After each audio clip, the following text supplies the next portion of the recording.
Okay. I finally figured it out. I was finally able to get back into this account, so pretty happy about that. You're hearing in the background Sven Gulli, Dracula, Bela Lugosi is playing right now. Chris went downstairs and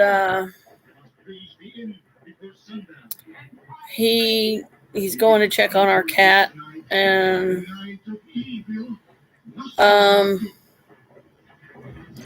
I just wanted to put some type of a live stream on here, at least while he's down there. So I don't know how long this one's going to be, but now that I can switch back and forth between the two, I was just seeing the TV for a minute, then I'll be able to start filling this one back up again. Excuse me. Ooh. Yeah, it's like 10 after 8 here. Eastern Standard Time, of course. And I know my voice is still a little scratchy, but that's because I've been using it a lot lately, the past couple of weeks. So I've kind of overworked my throat chakra. So, yeah, my voice is kind of crackly. So I apologize for that. This is just Pop. He wants me to ask if you can wait and go on after sunrise. Well, I'm sorry, but there's a carriage meeting me at Borgo Pass at midnight. This is Earth Elements. It's a glass bottle. And right here is my entire aquamarine rune set. You can unscrew the bottom here and put other stuff in there. I've decided to suck down some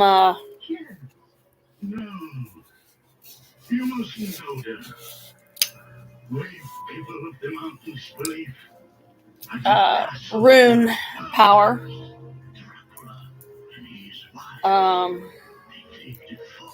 Got bit by a bed bug, of course.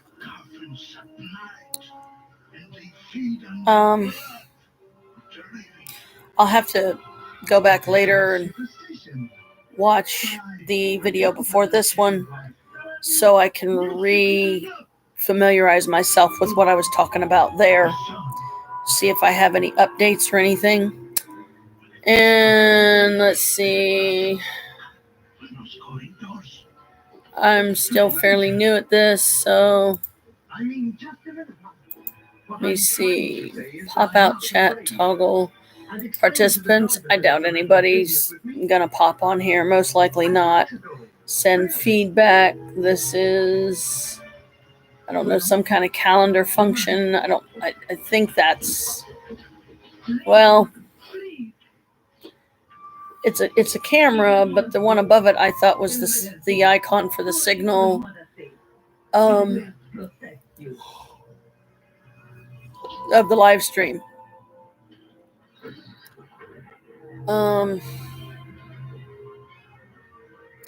So yeah, I'm not sure anything really much to say.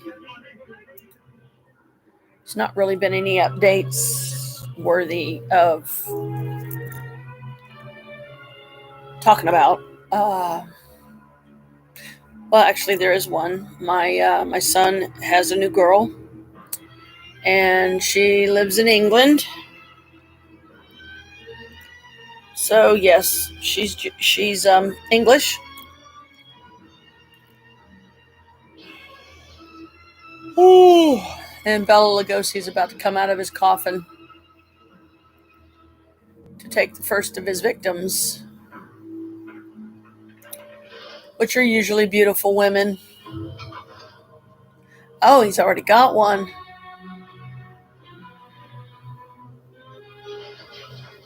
Wow. She's pretty.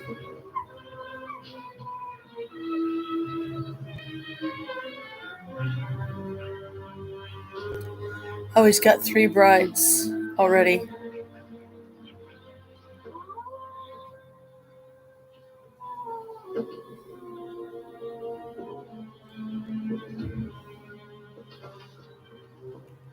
Anyway, show's distracting.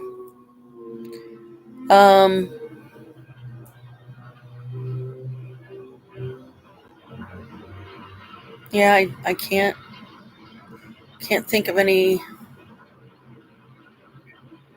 really good subject matter. But anyway, my son seems very happy. He's only known this young lady, a short time, but at least it gives him someone to talk to, someone to relate to, someone to help him get through this crap of, I mean, we're trying to get her here. And Wolf Paranormal, I believe this is the one that you subbed for, and I thank you for that. That's another reason why I was determined to, get back into this account, because I'm new at this technological stuff. Chris is better at it than me. He knows a lot more. He's been doing it 47 years. He had his own computer company before he met me, and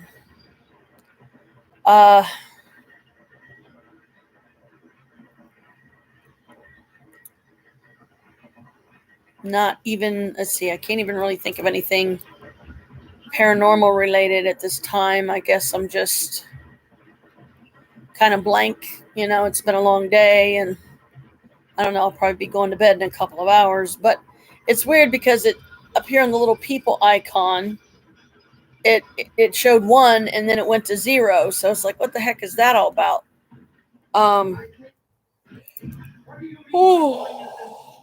Like I said, I'm learning this stuff as I go. But I haven't been studying it for 47 years and learning the technological ways of things like Chris has, so I'm kind of in the dark. On my other account, I tried to do a kind of a recap of sorts, I guess, on my David stories. And if you want to know what I'm talking about, you'll have to go to my other account of Janet Mabius and check out the latest video there. It should be one of those. Excuse me. But David is an entertainer. That's all I'll say about him. Copyright infringement and all. If you want to know who I speak of, you can go back to one of my other videos and you'll find it. But as far as I'm concerned, I'm not doing anything that's considered copyright infringement. But at the same time, I don't want to take the chance of, saying the name on any other videos because I've already said it there and nothing's happened. So I hope nothing does. Mabon's coming up. I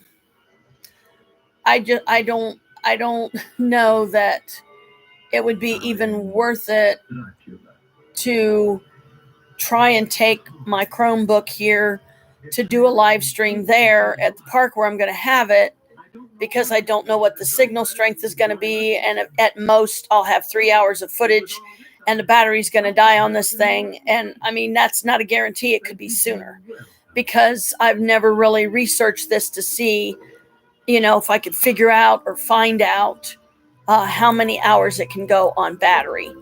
Now, one way to experiment with that, I guess, simply would be to unplug it. But I do that. See, now it's darkened the lighting.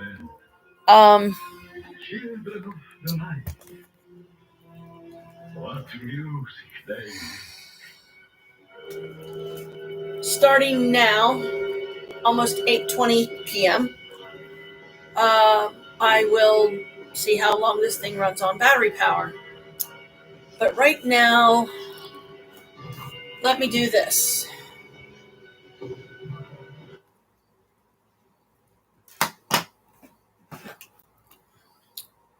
I mean, yeah, it's Bela Lugosi, but it's too distracting, and I wish I could get some music on here. I don't know if I could get, because this isn't my main laptop. I was gonna see if I could get my SoundCloud to come up, but I kind of doubt it, and I can't do any Celtic music, which I have lots of on here. Because it's also YouTube related stuff that I was able to find. So the only thing I've got left to me is playing some of my music in the background, but I just don't even feel like doing that. I have my moments where, aside from me talking right now, I like quiet. I like, no music, no computer, not listening, not hearing, having to hear Chris playing his games in the dining room. And, the only time I get any kind of a significant break from him is when he goes outside, or, he's at an appointment somewhere. And look, I got little kitty ears. And it looks like a bow with a little circle.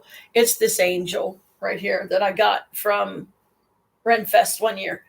Won it, actually, and sadly the guy that used to make these beautiful little creatures doesn't make them anymore. His hands, he got too old, bless him, and he wasn't able to do it anymore.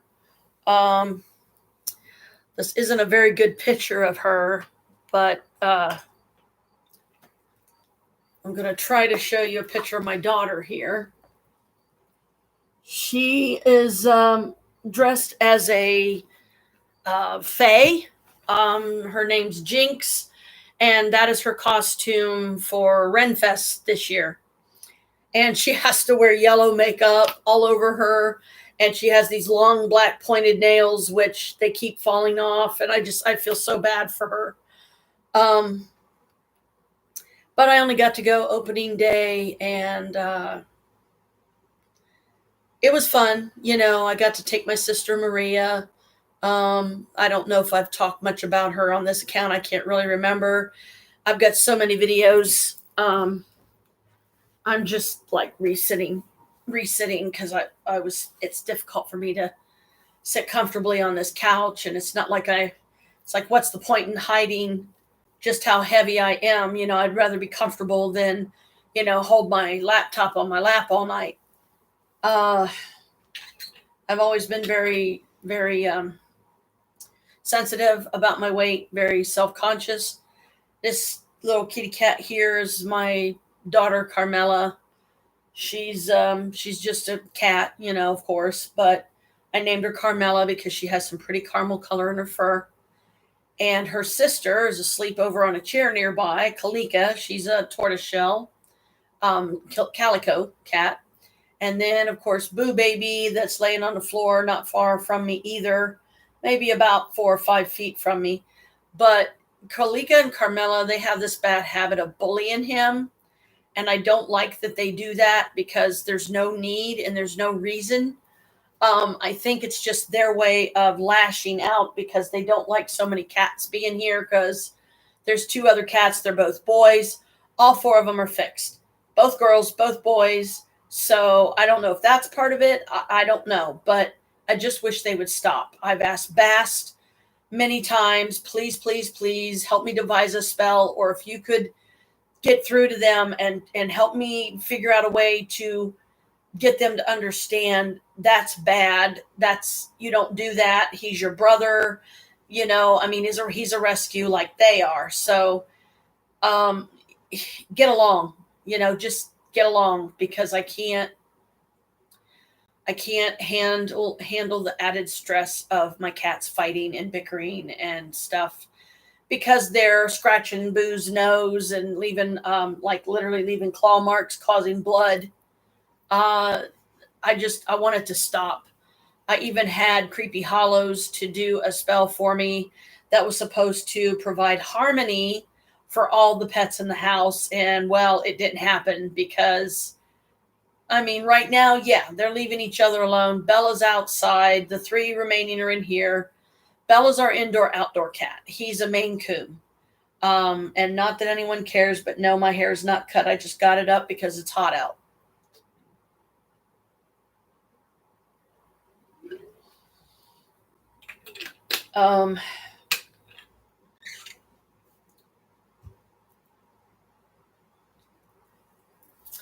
I've been trying to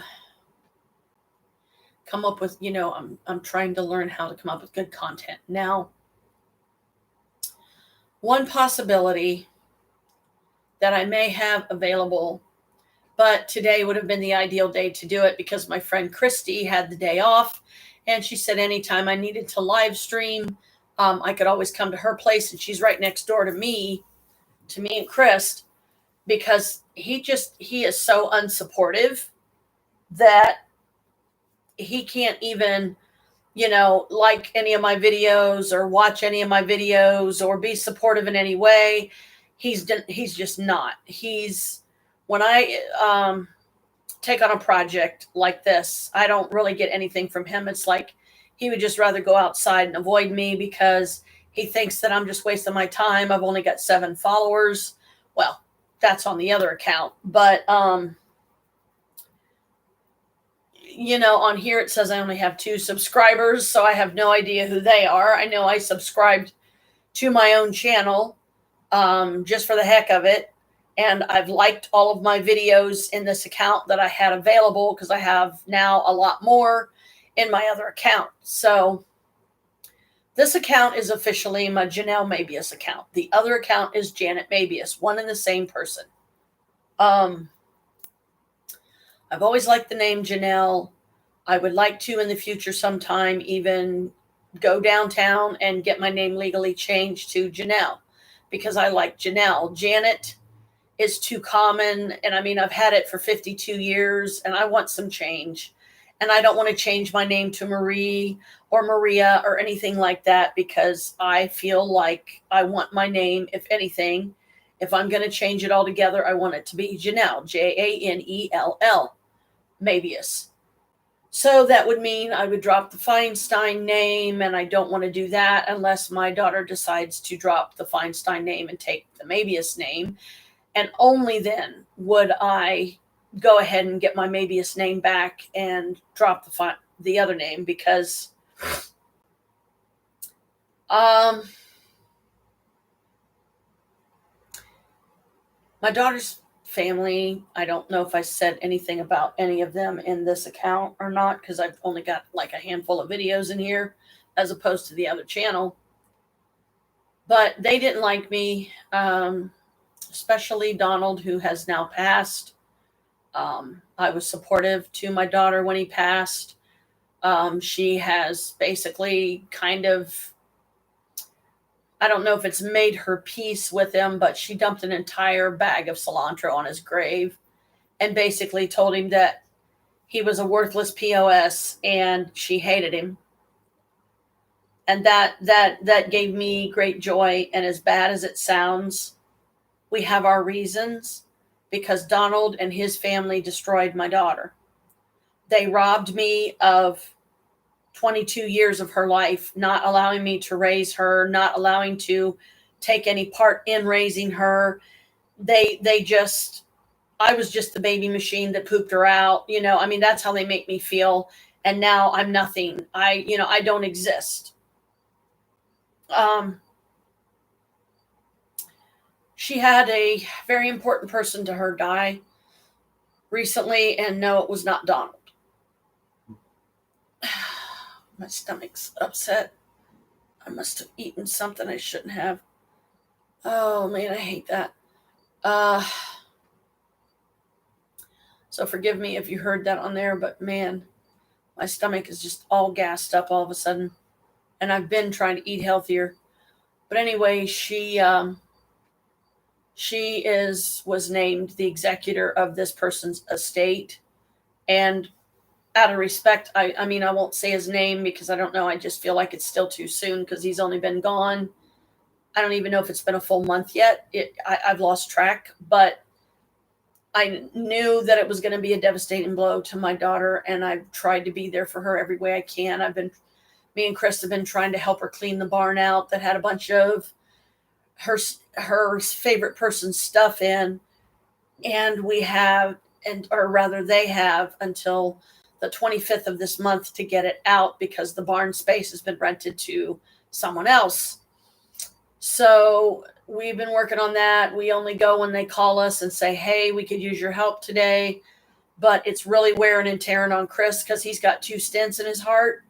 So he's weakened that way.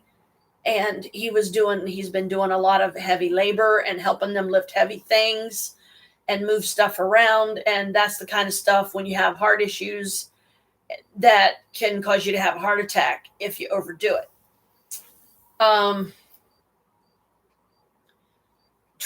Taking on too much, straining yourself too much.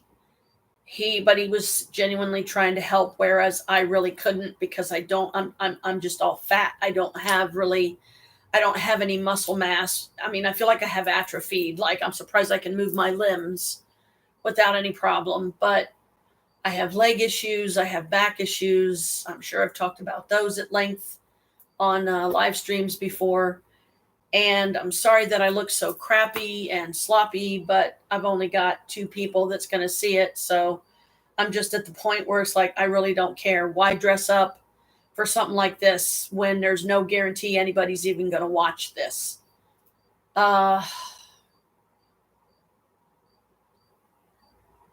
it to Moonville Tunnel finally. Still haven't been able to paranormal investigate it yet. Been to Ravenwood a couple of times now. I think it's a total of 3 times now. Got to stay in the Rapunzel Tower room. Got to stay in the cabins twice, 2 different cabins, 2 different times. The second time, it was me and my friend Maria because I had been talking about it and she wanted to go. And I was like, okay. So we asked Chris to watch her cats and take care of them and like maybe go down and sit with them a little bit each day, which I try to do on Saturdays and Sundays while she's working if I feel up to going down there, but I don't always. I have a lot of work I'm trying to catch up on getting done.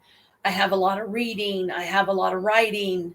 Bam, bam, bam, bam, bam. It's like coming at me from all angles.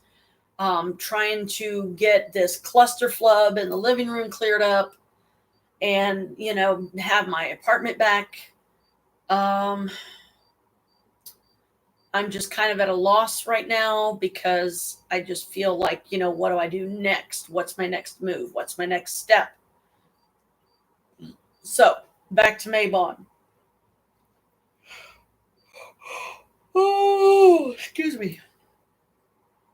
Most likely the only way that I'm going to be able to possibly get it uploaded to YouTube successfully, I'm probably going to need Chris's help because I don't think I understand fully how to do it myself. And he's only shown me a couple of times and he can't really expect me to learn it just like that. He's been doing the stuff for 47 years. So give me a break here. Most technological stuff I try to figure out for myself, especially when it's stuff that has to do with the computer, because there's a lot I don't know. I was taking a computer course through Stratford. That one's frozen. I was taking a sewing course through Stratford. That one's frozen. And most recent, I was taking a cosmetology course. That one's frozen. So that's 3 courses now that I owe several $100s on each. And Chris can't even support me on that. He can't say anything positive. All he likes to do is point out where I'm in the wrong and I'm overreacting. I shouldn't, be upset because they've already gotten their money. Well, okay, maybe they have, but it is still my responsibility to pay that back, all of it. I don't have that kind of money. I don't know when I'm going to have that kind of money. And I'm really tired of it hanging over my head. I've tried thinking, I've thought about getting a hold of not debt collectors, like a debt counselor of sorts, where it's like, look, I've got all these daggone things that I want to get paid off. How can we do this? This is the money that I have to work with, and it isn't much. I'm down to, I pretty much don't have any of my money to live on for the month anymore because now I'm taking on 2 more payments that are really, really high for me. One of them's over $40 a month that comes out and one's over $60 a month. So yeah, figure out what that is. 60 and 40 right there. That's like well over $100.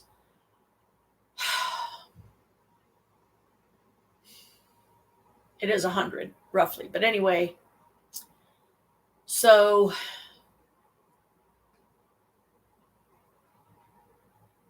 as far as the astrology, paranormal stuff, I'm still trying to figure out how to present that on here because I really don't have a workshop or anything I can go to where I have room to work and where there's actually an air conditioner in the front room because I do not have air in the front room.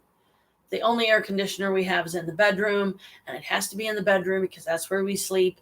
And Chris wouldn't be able to sleep if we didn't have air because he has asthma and COPD and various other health problems. And I'm not no spring chicken either. I've got my own health issues, but the only air is in the bedroom. The bedroom door is always left wide open. We've got 2 tower fans, poorly trying to circulate cool air from the bedroom that by the time it gets out here, you can barely feel it.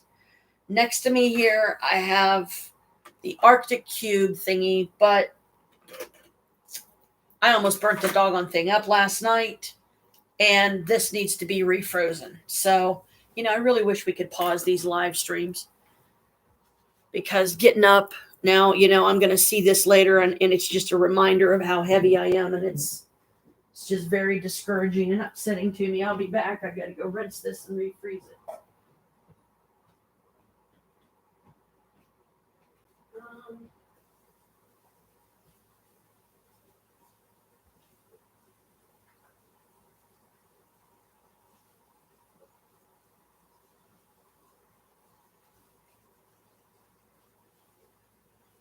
Yeah, I haven't washed it in a while. I need to do that.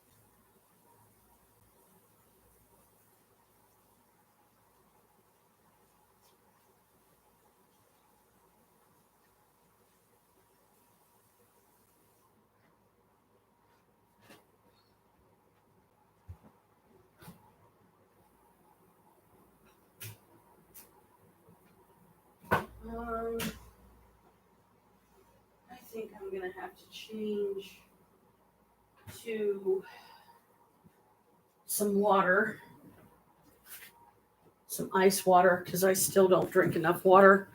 And I'm going to put this in the fridge and let it get at least cold again. And I've been trying to cut down on my pop intake, so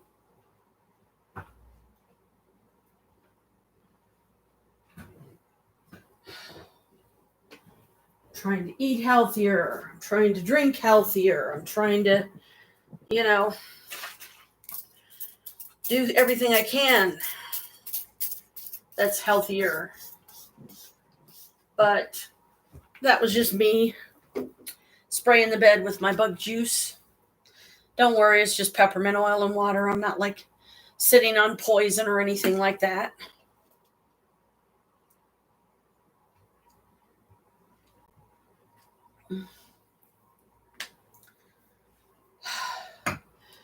One really nice surprise that finally happened to me. And it happened in what is now going to be termed as a very sacred, special place to me. I finally got my hold stone. I know you can barely see it, but I don't. It's got a natural hole in it. And they say that when you find a natural hold stone like this, supposedly you can look through it and you can see the fairy realm. But I haven't seen the fairy realm by looking through it. But it's a sacred stone and it's a hold stone. And I've been asking the goddess for one for years. So I'm very, very happy the one has finally found its way to me. But it needs cleaned up, and I'm not sure what kind of stone this is. I'm a little leery about, I don't want to break it, or compromise the material by using like water or something, and you really shouldn't do that. And I am out of my peripheral vision. I see you in there. Whoever that was that just did, like, I saw like this, you were like really tall, white apparition. Good job. Really good manifestation. All right, team. Spirits, some of my spirits, they've been manifesting themselves in the dining room. I don't know why the dining room. I guess because it's dark in there and it's easier for them to show themselves as balls of light or orbs or whatever. This was literally a full apparition. Like, it looked like somebody really tall and the really white, beautiful white bright light. I just saw it. I mean, yeah, I could turn the camera around, but that doesn't mean that they would necessarily be willing to suddenly show themselves on here, which would be great, because then maybe it would get some views and raise my subscribers to, let's get 1,000, which you have to have 1,000 or more before you can start getting monetary donations.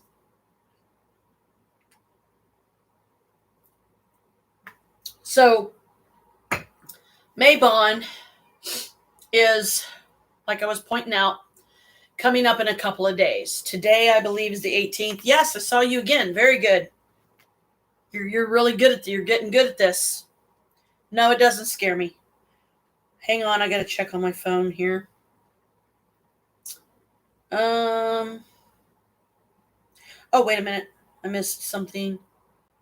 Oh, wait, I have a text from Brooke. Caught a cold and migraine is still there. Thank you. Love you. Oh, that's right. I told her I would send her some healing energy. Hang on. Now I got some stuff I got to get rid of here. What was I getting ready to do? I was getting ready to look something up.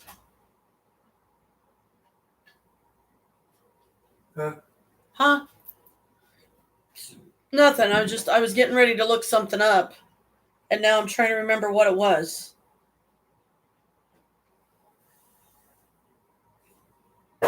Oh, I know, maybe. Here. I mean, it's probably not going to be very good, but I've got a little bit of a playlist on here. And I don't want it so loud that, like that. I practically live in the ocean. So I protect it like my own skin. Love your skin Okay. with an extra smooth shave and a long-lasting candle. Hurry up. Let me skip the ads.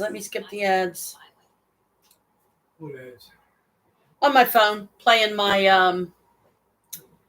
some of my YouTube music. Fix that. Huh? Ads. Yeah, it's YouTube. I So can fix it. yeah, but don't you have to like buy a premium membership or something to stop the ads? Yep. Okay, smart guy. Hello, Kalika. Please don't mess up my phone because it's got music on it I'm trying to listen to, and I don't want you to mess it up. Ugh. Some of it, see, I don't want it like too loud. Kalika! No, come on, stop. Oh, yeah. And that was a notification for something.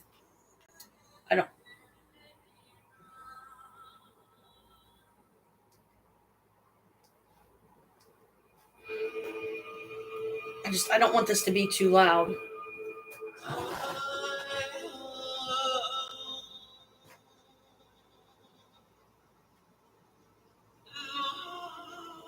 And I don't really have anywhere to set it because my cat won't leave me alone.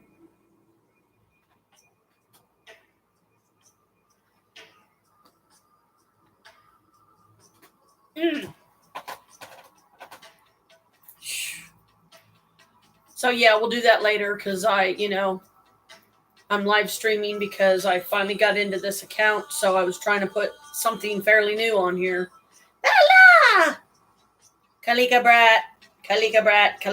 Why are you on my lap? It just now you realized that I was doing something, right? So you just had to come and bother me, right? Isn't that the way it usually is?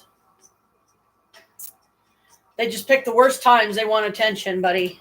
and if I don't give it to them, then bam, they knock my mouse on the floor. They're climbing all over stuff I don't want them climbing on. Stuff could get knocked over and broken, which would make me very upset.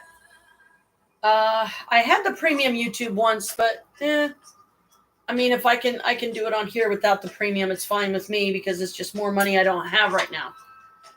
No. That's why I stopped, having the premium. Nope, this is nothing premium.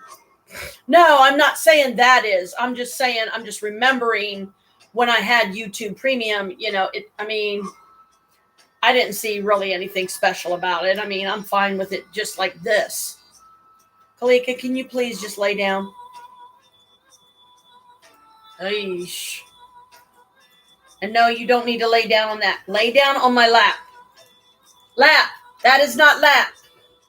Oh. Don't get up there right now, please. It might seem like I'm being bad to him. I'm not. It's just she's very annoying. She's been sleeping over on this wooden chair several feet away from me, and then all of a sudden she just decides to jump up and get on my lap. Ow, would you stop digging your claws into my leg, please? You can do it fairly quickly, and all you will need to do is sign into the YouTube again. On the phone? Yeah. Which, can I at least hear this song?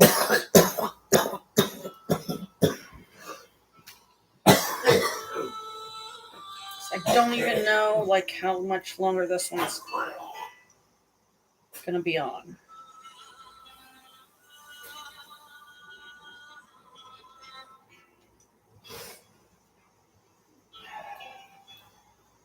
Some of these are only a couple minutes long, so. I was out there about 10 minutes before he showed up. Is it still hot out? It's 82. Jeez. Feels like something around 85, I think. Oh, boy. So much for opening the window. 81 now. I don't have my Arctic Air thing because I had to rinse the thing out and put it in the freezer. Okay, is this ads? Hello.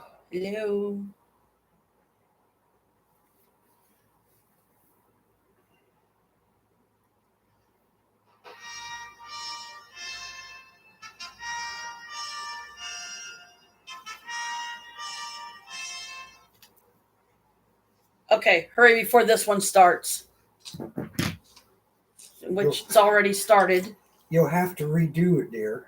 You restart it because you won't be using YouTube. You'll be using a different app that accesses YouTube. Okay, as long as I don't lose my music. No, you won't.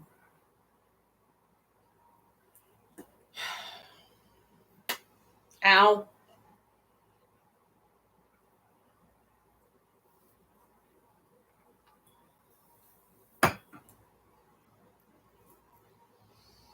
I was going to put chapstick on, but I thought, nah, what's the point? Because I'm drinking, I'm just going to wipe it right back off. Just drinking ice water, but still, just wipe it off.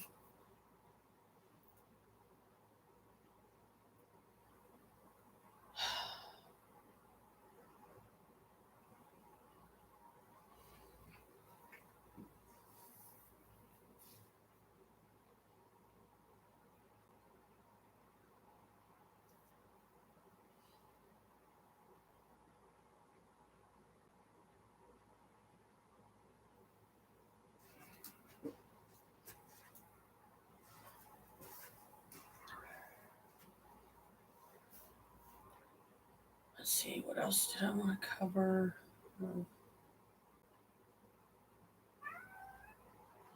Bella, you just came in. You shouldn't be fussing to go back out. Maybon. That's it. I am going to do a Maybon ceremony in Whitehall Park on the 21st from 3 p.m. till whenever, till the park closes and they kick us out, or which I don't even know what time that park closes. I just, figure early afternoon. People are going to be most likely able to attend. But even if it's just me and my friend, my sister Maria, then I guess it'll just be us. I'm going to take my camera, my video camera, which I do have a video camera now. I'm going to take that to tape it now. And I'm also going to have my Canon, but I only have 2 batteries, so I will only get 2 30-minute sessions of video footage off of that, because every 30 minutes it shuts off because it's not designed for like endless video footage.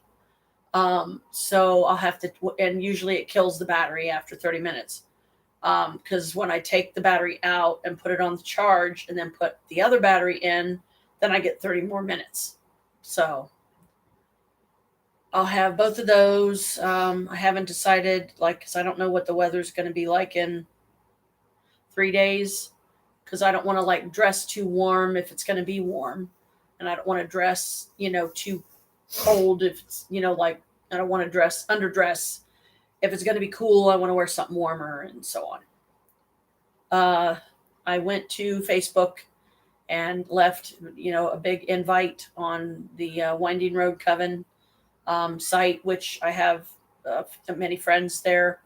I'm not a member of the coven myself, but I've always considered myself one because I have done rituals with them before, but they never really initially, or officially rather, initiated me into the coven. So I didn't ask, because they're not, I made it clear that I wanted to join, and I thought that's why they did the magical vetting on me that they did, which was basically a magical interview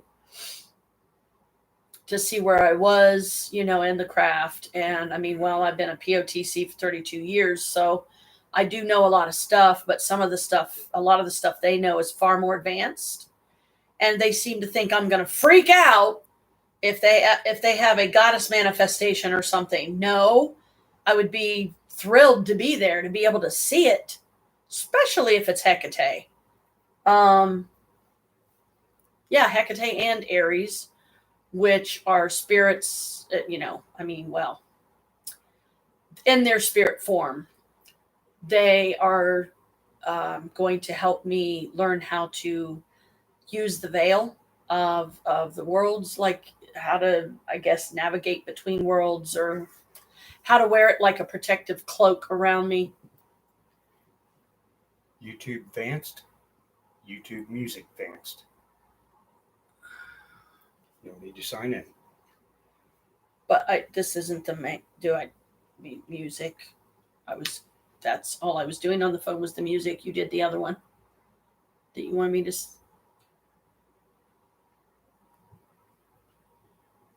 This is YouTube. Yeah.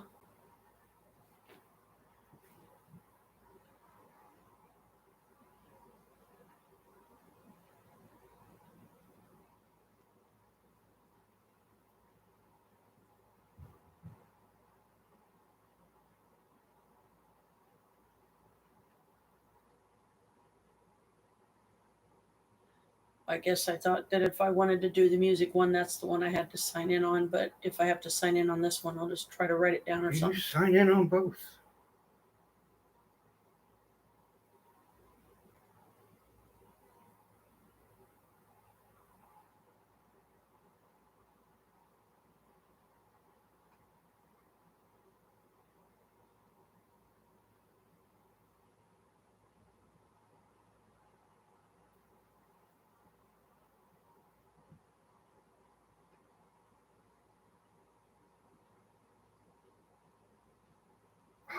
Why are you taking so long to sign in? I don't know.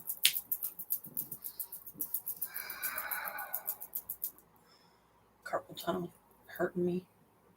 Ow.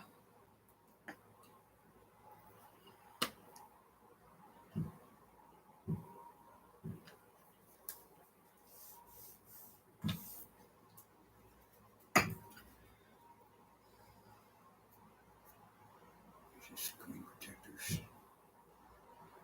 Did it shut off? I shut it off and restarted. Oh. I was having trouble connecting for some reason.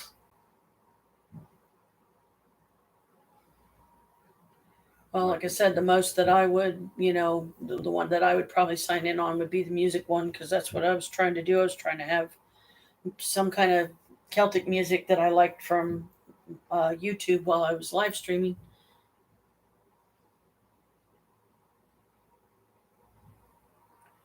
Anyway, I might. keep telling you got to watch that. If it trips the copyright protection system, it only takes 3 hits and they'll remove your account completely. For listening to YouTube music while live streaming? Listening to any music that's copyrighted, you don't own the copyright. You're technically not allowed playing it to the public. Only someone who owns the copyright's allowed doing that, which is usually the artist and or the studio where they produced it, or the record studio. Well, I've done it more than 3 times and they haven't kicked me out yet. I said 3 hits. We- Meaning their automated system recognizes it as something that's copyrighted and that you don't have the right to. That'll count as a hit. So I guess it's pointless to play my stereo music too then for the same reason. Especially stereo, because more of that's going to be known by their system. Some Great. of this Celtic So- stuff may not. I'm not going to be able to have music. Great. There is free music. That's what most of the people on YouTube who have music in the background and stuff are using, is YouTube's free music. And then there's other places too where there's some of the stuff on SoundCloud. Christ, phone, why are you taking so long?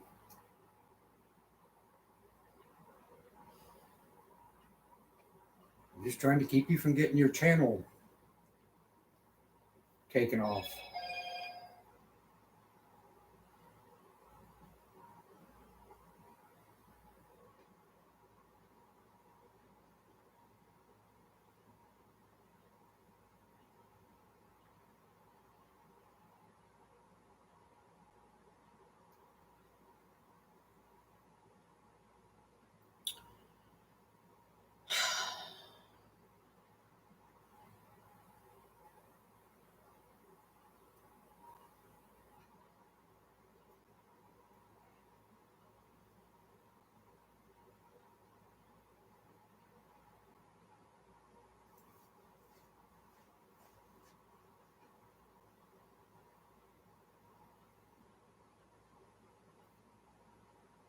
Because I never signed on when you handed me the phone, so I'm not sure what happened either. Okay. Your Google email address that you used to sign into YouTube.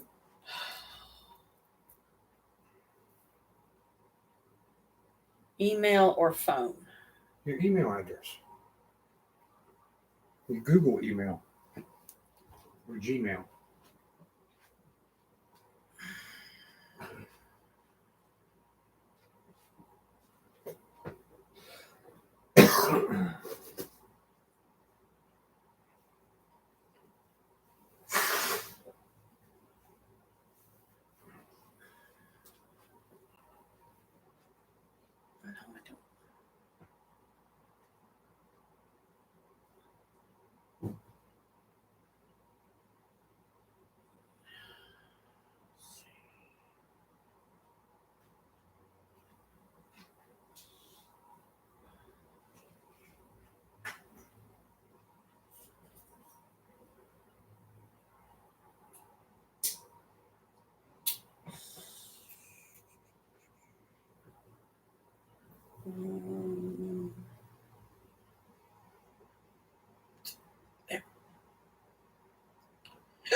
Yeah, account, yes.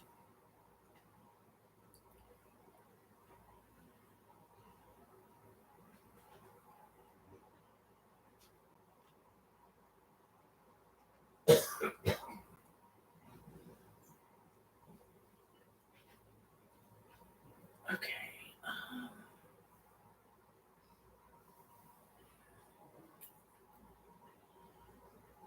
Scan. Let's see.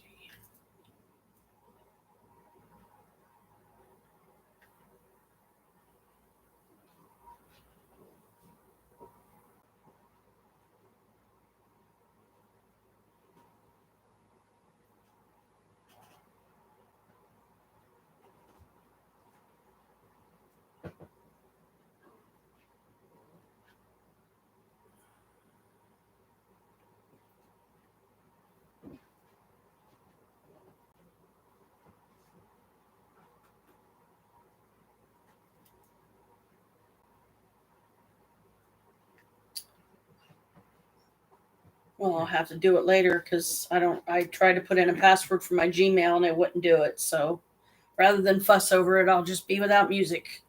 I'll just play around with it until I figure it out. Because I don't want to cause even more stress than we're already going through with other shit.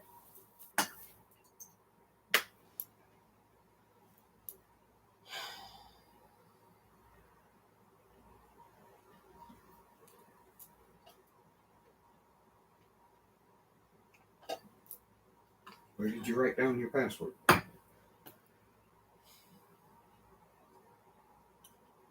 I've changed it so many times according to the phone there when I was trying to get on just now and use the one that I thought it was. It said your password was changed 35 days ago. I don't want to go through the extra shit to go into my Yahoo account and try to find the password. I don't know where I wrote it down. And when stuff like this comes up and I have to have my password, I write it down so I don't forget it. But then I forget where I wrote it down. So it's not worth it. I'll just fuck with it later.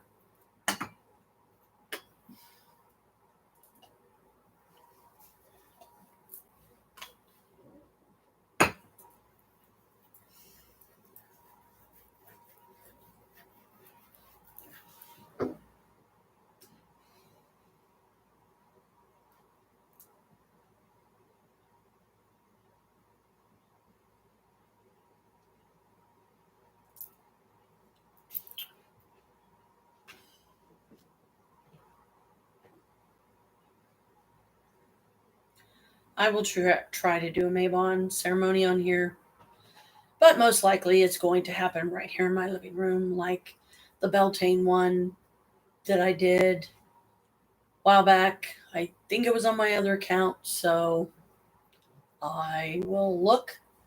But Mabon's coming up in 3 days, so I don't see why not. Now that I've gotten myself back into this account after going through a bunch of BS today to do that. I wanted to put something special on here, and that would be a way to do it. And I don't know, I think I got a decent amount of views. I think I got 12 views or somewhere around there for the Beltane ritual, because I just, it was just something I did out of one of my books, and I have to be careful what I say because of copyright infringement and all that. So I don't know what music I'm going to be allowed to listen to, or if any, and if not, then, well, I guess I just won't have music in my videos. Ow! Dang it.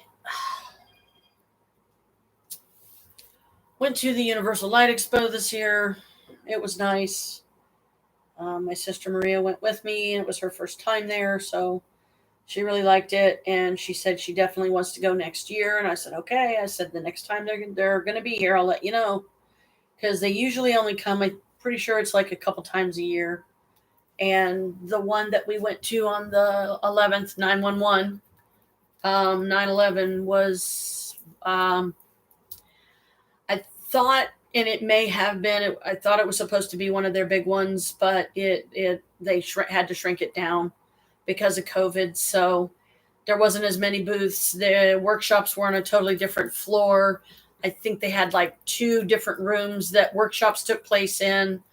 Me and Maria was in 2 of the workshops, one of which we really gained a lot of insight on a new way of healing using cells in the body and healing naturally. And I got some free therapy out of it, and a little a little metal chip thing that you can wear on anywhere on the body that you're experiencing pain, like if you're having back pain or knee pain or something like that. You can put it in that area. I've put it on the back of my neck for a section I have back here that gives me issues. And as soon as I tape it in place, it's immediate. I mean, immediate relief, which is a godsend on my lower back, especially because there's times when I'm sleeping in the middle of the night, I move around a lot. So sometimes I jar my back too much, and then I will literally wake up with my back hurting terribly, like somebody stuck a knife in it and held it there all night. So this is a pretty instantaneous, and I only know the therapy as Thera. They've been around quite a few years. They told some of the history of it. The guy talked about his father starting it or his grandfather or something like that, and it was a worthwhile thing to go through. Maria, she has diabetes, so she would definitely love to be free of that, and this natural therapy can help. It helps with addictions of various sorts. It helps with health issues, and the only way to truly prove that it does for a lot of skeptics out there is you have to witness it yourself, and I did, and it was instant relief. So I have no qualms about it. I have no negative anything to say about it. I hope they make it. Obviously they did, or they wouldn't be going to these shows all over the world. They're Polish, I know that much. And I don't know if they were brothers or if they were just friends. I don't really remember. It was two guys that did the workshop. One guy was kind of tall and slender. He had dark hair. The other guy was blonde, a little stockier, but he was muscle. He wasn't fat really, just good muscle tone. And the tall one with the dark hair, he's the one that did the therapy for me. And I got to be the first one, because there was only like a handful of people in the workshop. But again, with COVID, that's to be expected. So after that, get off me, bug. After that, thank you. We did others. We just walked around mostly. Um, let's see. No, I don't want that. I don't need a free reading.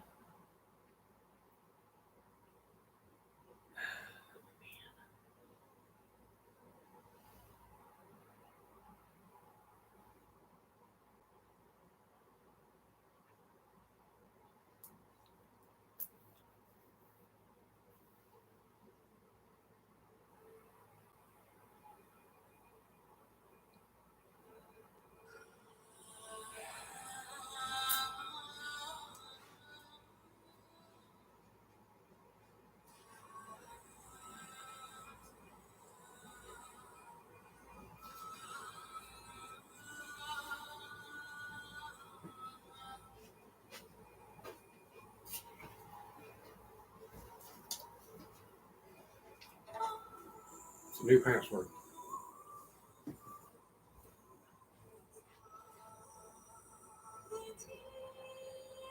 Okay.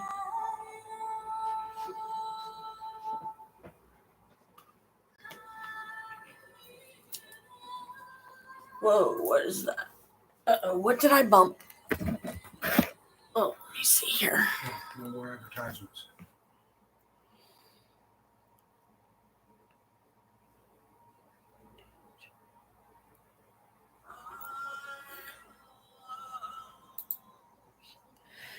Don't know what that's all about, but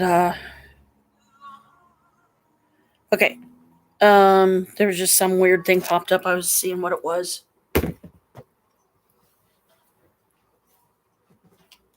Um,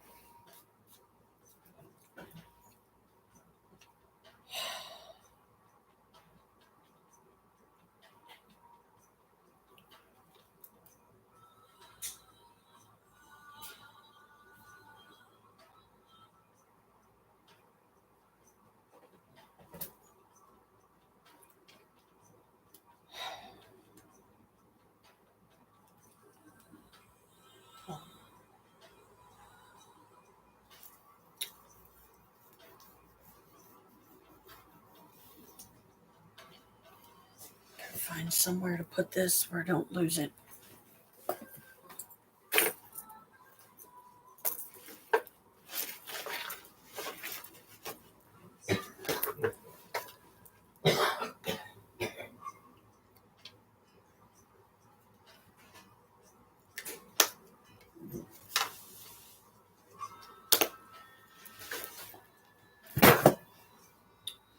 Now I'm back to,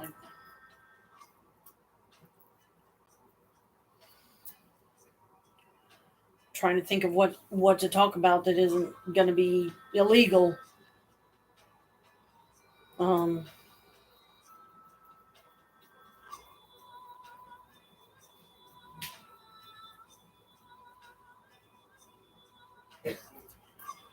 but in conclusion, at least on the David stories, it's been so long ago that I don't think I have any anymore.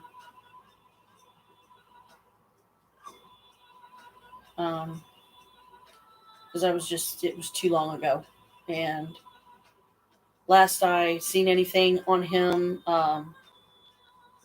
because he is, like I said, he is an entertainer, was that he's married. He's got a little girl. So, hey, good for you, man.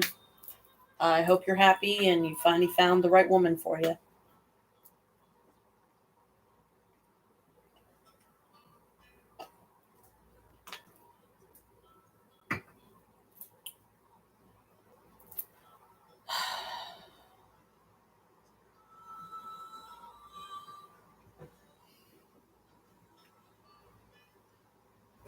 Cat obstacle course.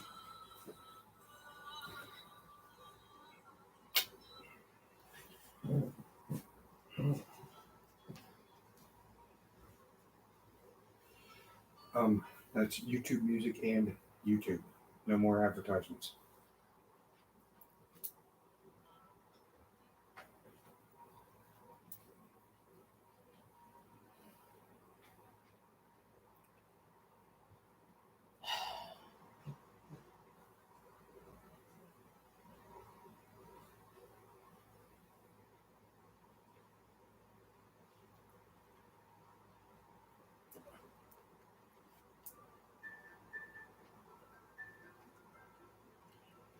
Okay, it was kind of a long pause, so I was making sure that it didn't like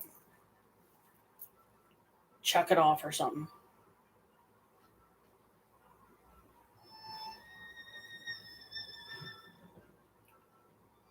Um,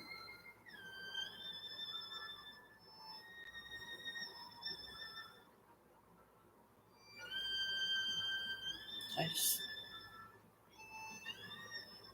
guess I'm at an impasse. I lost for words because I question what's okay to say and what isn't.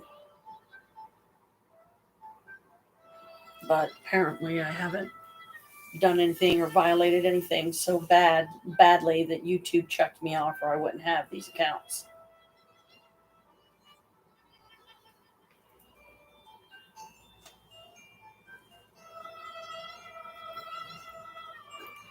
I'd still like to get together a paranormal investigative team, but I don't see that happening either.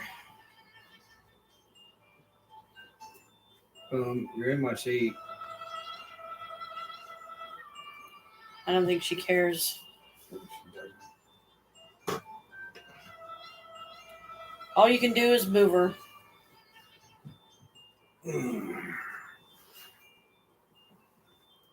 Which she's not going to stay. She's like, Dad, you woke me up. I was sleeping. Oh, brat. Come on. Go grab the other chair. If Boo's not on it, he probably ran off. Not Boo, the other chair. I know the other chair's there, but Boo gets on it a lot. Boo's not there. I don't know where Boo is. I do. Why should I tell you?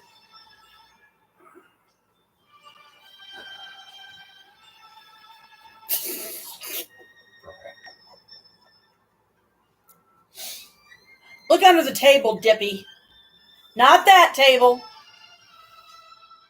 What are you doing over there?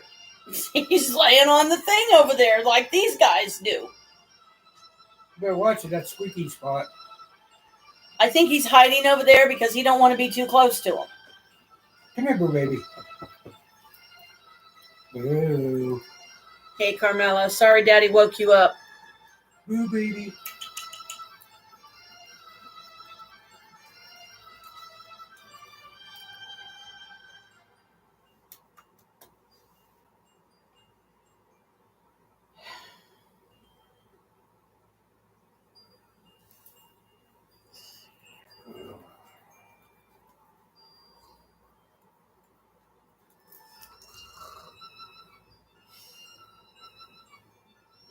He's squeaky. Hello. I guess you're going to have to find somewhere else to sleep. You girls have enough places around here that shouldn't be an issue.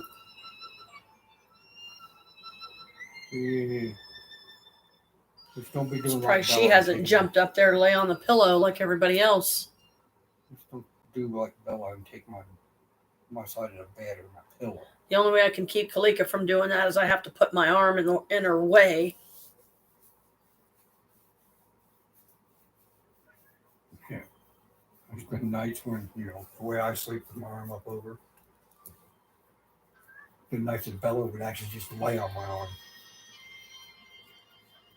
Yeah, Kalika's done the same thing, and my arm would be laying there going numb, but I couldn't move. Because as soon as I moved, she'd think that meant that she had to get up. Which isn't always the case. Sometimes it's just, me rolling over to go to sleep on the other side. Either my right side or my left. Like I said, at least Bella doesn't do like Moochie did. I know Moochie wasn't intentionally pushing me off the pillow, but it's what it amounted to. Hello. Hi. What you doing? Carmela.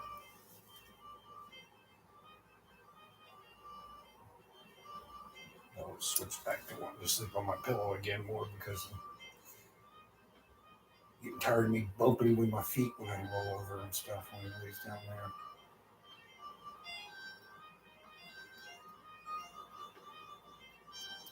Hey, baby. Hello. Did you tell Brooke about your channel? I don't think so. I don't think so because, yeah, that'd be nice. She'd probably actually subscribe to both of them. We talked mostly about the Sims 3 stuff, and that's how I found out she likes Sims 3 and Sims 4 like me. Can always spray some of that. Keeps them off of me. A little bit anyway, until it dries. Hi, baby. But yeah, that'd be nice. She might be supportive enough to watch the videos. But you have to give her both name versions I used. But don't tell her about mine. The ones I made for Alicia are on there. You want to see if they're really serious about being part of the family? Show them this video. Me dancing and singing.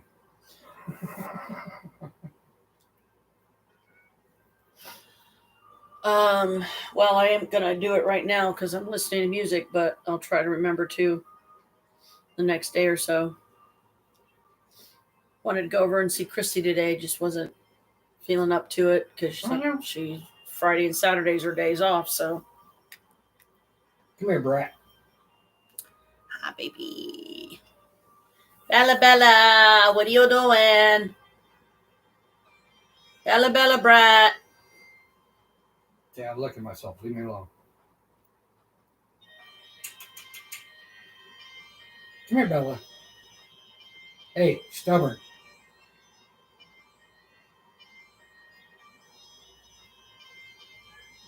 Meow. Meow. What? Yeah, I know. You want to go back outside.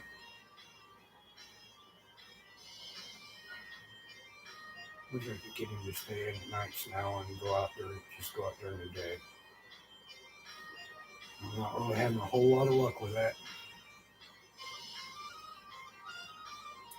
Well, he's a Maine Coon, so he's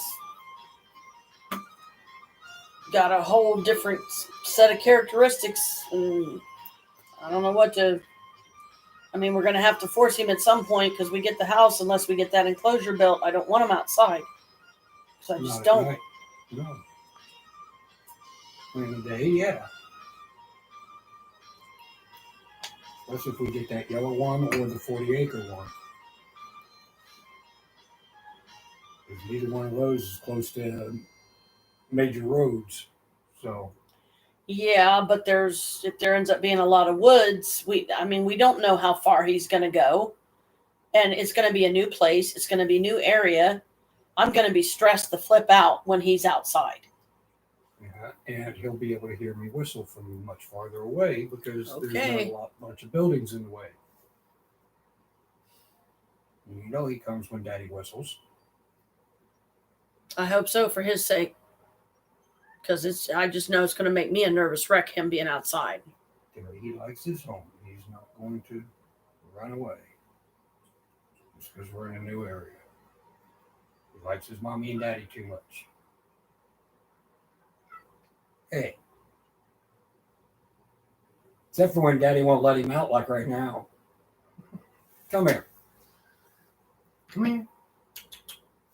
Come on, Bella.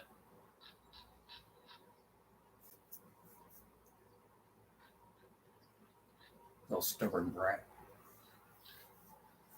Squeaky butt. Hey, baby. Who's squeaking?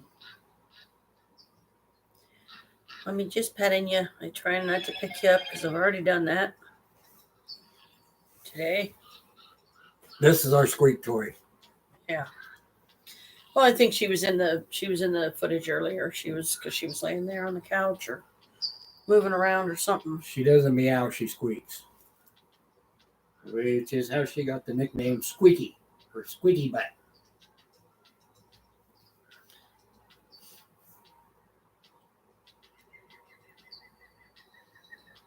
Of course, they're all brats, so they also have the nickname of Brat. Mm-hmm. 4 of them.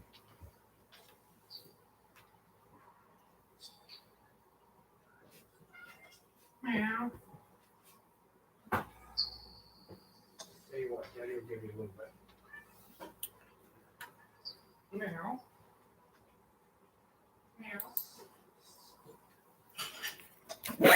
It's okay, Squeaky.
Hmm?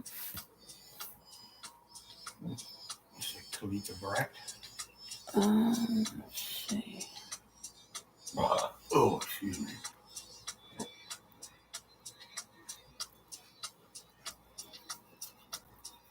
Crap, I was meaning to do the tuna tonight for them, but I forgot. Yeah. I don't feel like fucking with it now. I'm going to think I'm almost ready for bed.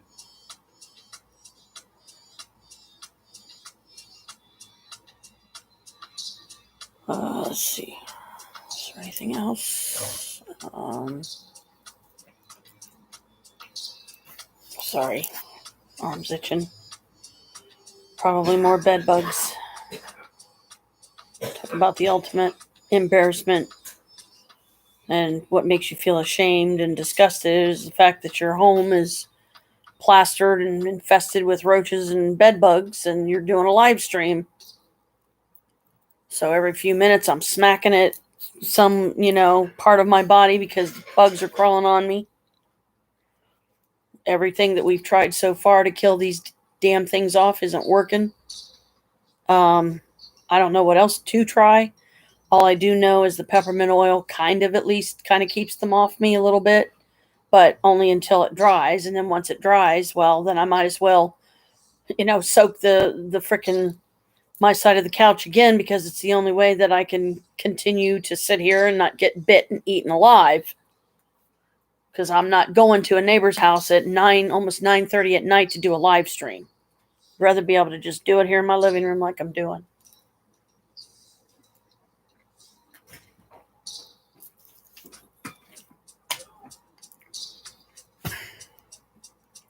So when you see the computer jump and you hear a weird thump of some sort, that's me knocking bugs off my feet by hitting the floor, like that.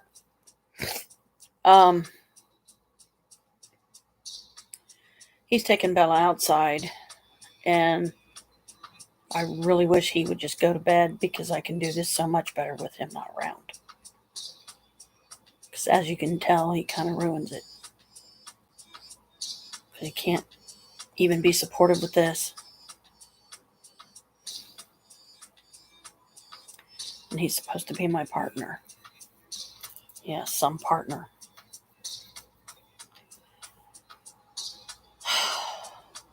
But with a little luck, I'll be able to do the Maybon live stream down at Maria's because Chris has supposedly set it up for me that how to tap into her Wi-Fi when I'm down there so that a live stream will go through and I won't get a window. It keeps popping up saying no internet connection. And then I get frustrated because I can't figure out how to fix it. And I really don't want to go to Chris for help because I always get, I don't know. I mean, I feel like I'm agitating him or bothering him or something. That's not what I'm trying to do. And that's why I wish I could have completed my computer course, but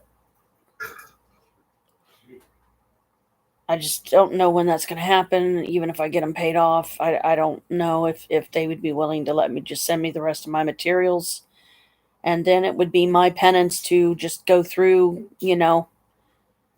go back into a study habit, go back into a consistency of sending my exams in and getting or rather doing them online so I can, so are you going to play or what?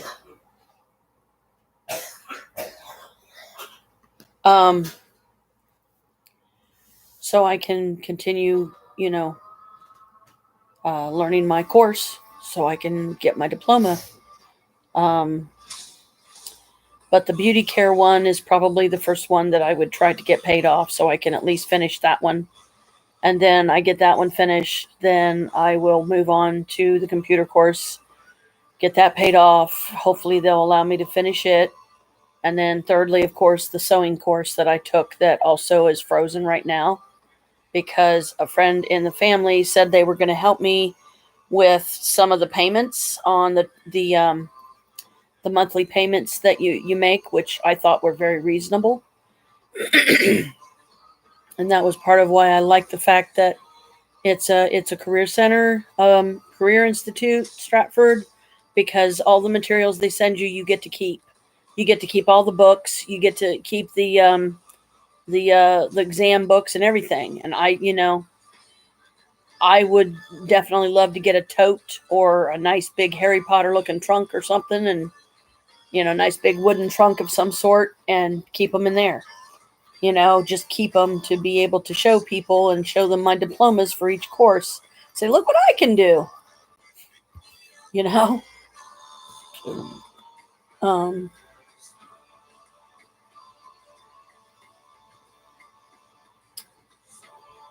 I've been meaning to, get myself start going over the library again to do some reading and, just to have some alone time and start especially reading up on, the different types of autism and how to manage it. So I'm not saying or doing things that's just going to upset the balance that we're trying so hard to maintain in the home, especially once we get Brooke and her two boys here. Because one of her boys is autistic. She actually has three boys, 2, 10, and 12. The 2-year-old she's going to leave with her mom until she gets here to the U.S., gets settled, gets a job, gets her own place, gets a car, and stuff like that so she can get around. And then she's going to invite her mother to bring the baby. And, by that time, she'll be well settled in her own place, and we will help her with the kids while she works. I have no problem babysitting them because, I raised 4 of my kids. Well, I didn't raise them as much as I should have been allowed, but I raised them as long as I could until Children's Services stepped in and took them away. And, well, now they're all pretty much grown and they're past the age of 18, so Children's Services can't hold them anymore, except for one, my youngest. And I don't know how many more years are going to have to pass before he turns 18 so that he can tell them, bye, I'm out of here. I'm going to go live where I want to live, be with who I want to be with, and you guys can't say a bloody doggone thing about it. And I'm hoping he'll come and find us and say, Mom, can I stay with you guys or something? Or, we could start maybe making some plans to get him a place or something as well. Because our house, I don't want it to be like overloaded with people and, severely crowded and all that kind of thing. So let me put this more up here because it's sagging my shirt in a weird way. And okay, am I going to have to like literally play each one of these to get them to play or what? Jeez. I'm grateful. Look at the blessings. Chris set it up to where I can listen to my YouTube music. I won't get any ads anymore. So thank you. I appreciate it. And live streams, you don't have to worry about ads, while you're doing the live stream. So hopefully he said there won't be any ads. There won't be, so I won't have to watch anymore, which, that's great. But now there goes the only way that I had of finding this, pick a box thing that was one of the advertisements I used to watch on the YouTube when I was watching others' YouTube videos. I haven't tried it on one of mine yet, but it doesn't matter because he's already stopped it. But it was this box of jewelry. They had various different sizes you could purchase for various different prices, and you get a big batch of, jewelry. Some of the pieces could be really valuable and nice, and I just thought even if they're not, it would be nice Christmas. It would be, going to bed. I'll try to keep it down. But it would be nice to be able to have some decent Christmas presents, to give to people. And, I can't think of a woman that I know that wouldn't appreciate jewelry, especially if it's really pretty. Like this is my high elf. It's Creepy Hollow's vessel. This has a tanzanite stone in it. It's a silver cross. That's my angel Cassiel. And this is just simply a garnet necklace that I purchased online, and I very rarely do I take it off. Now I just need to get my garnet ring fixed so it can fit on one of my ring fingers again, so I can start wearing it. I don't have any garnet earrings, so to go with, because I'd like to have a whole ensemble. I'd like to have a bracelet, a ring, earrings, and a nice necklace that all kind of match it, even if it only means, they're all garnet. It doesn't have to literally be the ring has to match the bracelet, it has to match the earrings, has to match the necklace. No. As long as they're all garnets, to me, it is a set. It's just my own, I consider it a set because it's a complete ensemble of every traditional piece that most women I know would like. Is a full set is earrings, necklace, bracelet, ring. Um,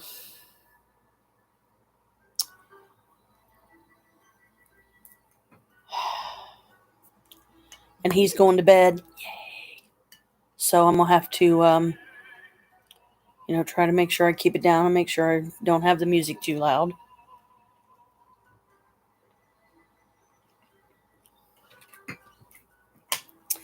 And I have to keep my drink closed because otherwise roaches will crawl in it. And I definitely don't want to be drinking roaches. Sorry, not my taste.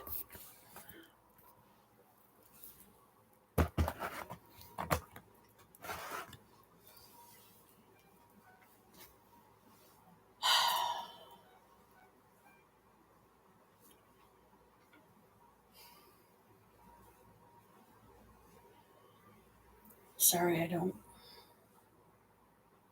mean to have so many long pauses, but I just really I have to think before I speak.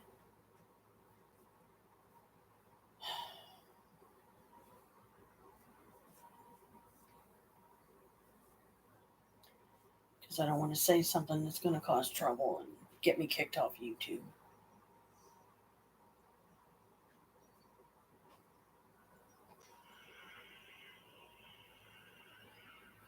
Some of the certain sections of the music, it goes quiet, kind of gets really quiet, so I pick it up. Is it still playing? I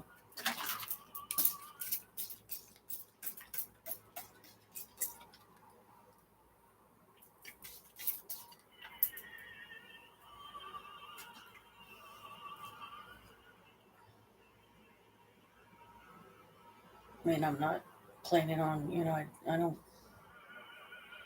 know how long I'm gonna be up.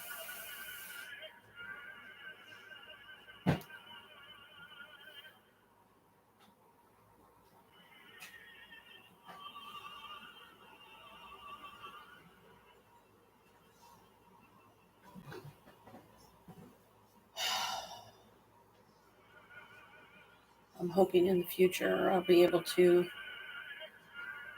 have some of the music from my some of the meditations that I have found on YouTube that are really helpful to me, and they've helped me through some tough times. But as I was saying earlier, I am looking to form a paranormal group, but I don't know enough people. I don't have the resources, and I don't have the money. Um, I know that with YouTube, you really can't go into it expecting to make a crap ton of money because that's not very realistic. That's going to happen. Um, if you get good content, you get a lot of subscribers, and especially when and if you hit the 1,000 subscribers mark, or 1,000 liked videos. I don't know. It's probably a combination of the two.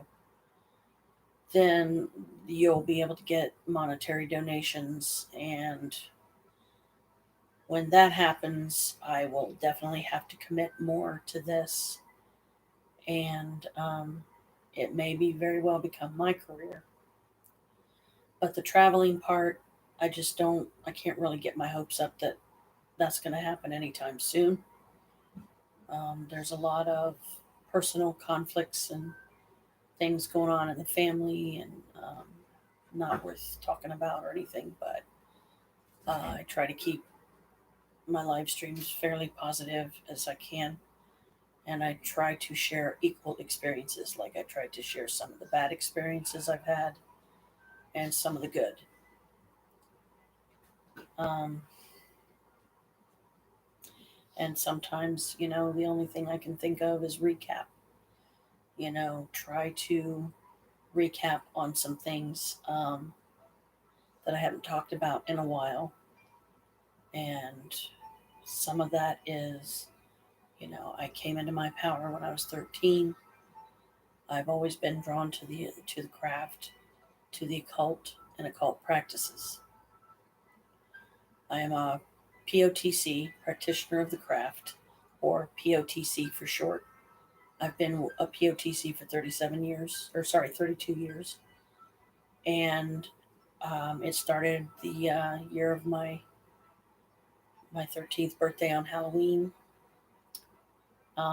which I think back, I wish I could have recorded it because, man, it would have been awesome. That definitely would have gotten probably a lot of views considering I almost burnt my room down. But I've talked about that at length on other videos, so I'm not going to do that again. But you'll hear me often reference it as one of my favorite stories of things that I myself have experienced that wasn't put in a book, that somebody copyrighted. Um, I teach others about the craft. I try to guide them positively. I try to warn them about the dangers to look out for. Very good. You're manifesting in there. Good again. Um, I teach. Um, how would you sum it up? I teach paranormal related stuff. Uh, I wish you guys could see these manifestations in the dining room. I really do, because they're coming in really, really like full white light, like I said. And it's dark in there, and I really don't want to turn the lights out in here because nobody would be able to see. I don't have night vision that I can turn on, or any devices that have it, so I have to leave the lights on in here. I can't turn them out. So they're having fun doing different shapes and forms in the dining room. Good job. Keep it up. Um, and they're trying to be supportive. And I appreciate that, guys. I really do. Thank you for that.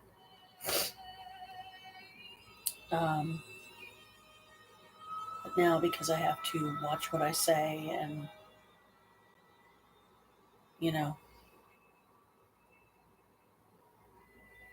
I don't like when Chris interrupts something that's important to me. And because he's not supportive, I don't see any reason why he would want to even be on a live stream with me. Not willingly. Like when you saw him standing there earlier, he was doing something on my phone to um, make the music and YouTube videos ad free without me having to buy a premium membership. Let me check this thing again, because, like I said,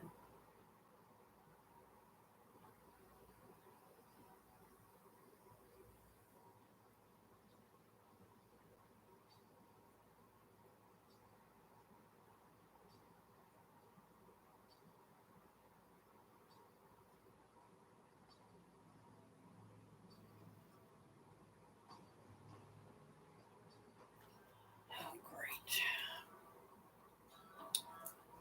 More notifications.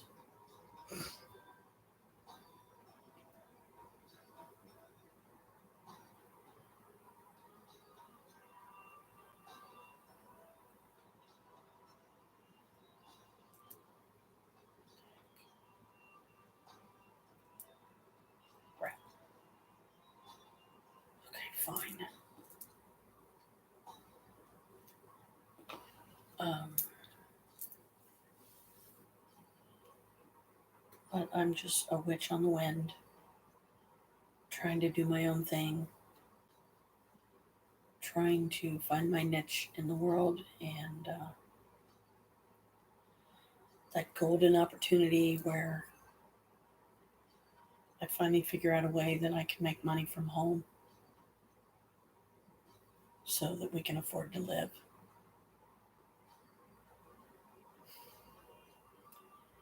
Cost of living has escalated and gone up, so it's pretty ridiculous. Um, I try to not use the car a whole lot because I'm trying to conserve gas so that when Chris has appointments coming up, like I believe he has another one Monday, I think it's allergy shots that he's going to, and I'll be glad when he's gone because then I'll get a little peace and on his appointment, I mean, and I'll be able to do my live stream more freely and not suddenly be silenced because I I don't even want him next to me when I'm doing them. Because like I said, he's not supportive. He what I mean by not supportive is he's not supportive with a lot of things that I like to do and things that I enjoy, things that I'm passionate about. And even though it's not exciting and entertaining for everybody, um, I still like to do my video logs because right now it's all I have. I have a handful of friends, um, and that's fine, because at least I have that. It's more than some people, I guess. But I don't like the restrictions and constrictions that I have to live under now that I'm living with somebody else. Now, if I had a roommate that was more supportive of my live streams and, had some techie ability that could help me learn how to edit them and do different things that I don't even know how to do yet to make the videos better. How do you know when you've got good content? Um, I'm sorry, but I'm not out to entertain the world. There's far too many paranormal YouTubers for that. So why would they need me? Why would they need another one? Traveling is just not, it's just not doable.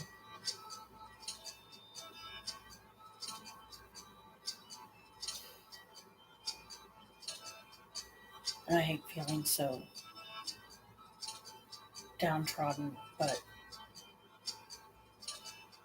it's just how Chris makes me feel. He, like everything that I'm interested in, or a lot of what I'm interested in, is a joke to him. He cuts down creepy hollows, thinks it's a bunch of hooey. Um,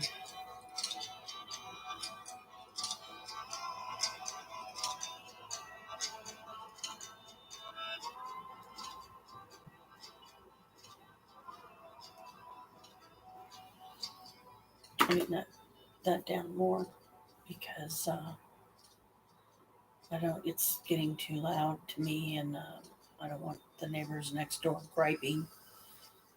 You're keeping me up all night. What were you doing? I was throwing a party. What do you care? Hey, and mix.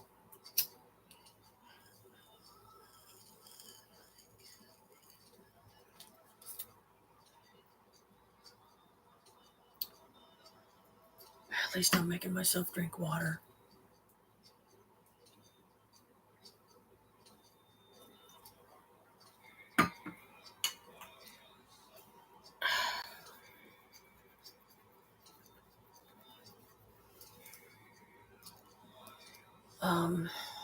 I thought it would work and it would be allowed.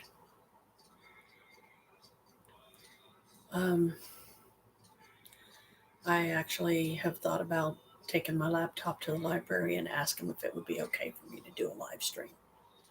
And one of the,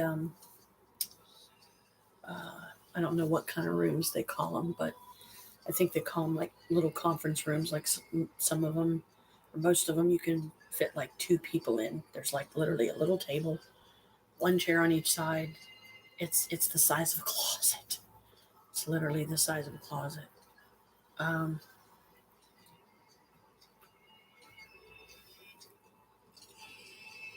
I guess I can't do that.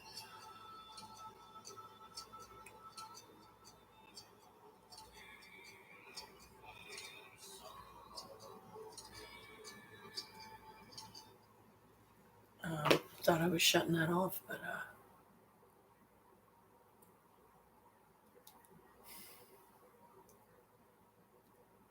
just I don't feel like music anymore. And it's called being courteous to the neighbors and having a little bit of reassurance that I'm not going to keep him awake because he suddenly decides that my music's too loud and is keeping him up.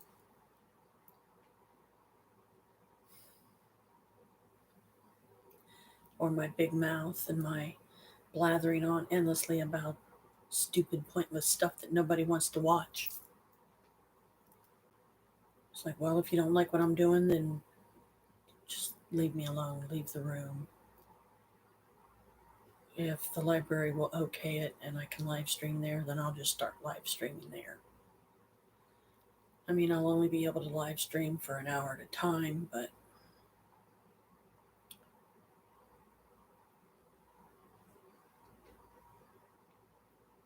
at least there I could feel more like I could be myself and nothing was expected of me, or that I wouldn't have to deal with an unsupportive spouse that he just all he wants to do is cut my shit down that I like to do. I'm not saying he cuts all of it down, but he does tend to cut stuff down or make me feel like he looks down on it like it's pointless. But yet, you better believe if he was doing some kind of YouTube project or something, then he would expect me to go, oh, honey, you did so great. You think I'm ever going to get that from him? No. He's just not that person. So I would rather have a place that I can live stream freely and not worry about his criticism. Because the thing about it is, I never know when he's going to be criticizing it or cutting it down, but he always does.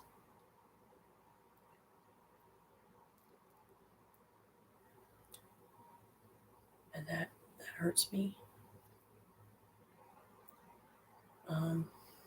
Because a lot of this that I do and why I share these things with the 2 subscribers that I have on this channel, one of which is me. I may be the only subscriber on this channel, my own channel. But, I just don't care. Because I know that a lot of people out there, they're going to view these and go, oh, that's boring. It's just some fat chicks talking about stupid shit that I don't want to hear. Well, thanks a lot, and F you too, buddy. That's what I mean about trolls. People that come on and just, cut you down every way, shape, and form they can because it makes them feel better about themselves. When really, they're just as miserable as me, if not more. I gave up believing or thinking or feeling I'm ever going to meet any of the YouTubers I watch because I'm just a fan to them. I'm just another face in the crowd that I'll probably never be in when they're having a fan meetup somewhere. Even if they're right here in Columbus, Ohio, I'd probably find out about it after it was already done and over with. Which you can't exactly go back and make them redo it because you didn't know about it.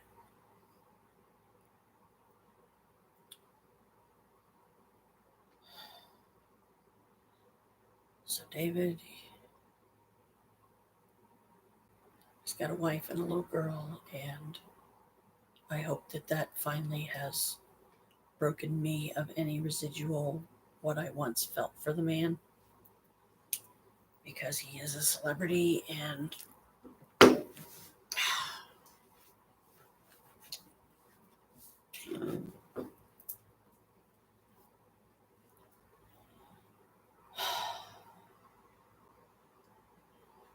he's unattainable.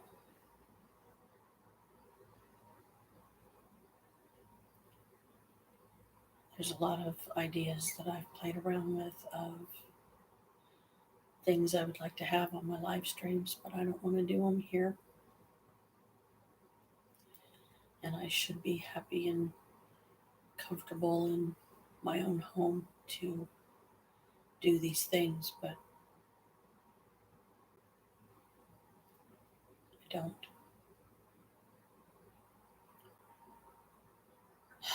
And I still don't understand why there was 21 views of the video, but this one was in my other account. My Janet Mabius one, this is my Janelle Mabius one. In my Janet Mabius one, there's one that's an older one, like all the way back to the first 6 videos and live streams I ever did in that account. So, and it was how me and Chris met. What was so fascinating about that? When it happened at the time, it was fascinating. I thought it was pretty cool, sick, dope, whatever, wicked, cool, awesome.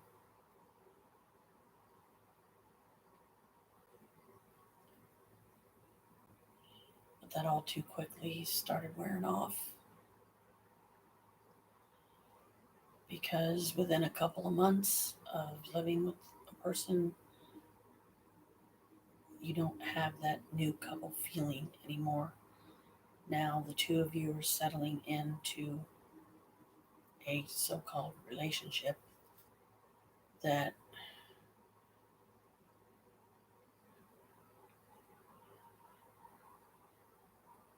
nobody's happy in. And I can only speak for myself, but I'm certainly not happy. Not the way I'd like to be.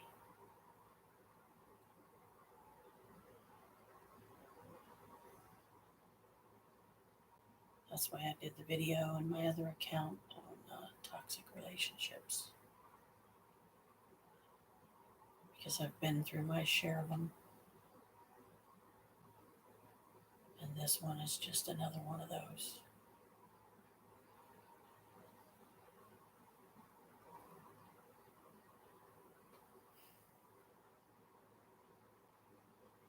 He just gets so mean sometimes that the only way I can get him to stop is to start crying. Because it hurts me that deeply.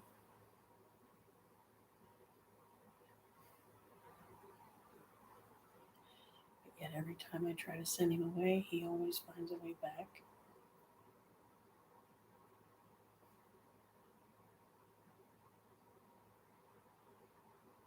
So what's the point?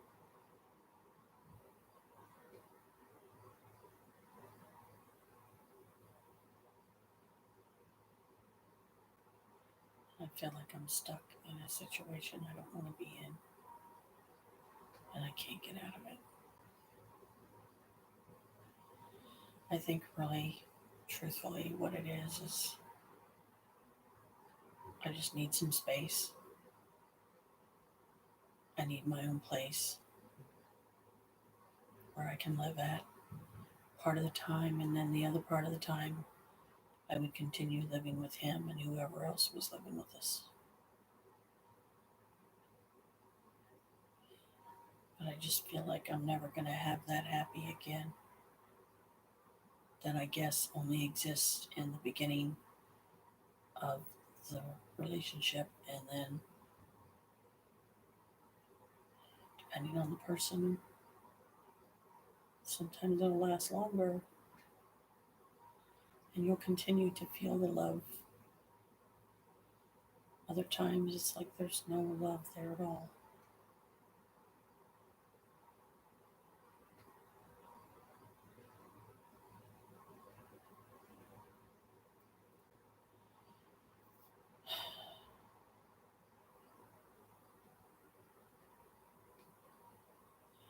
just wish I could have a weekend by myself somewhere that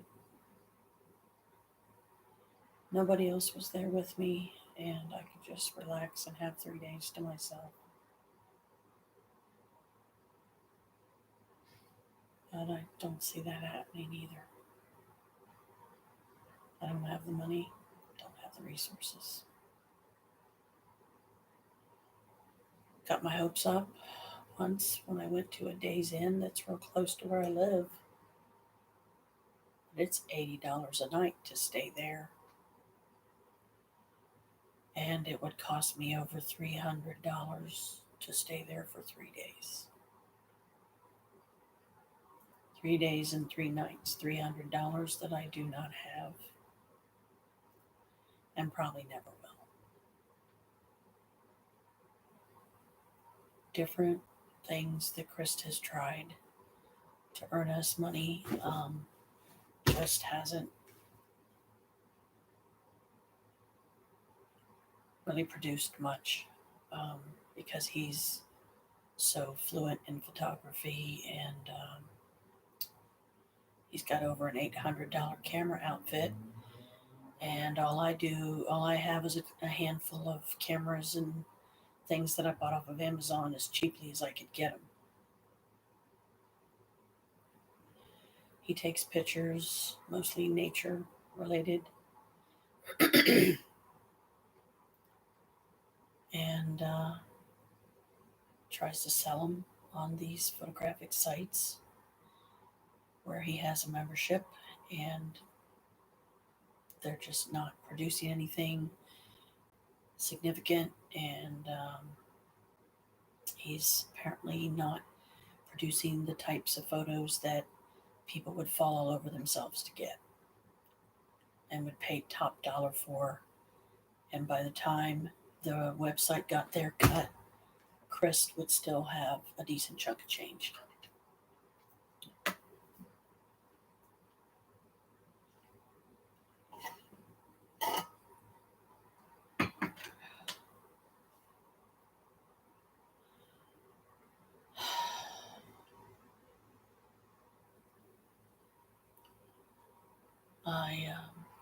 But every time I try to do something that I like doing, that I'm comfortable with, that's fairly easy to do, but it does cost money to get it going. And again, the money just isn't there to get it going. And I don't get any support from him about those either. He usually cuts them down and tells me all the reasons why I shouldn't do it. Because I'm stupid and I'm wasting my money and my time. Because this is not the answer.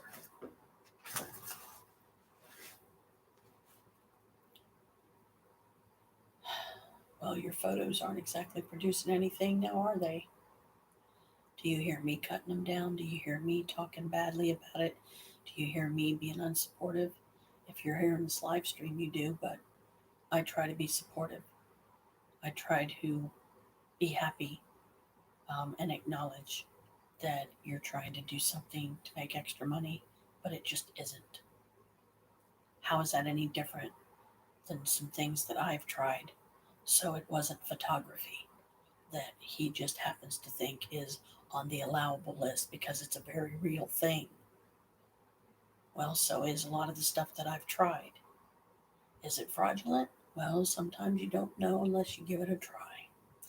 And if you find out that it is fraudulent, you can always demand your money back and threaten to expose them if they don't pay you for damages.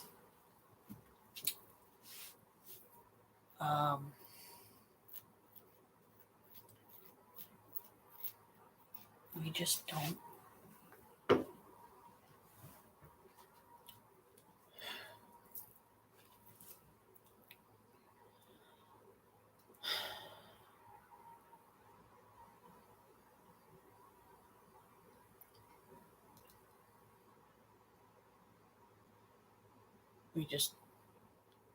I don't think we're a very good fit.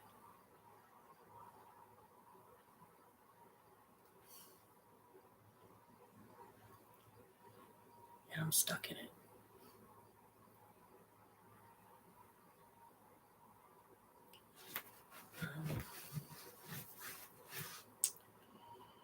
Can't get any kind of a paying job really.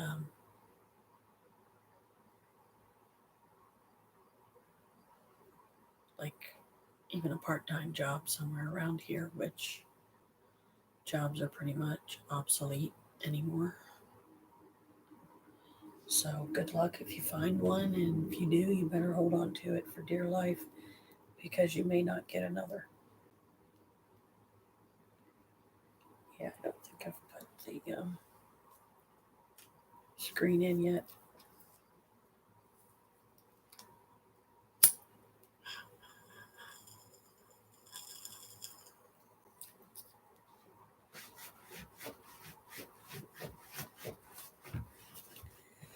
Foot's itching.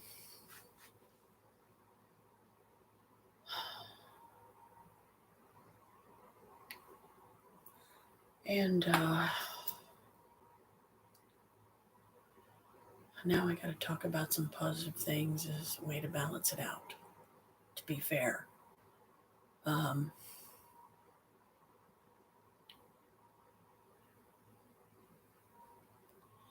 In his own way, Chris, he tries. He does a lot for me and my kids and other people, and his computer and technological skills are very profound. And my hope and dream is that I'll get even remotely close to the level of talent he has now. It took him 47 years to develop, so I've only been doing the YouTube thing for a few years. I'm no expert by no means, and I realize that there are going to be haters out there, and well, the haters can just stay away from my channel because I don't want nothing to do with them.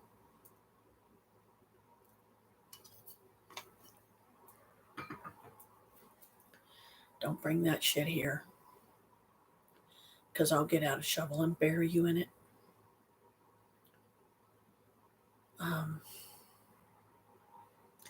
He keeps the majority of the bills paid. I have some of my own personal bills that I pay for some things that I like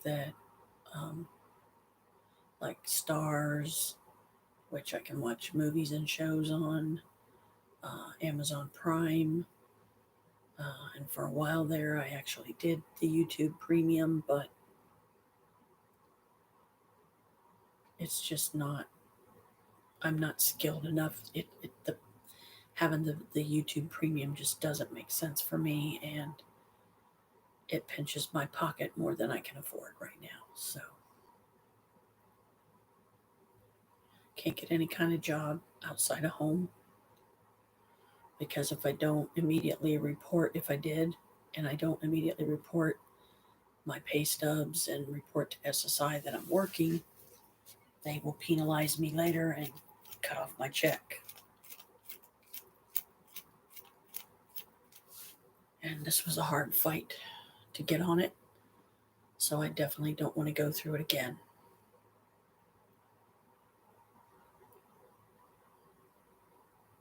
But they don't give us enough to truly live on.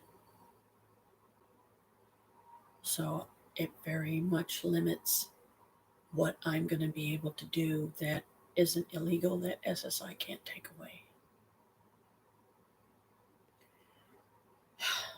Doesn't leave me very many options, does it? I don't have sponsors. I don't have Patreons, supporters. I'm hoping when I tell Brooke about my YouTube channel that both of them, that she will subscribe to both and maybe watch, the videos diligently, because there is a lot of family related issues that I cover in those videos this being one of them, because she has a right to know what kind of situation and family she's marrying into. Sorry, I gotta get up again. It's just really difficult to sit on this thing very comfortably. And yes, my weight is a big factor of that. Some of the family history that I'm speaking of, that I have touched on in other videos, I come from a dysfunctional, broken home full of alcoholics and abusers. I myself can proudly say I am not an alcoholic. I almost never touch the stuff. Am I a social drinker? Yeah, absolutely. But how often do I drink? Almost never. The men in my side of the family have issues. Um, some of them mental, some spiritual, some physical. And this is sort of a recap too. We could all benefit from rage reduction classes, I'll tell you that. Um,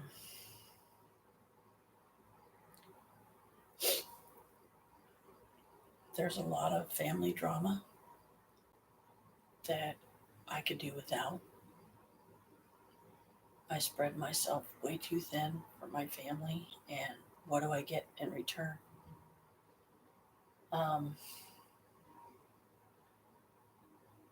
A lot of times, nothing. I mean, my own mother has hurt me so badly that I literally walked home crying in the rain because I don't remember what the incident was or anything that took place. And that is a revisit I don't want to do. Because when you revisit some of those, it's like you're going back there and reliving it. Living it once was more than enough.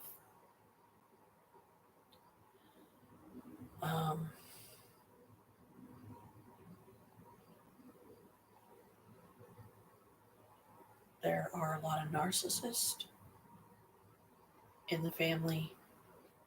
I'm not one of them, but there are many who are. But I won't give any names because on the off chance that they see one of these videos someday, I don't want to get the third degree about it.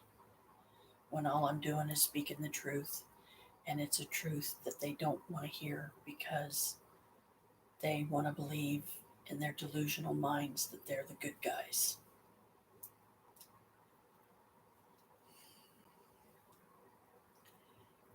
Wipe off my glasses, they're all messed up.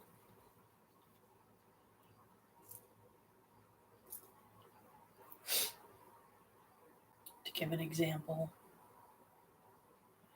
my now deceased biological father, Gene, he was a Virgo.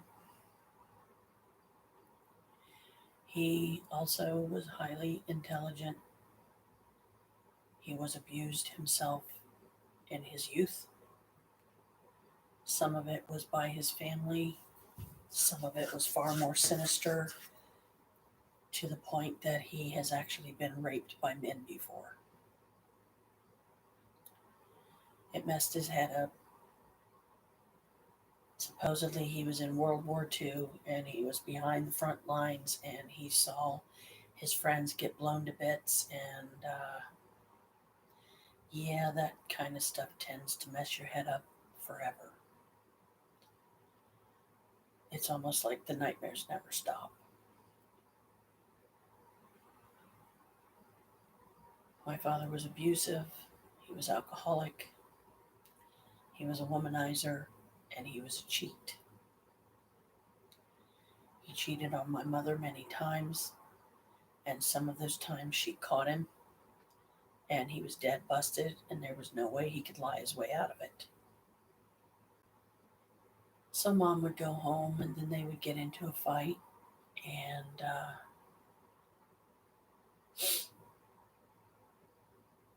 my dad's not on my favorite list. There are times when I will allow his spirit to be around me, and there are times when I won't. Because the damage that he has done to the family because of his horrible actions, it left a stain that no household cleaner will ever be able to remove. My mom divorced him when I was 4 years old. My mom raised me and my two siblings by herself. She had to get on welfare to do it, but she did. She survived. We survived. We got cash check to pay rent and bills and food stamps to eat on.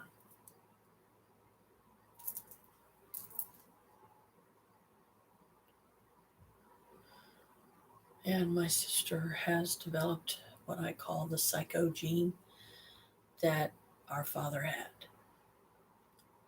She's like dad with boobs. She's very violent, very narcissistic, and she will be your best friend as long as you bend over backwards and praise her to high heaven and worship at her feet. Do things for her. Go out with her and spend an entire day watching her spend her money, knowing full well that you yourself don't have any, so you can't get anything for yourself, and you don't dare ask her because she would be like, well, I'll get it for you, but you got to pay me back. So she's not even capable of giving a gift, because when you give a gift, you're not supposed to have to pay for it. Like if you're going to give someone a gift, don't ask them to pay for it, because then it's not a gift. They could go out and buy the item themselves.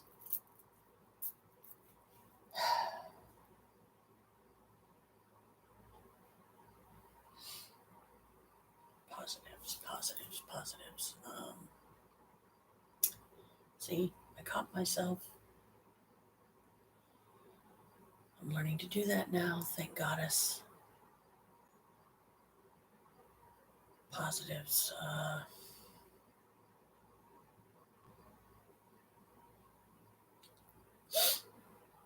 Got a new deck. I call it a self-love deck. It has nothing but positive cards in it. It's a daily inspirational thing that I do to try and keep myself on a spiritual path for my highest good.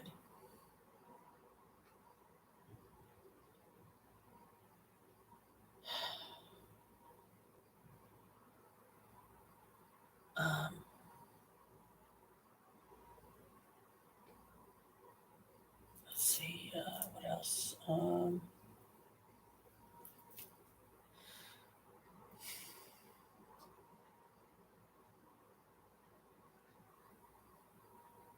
I can't. I'm trying. I'm trying to think of some positive stuff to talk about. And I'm sorry for those of you that can't hear me. I hope you can hear me okay, but I have to keep my voice down so I don't bother him.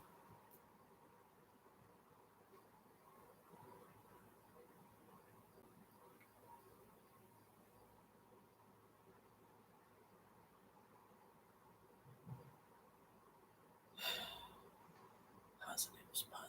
Come on, Janet. You've got some more. Think about it. Draw them out. Stop focusing so much on the negative.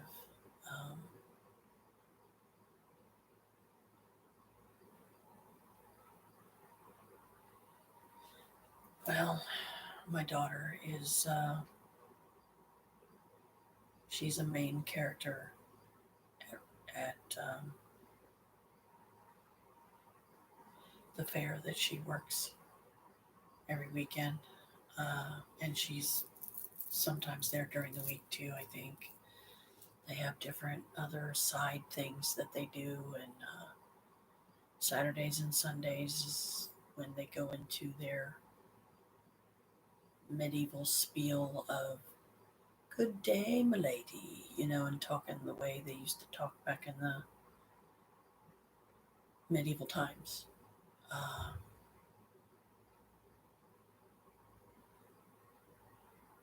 I have bits and pieces seeing how she's grown and turned into a beautiful young lady, but she has a lot of problems.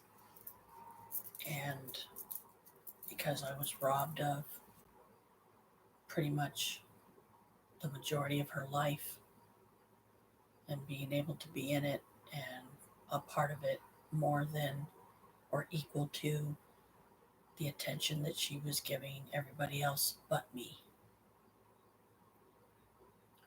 And when she was a little girl, I can't hold it against her because she had no say. And even when she got into her teens, she had no say. Somewhere along the line, she started putting her foot down. And I'm glad, saying, "No, you're not going to treat me that way." Um,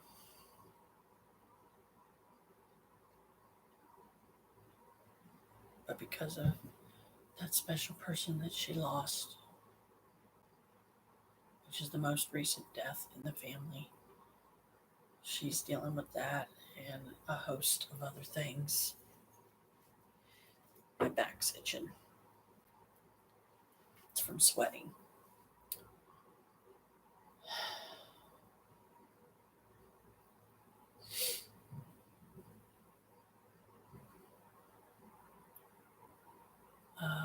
Positives.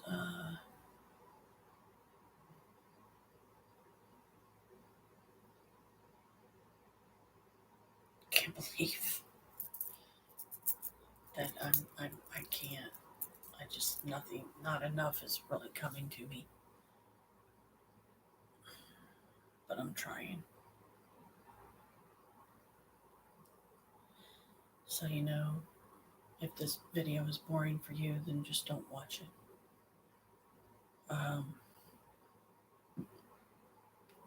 But don't cut me down and talk about me badly either.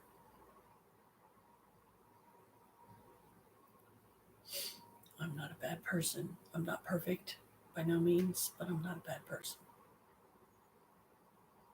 I put up with a lot. I am expected to sacrifice a lot for my family, and I do every day. And the handful of people that know me in this building that are my friends, they see me at my happiest, but a lot of times they don't see me at my lowest. But they have. But they also need to realize that even I have bad days. I can't pretend to be chipper and cheerful all the time because I'm not always chipper and cheerful.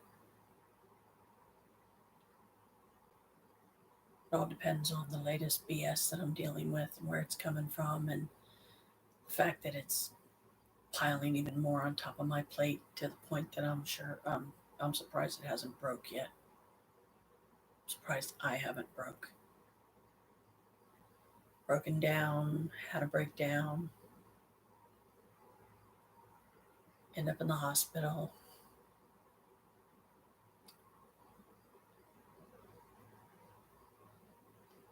Watching my family fight all the time, cutting each other down.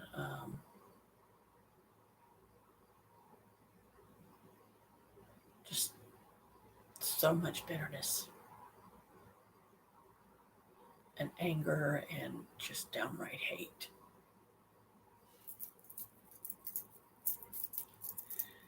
And some of the more positive things that I try to talk about, sometimes they just escape me because, try as I might, I can't think of enough positives to say. I can't read what a card says because I might be violating copyright infringement, which I don't see how I'm doing that by just reading the card. It could be from any deck, from any artist. What are the chances that artist or someone they know is going to see this particular video?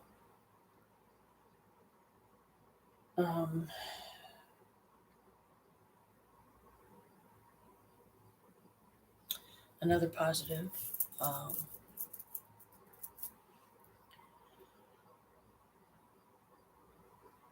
with my help and a little bit of our friend Harold's, me and Maria and Harold helped her transform her living room one day because she got tired of the way that it looked.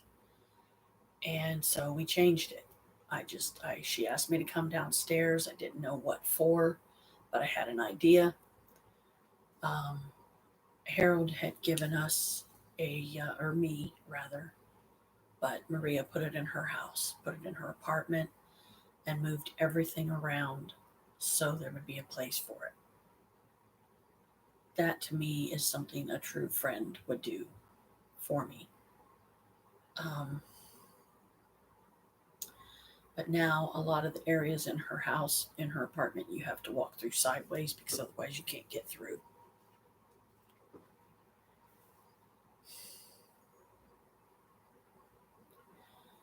We opened up the space a lot better, but she doesn't want to store any of her furniture or anything downstairs because she doesn't have a locked storage cage that she can put her stuff in like we do. And we certainly don't have the room to put any of her stuff when I can barely fit ours in there. And it's going to be even more crowded the day that I do decide to tackle and tear into this living room and get a lot of this stuff going.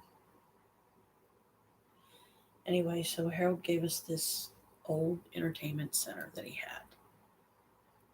It's got two little bottom shelves on the right that you can open up and store stuff in. Over on this side, the height of the piece, there's glass doors, and there's another area in there you can put shelves in. But right now I'm not so worried about the shelves because I like that space being the way it is. And then over here above where the little doors on the bottom are is another shelf, which a lot of people, that's where they would set their TVs. But nowadays, let's face it, flat screens are not exactly tiny. So most likely they would set it on top of the entertainment center. The top of this entertainment center is me and Maria's magical altar that we share. She's got some of her magic items up there. I've got some of mine. But I told her and asked her to please not put anything but sacred magical items up there. And then beside that magical cabinet, which is what I call it, is a small table that belongs to her that is her own personal altar. That she has some of her Creepy Hollows vessels on.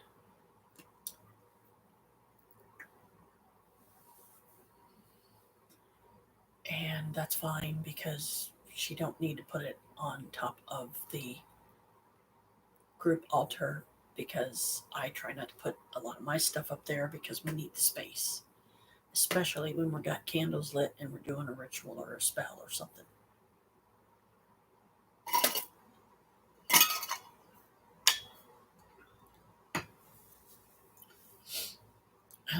Maria is my my current magic student. I'm teaching her the craft to the best of my ability, but because of the stroke that she suffered years ago, it has reset her brain, and not in a good way,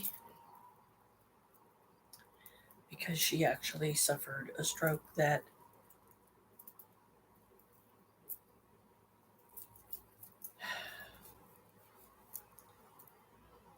has damaged a lot of brain function that a normal person who hadn't suffered a stroke would have.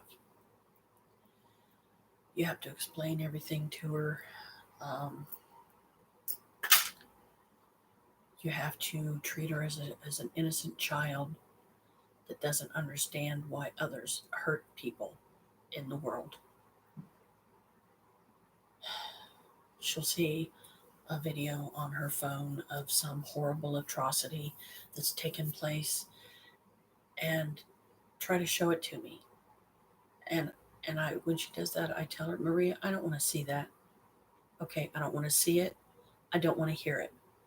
And if I was you, I would stop watching it, because why do you want to watch stuff like that? Why? There's no positive that can come from it. Are you trying to get yourself depressed? Because that's a good way to do it.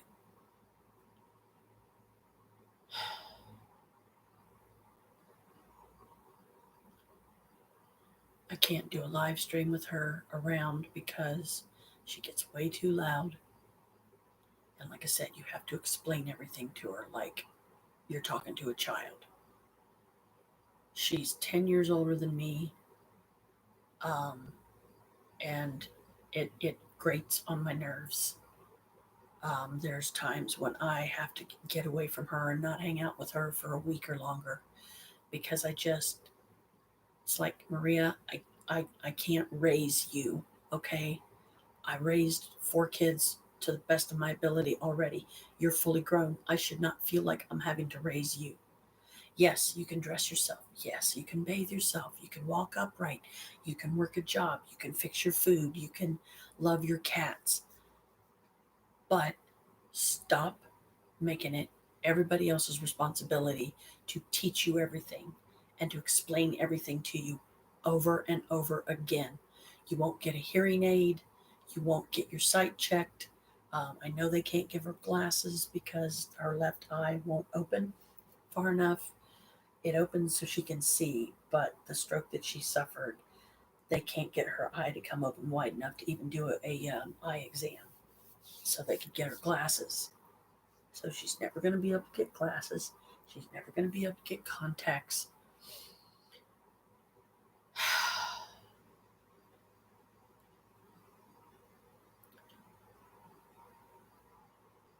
It's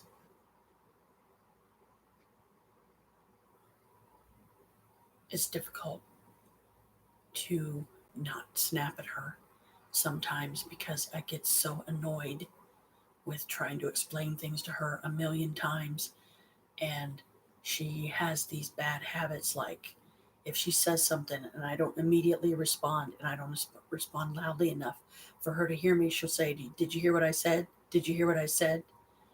And I just want to scream at her and say, Maria, will you please stop? Just stop. Okay? You're grating on my nerves here. I cannot teach you everything. I cannot undo what that stroke did to you any more than anybody else. And now it's a burden sometimes to be around you because you're so annoying.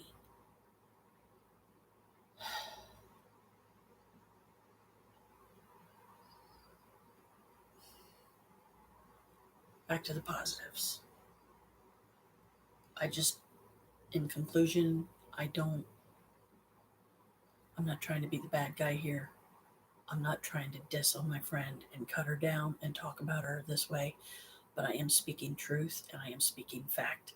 And if I let her do a future live stream with me, you can find out for yourself exactly what I'm dealing with. Tell me how you would handle it without hurting her feelings, without being constantly afraid that you're going to say something wrong or that she's going to take something wrong.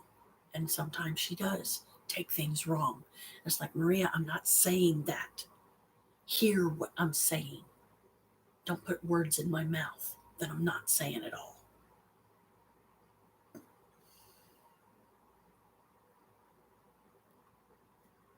on the positive, back to the positive. Excuse me.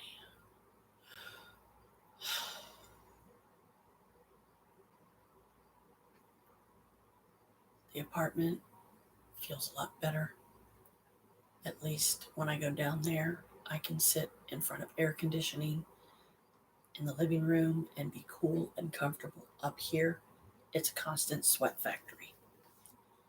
These tower fans are not doing shit. But what's the point in saying anything, because it's just going to piss Chris off, and he's going to say, well, fine, I'll just shut him off, and then it'll be even hotter in here. Well, they're not doing much good as it is, so what the hell's the difference? He won't allow us to get another AC unit to put in one of the windows in the front room because he don't want to pay the extra electric. I want to be able to live comfortably in my apartment, and that means having another unit that now I'm never going to have because he says I'm not allowed to. And if this was my place and I was living here alone, I would have already had one.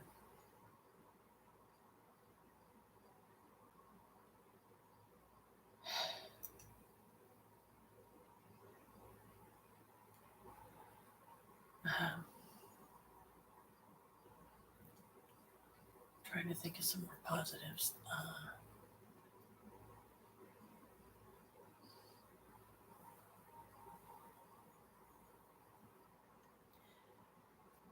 I can't.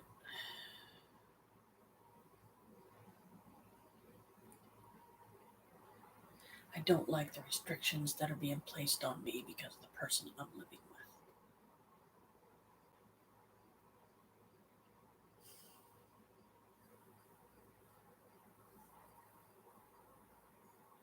Some of his wisdom I appreciate. Some of it I just wish he would shut the hell up and keep to himself.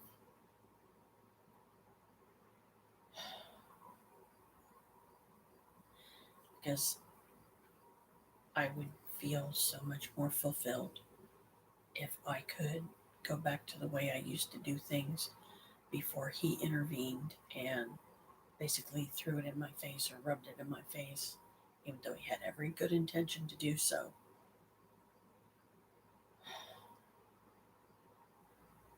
You got to be careful what you read out loud. You can't say that it's from a book that somebody else owned. Well, then I have no content.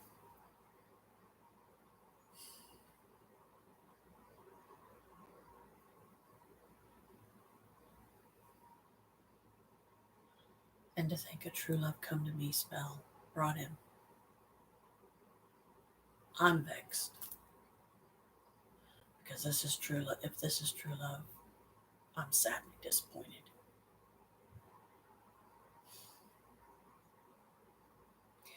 I'm tired of being disappointed.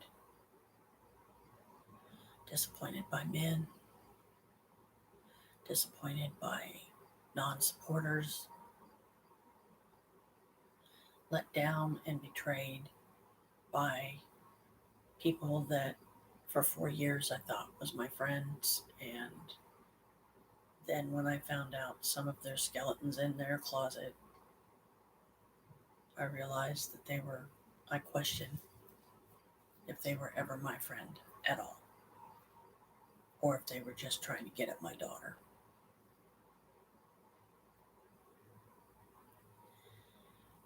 I don't know if AW will ever respond. I don't know if he'll ever read the text message. I don't know if he went and watched the video yet. I haven't been back over that account. I've been trying to give it some time for him to respond, but he's probably not going to be real happy with me right now because I exposed him on YouTube because of what he did. And if you want to know what that is, you're going to probably have to go to the other account and find the videos. I don't remember what I titled some of them. So you're going to probably have to go through a few to find the particular one that you're looking for that has AW in it. And when you hear his first name, which is the A, then you'll know, oh, that must be who she's talking about, because I won't refer to anybody else as AW but this person, because that's their first and last name initials.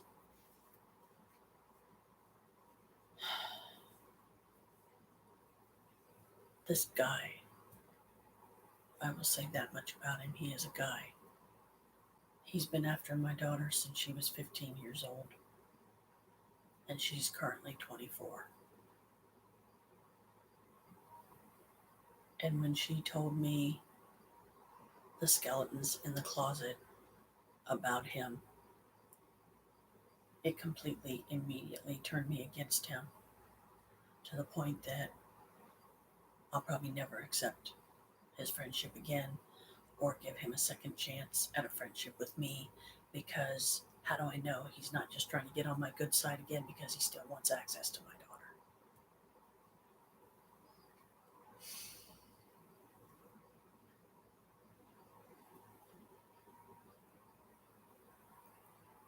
I just want to be happy again. I want to be happy in my life. I want to feel like I can go out and do my own thing and not come home to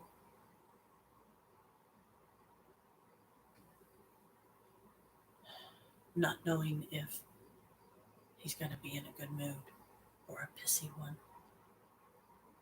And now I'm talking about Chris.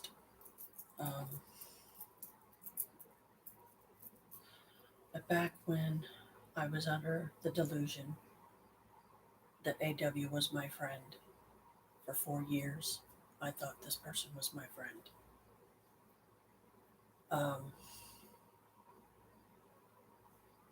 I would do spells on the fly for him all the time. Never charged him a dime, because I loved him. He was my friend, or so I thought. He lied to me, kept things from me, and he stole from me. What he stole from me is the most precious, the most important, and he'll never get it back. Not from me. And that was my faith in him.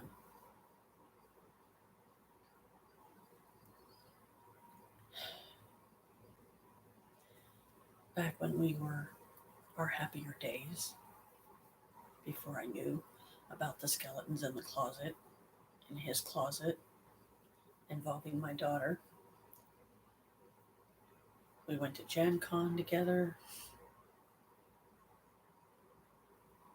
We had a good time, and it gave me 4 days away from here. And I couldn't have been safer, because I was with a friend.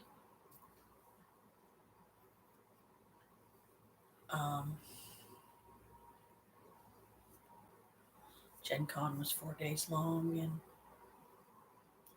the only thing I didn't like about it is you had to pay to volunteer there. And I got cheated out of $87 that I could definitely use right now.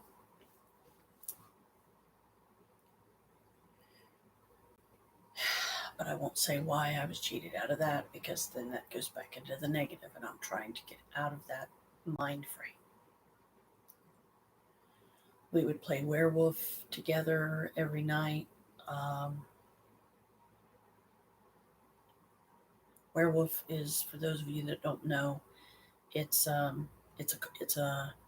role playing game, but it has cards, and there's, I think, 2 wolves, if I'm not mistaken, in the game. You have to have at least 6 players, and 2 of those players are the wolves, the werewolves, and then 4 of them are the villagers, the ones that are trying to figure out who the wolf is, and if they do, then they win. The people that would line up just to play that game with us just evoked a feeling that it was kind of like that happy place that you never want to leave, you know. For me, it's a crystal cave where I'm levitating with my legs crossed, my arms like this resting on my knees, and I'm just floating in my crystal cave. Beautiful sunlight streaming through, and at night, beautiful moonlight. And when I go there, I don't want to come back.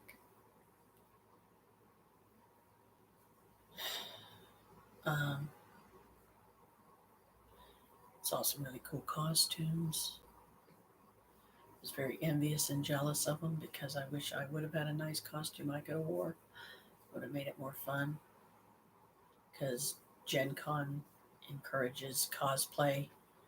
So there's a lot of games that involve cosplay, so people will run around looking like Wolverine or Freddy Krueger or Jason or any number of other Darth Vader I saw once.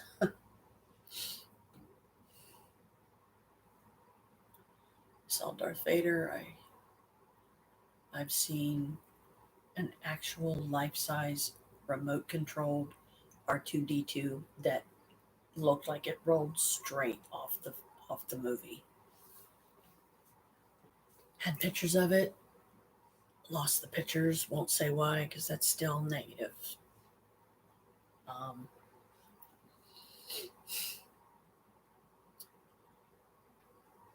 had a beautiful hotel room that I got to stay in. This wasn't Gen Con though. This was Marcon.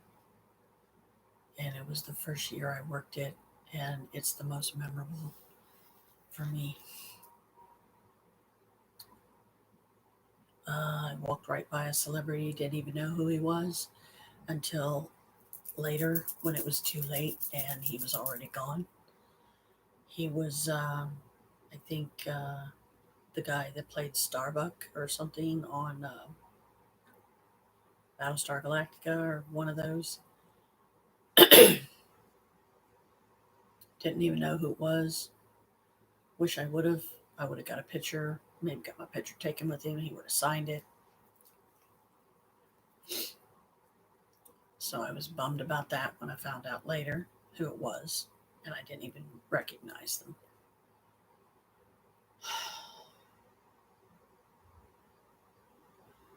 The guy that had the remote control R2D2 literally rolled it right up to my table. And I kissed him on his dome and kissed him on his forehead, basically. And I reacted like a little girl. R2! And I was just so excited. Got my picture taken with a couple of stormtroopers. Got a picture of the beautiful hotel room I got to stay in. All of those pictures lost when I lost the phone, and why I lost the phone. I cannot get those pictures back. I will never have them again, and I will probably never have the opportunity to take any new ones because I'm never going to work a Marcon again because it's just too sexually open for me. Now, during the day, people have their clothes on. At night, when the day's done, people go to Barfleet wearing practically nothing. And I'm sorry, but I don't want to see that shit.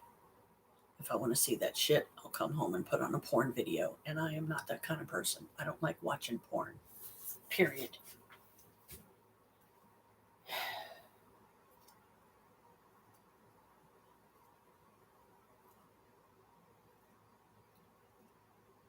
City Center Mall.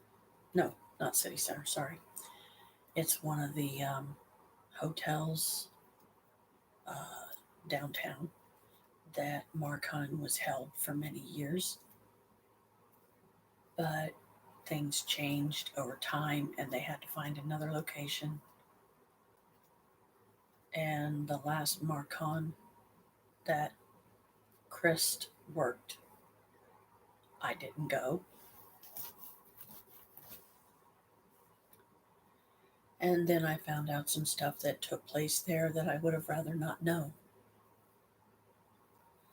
because some of it involved Chris in a way that really hurt me and upset me, especially when I was told about it.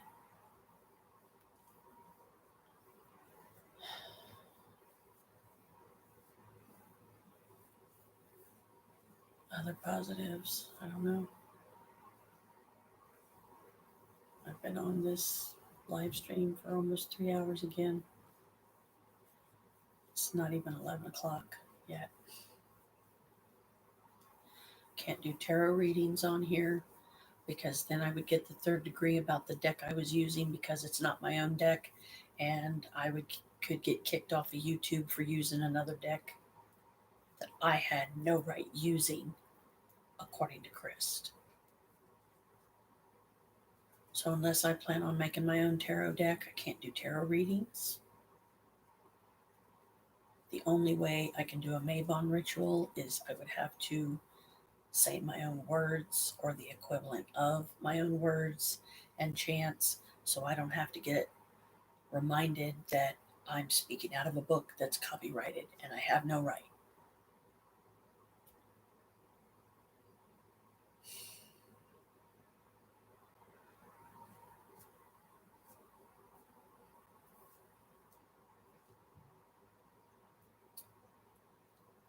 Some of what would help me out a lot right now is if I could get some paranormal investigations set up that wouldn't cost me any money, little to no money. It would give me some field experience, and it would be some people that I was checking out their house to be able to tell them, with all the abilities and skills that I have as a witch, if there's bad spirits in there, if I feel bad energies or whatever.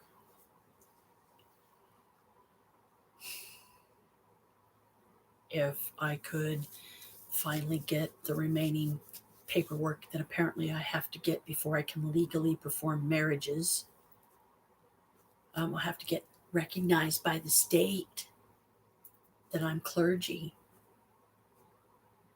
And suddenly Chris feels like he should be the one. He should be the one. We should pay to get him certified so that he can perform my son and his new girl's wedding, where the only way I'm going to be able to be involved in it is as a witness. And I'm supposed to just smile and say, okay, honey, that's fine. Well, it isn't. Because if he and I can't do it together, I don't think either of us should be allowed. And if he doesn't want to pay to get me certified as well, then I don't think it's right, and I don't think it's fair that he gets certified and I have to wait. Because not being able to perform their wedding ceremony is like having Alicia's graduation taken away from me all over again. Something I'm never going to get back. Something I can't go back in time and undo so that I could be a part of it. I will talk to Brooke how I feel about things. I will ask her to try and talk to Michael about it, and hopefully he won't get as mad at her as if I directly told him myself. But to put it back on the positive spectrum of things, if I could get myself certified and I could start performing marriages, I can charge up to $500 for a private ceremony.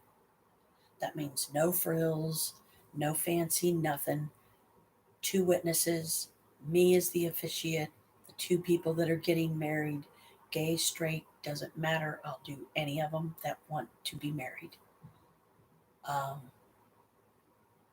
Perform hand fastings for people. That'll get me out there in the magical community a little better, get me some exposure that way, get me some field experience of what it's like to perform wedding ceremonies. That would be an extra way to make money. And if it was a couple that really didn't have a lot of money and $300 was all they could come up with, I'd do it for 300. I wouldn't do it for less than 100 because I need to make some kind of profit here. I sympathize with their situation for the ones that are just as poverty, poverty, that are stricken with poverty like me. They aren't middle class. They certainly aren't upper class. They're poverty level. Those, if they can't at least pay $100 for the simplest of ceremonies, then I can't help them. They'll have to go find somebody else that would be willing to do it for less. Good luck with that one. So I can't do tarot readings. I can't do magical related stuff unless it's my own stuff and it's not something that's copyrighted in a book that Christ feels the need to remind me all too often that what I don't need reminded of, that yeah, there are certain things that when it's something copyrighted, you can't do it on YouTube because you could get in trouble. But all I do know is apparently I'm not doing anything wrong so far because they would have already canceled both of my accounts if I had. So lay off, back off, leave me the hell alone about it. I don't want to hear it anymore. If I fuck up and I do something inappropriate or that gets me both of my YouTube channels canceled, well, then so be it. I have nobody to blame but me, now do I?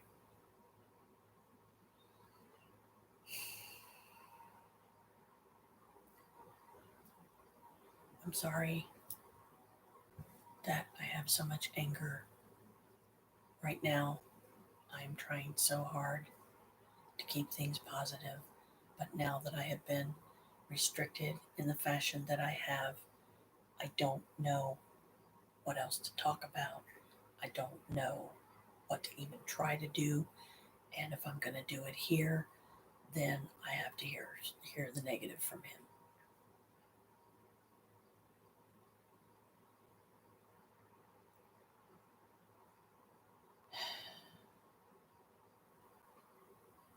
I wish I could find a place that would be willing to let me for a few hours a day, on the weekends or something, sometimes during the week, if I can spare the time, uh, go to one of the malls and do tarot readings for people and only charge $20 a reading, um, and just strictly do like the Celtic Cross. Because if I do the daily card scenario, I wouldn't feel right if I charged more than $1 for that. Now, with today's economy, as trashed as it is, if I put that on the advertisement sign that I'll do a daily card for $1, I'll do a past, present, and future for $3, and then I'll do the Celtic Cross and some other layouts too that I would have to adjust my prices. So I would do it on a sliding fee scale of sorts. But the main ones would be the daily, past, present, future, and the Celtic Cross. The daily, I fear, would be more people would come up to do that one, and I would only get $1 each time. Now, unless 20 people came up to my table consecutively, literally formed a line, 20 people back, and each one had me do a daily, then I would have $20, and that would be okay. Same with the past, present, future.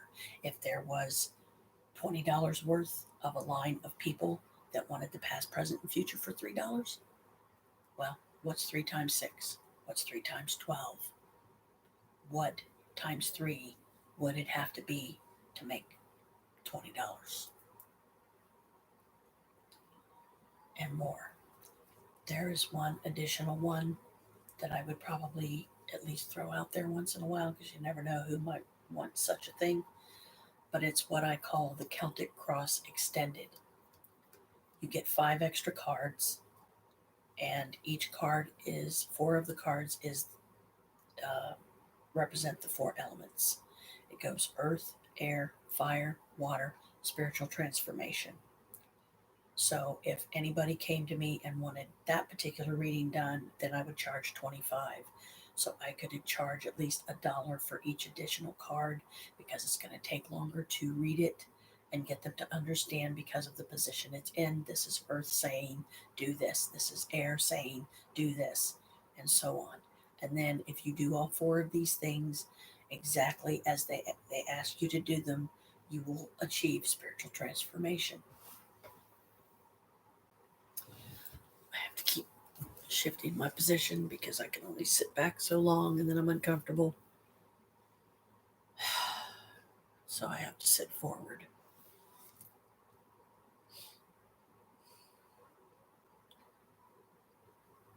But the drawback of doing such a thing would be you're going to have haters there. You're going to have trolls. You're going to have spoiled little rich bitches and bastards that are more concerned about their fucking ego and being told 20 times a day just how beautiful they are. Those would cause a problem. And I don't even want to think about what they would charge me just for that, let's say 3 or 4 hours of doing readings for people, because by the time I've been doing readings for people for 3 or 4 hours, I'm going to probably be wiped out to the point it's like, okay, I can't do any more today because that's just too much. More past my limit than I'm willing to go, because after each session I have to clear all that energy and push it away and blah, blah, blah. Okay, I gave you your information, go. And then the next person sits down and I repeat the process. Okay, what's it going to be today, folks? Is it going to be a daily, which is 1 card? I only charge $1. It's a daily message. It's quick, easy. It's done and over with the blink of an eye. I have another one that is $3 because it's past, present, and future. And I have 2 others. One is the typical Celtic cross sleigh, which involves 10 cards. I only charge 20 for that. And if you want the Celtic cross extended, it's 5 extra cards. So I will charge 25 for that because I want $1 for each additional card, because it's going to take longer. It's going to take more of my time, effort, and energy to read the extra cards and their meanings and explain the positions that they're in and what these energies are trying to tell you, so that you too can achieve spiritual transformation. Other decks, there's going to be other types of readings. With some, there's going to be 4-card readings. With some, there's going to be 7-card readings. With some, there can be as much as 12 or more. I mean, it depends on the deck, the questions being asked, and the people or person asking them. If I could get some private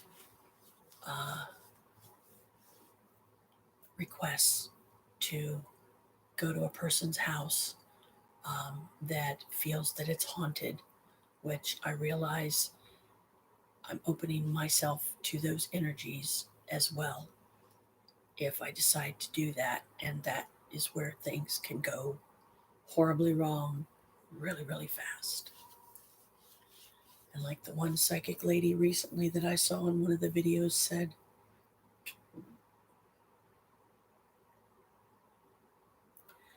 I don't want, need, or deserve the nightmares that would come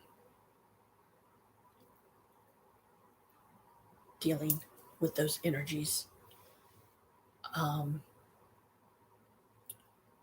Because that psychic herself experienced some really bad nightmares from dealing with these spirits, and I don't want the nightmares.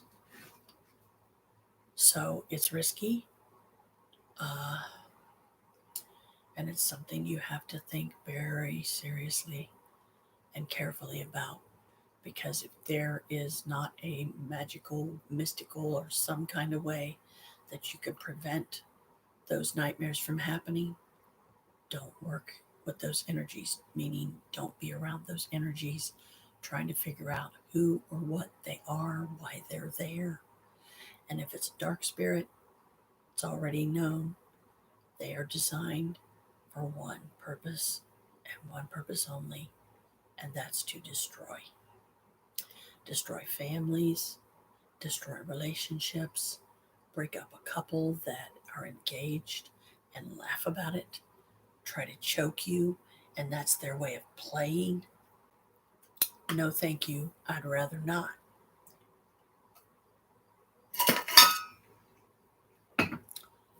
So I would have to go in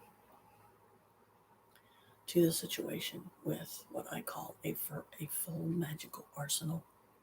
I would have to have all of my creepy hollow spirits there, friends and loved ones that have passed on, that know me well enough, even now, because just because they're dead doesn't mean they don't know I'm a witch, and they still hang around, and for that I'm grateful.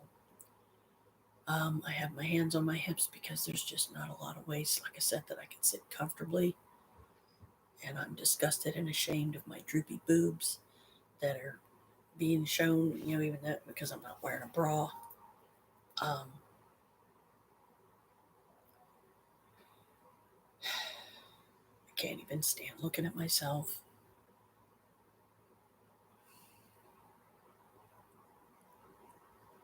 But I would be willing to take that risk and see if I couldn't make some money that way. Say, look, I can't pay you to investigate this place. I don't have the money. But if you truly want to know if there are spirits in here like you fear, and what it is, what they are, who they are, why they're there, and how they can be banished, or if it's just a loved one that has crossed over to the spirit world and wants you to know because you haven't heard the information about it yet. Okay, but if there's really no plausible reason for them to continue hanging around and living with you against your will, then they should just leave. They should have the respect and courtesy to just leave. Um, their message was received by the interested party that knew them.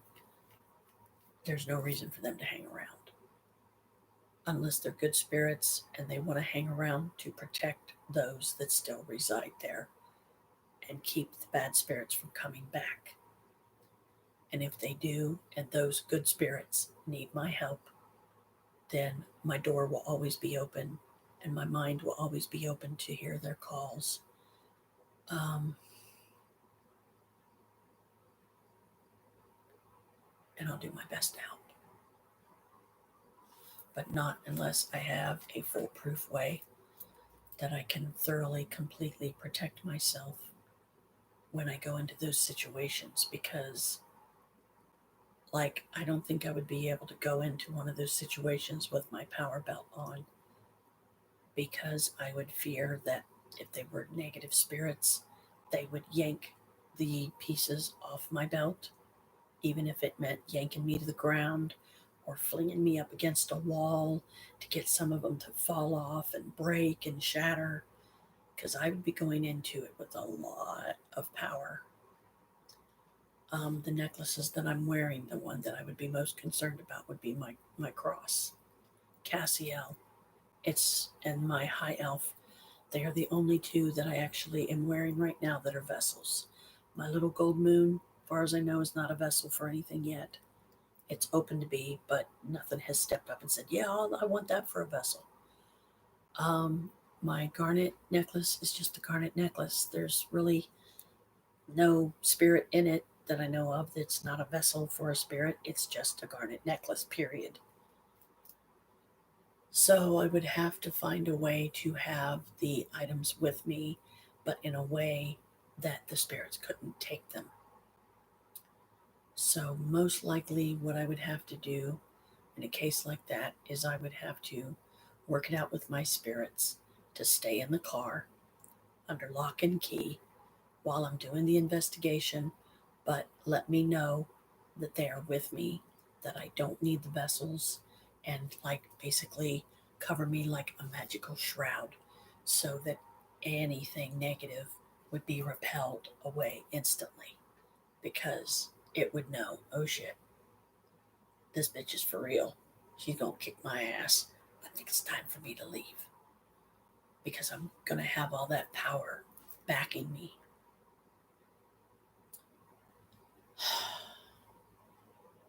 And I would literally have, if at all possible, every single one of my vessels with me. And they would be in the car under lock and key, like I said. And that car would have magical symbols painted on it. Um, Maybe not visibly on the outside, but energetically, through energy, through intent. And they would glow to only the spirits who created them and only the spirits that they are meant to repel. So if I could get some private work that way and explain to them, I need to be paid under the table. You got to pay me cash or I can't do this. If you want to try it before you buy it, okay, you walk through with me. Don't tell me nothing about nothing. See what I pick up on my own. That'll be your answer if I'm a fraud or if I'm for real. And I can promise you I'm for real.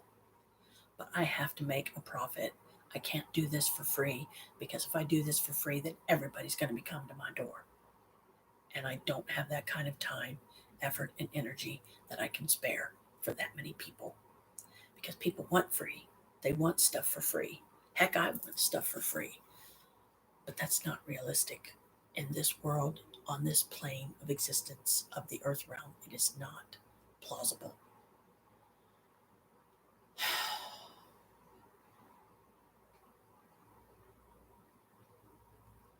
And once I passed the test, aced it with flying colors, so am I real or am I fake? You tell me. Because I pretty much just told you everything that is the reason you called me without knowing anything about it, just what I picked up on my own.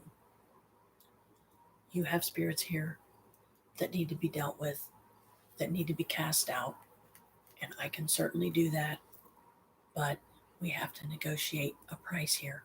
I'm not out to break you.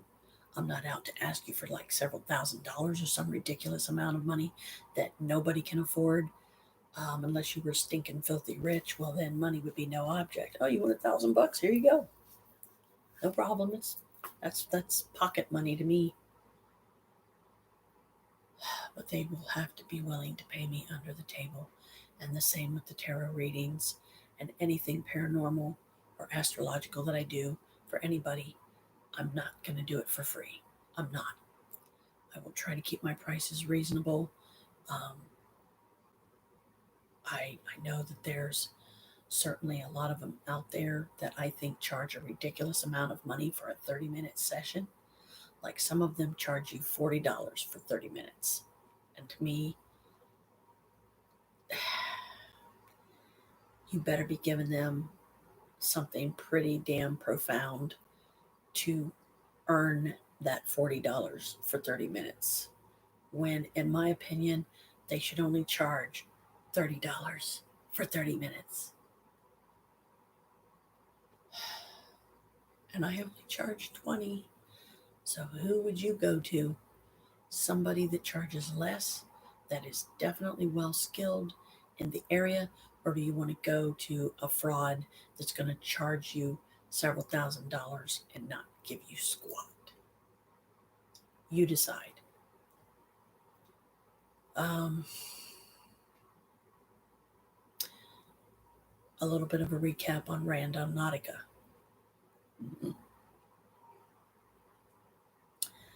Randonautica is definitely not an app that I will ever put on my phone because all the YouTubers that I have watched do that app have gotten themselves in some pretty messed up, dangerous situations and lured out to private property places where somebody has the legal right to shoot you. Kalika, quit. If you're going to be up here, you need to find somewhere else to lay. You're not going to mess this up for me.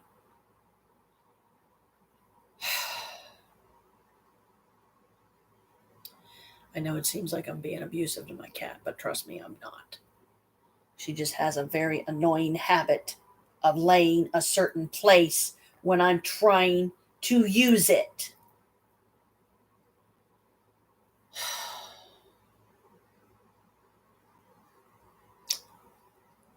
All right, Kalika, I'll tell you what.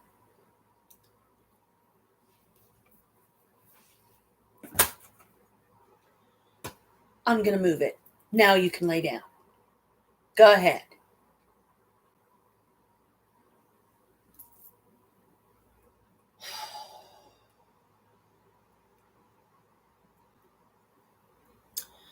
Another thing that concerns me is, hold that thought.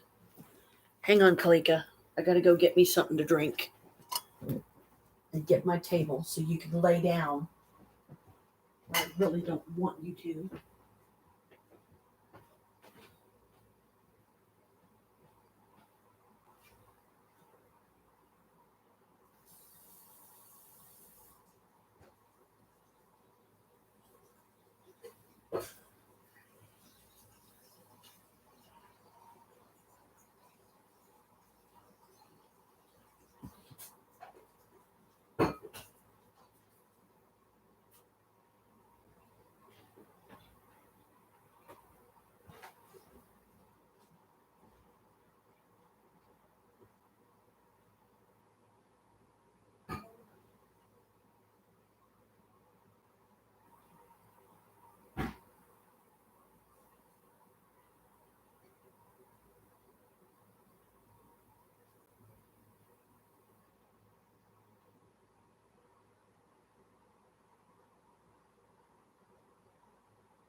I'm coming.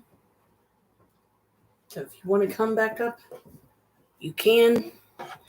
Because if I set up my table, at least she won't be able to bother it then.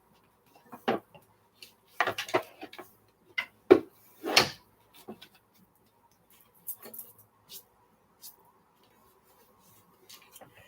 I have to watch where I place it.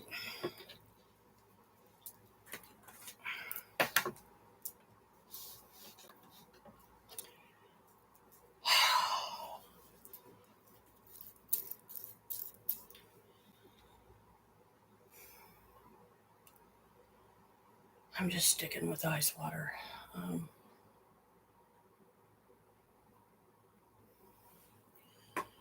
Because with it being this late at night, pop is the last thing I want to be drinking.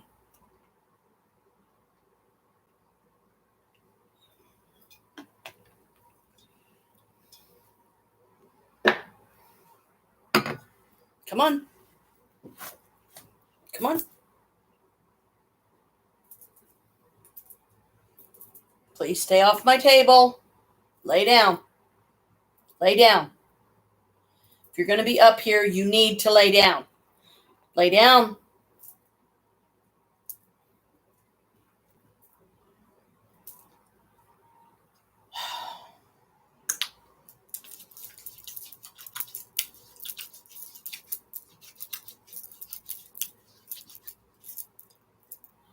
always do this to make the sanitizer dry quicker. I know it looks stupid, but... Are you going to lay down? Lay down. No, you're not going to be happy unless I'm petting you for 20 minutes, right?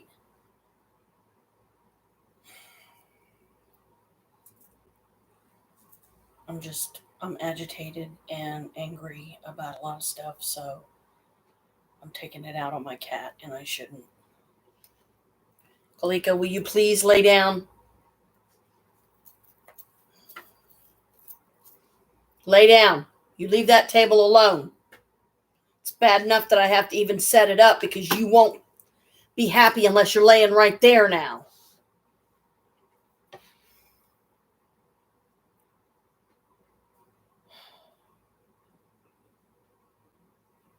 Get off my table. Get off my table. Get off my table. If you're going to lay down, you need to lay down right there.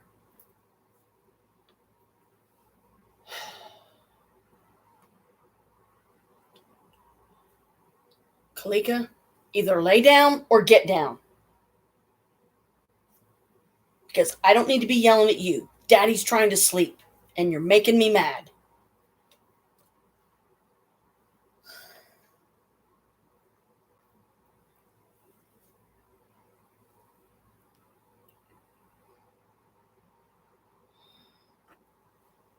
Lay down.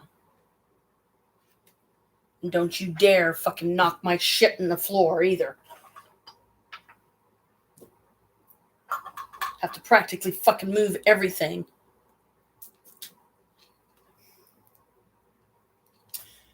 This is why I need my own office somewhere that I could go to where I don't have a bunch of irritations like my cat wanting my attention right now.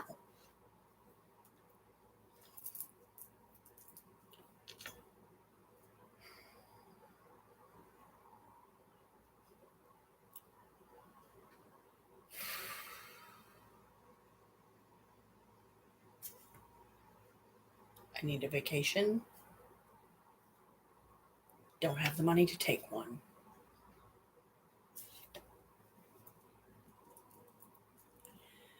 Any more than I have the money to go out and buy a brand new car. That way I wouldn't be so restricted at how often I use the only car that we have right now, because I'm more concerned about him having plenty of gas money to go to his appointments. So I'm denying myself trips out, getting things done that I would like to get done, that would give me something to do. It would give me something positive to focus on and maybe make my day go a little brighter. Kalika?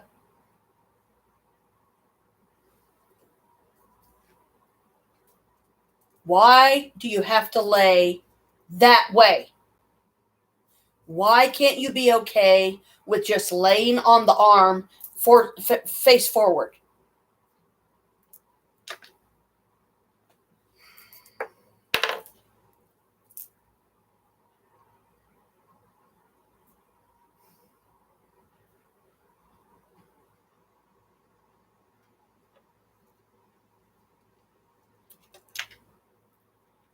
Now you know why there's periods where I will go several weeks or even several months before I do a live stream, because this is what I have to put up with.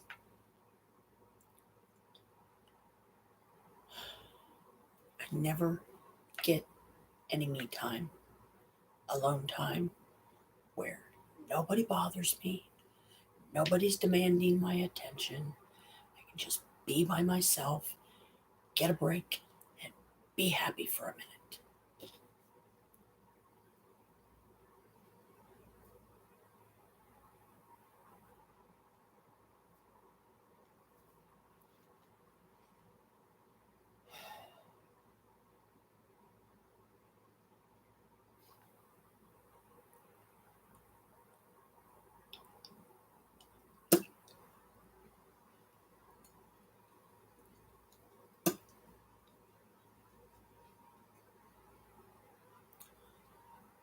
And she ain't even going to stay there but a handful of minutes, and then she's just going to get down.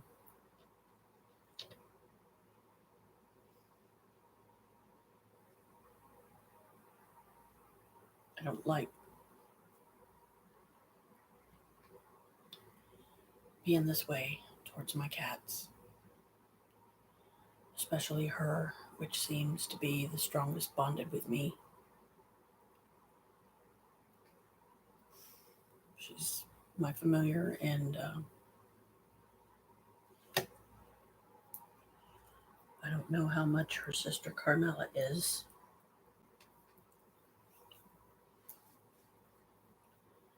Because I'm just not as close to Carmela as I wish I could be. But Kalika,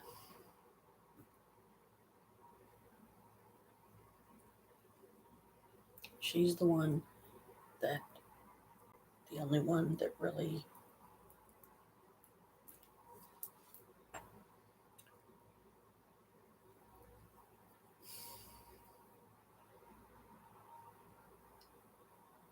lays on my lap or near me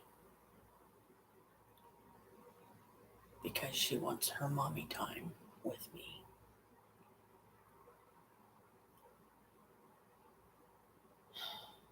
Because she loves me, and I don't think that she is intentionally agitating me. I really don't. And I'm sorry that I'm in such a bad mood, but this is another reason why I need to find a different place that I can do my live streams and not have these frustrations to deal with and negative feedback from the very people that I'm supposed to believe loves me and wants to spend the rest of their lives with me, but yet all they want to do is cut down a lot of what I like to do.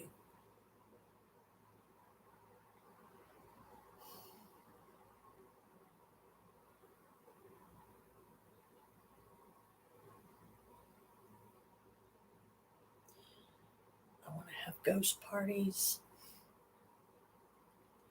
to honor the dead and let them know they're not forgotten, especially people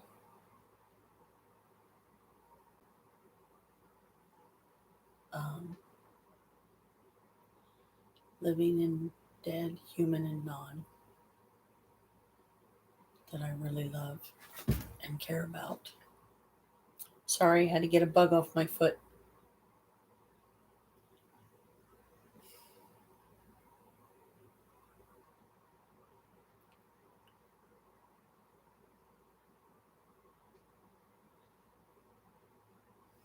I want to maybe allow some of them to channel through me, which would definitely be in the good content bracket as far as YouTube is concerned. But then I would worry about, once again, trolls and negative types that would cut down. Oh, it's fake. She's just pretending. It's like, no, I'm not. And if that's the attitude that you're going to have, get off my channel. Don't come back.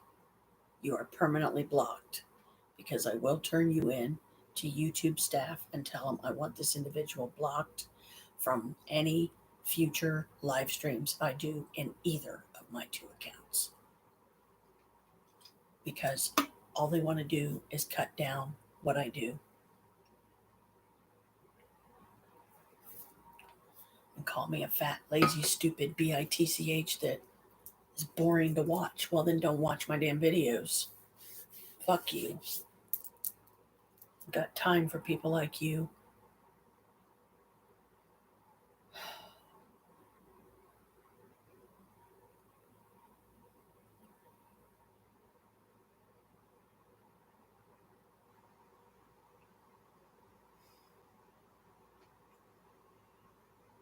It's almost 11:30 at night.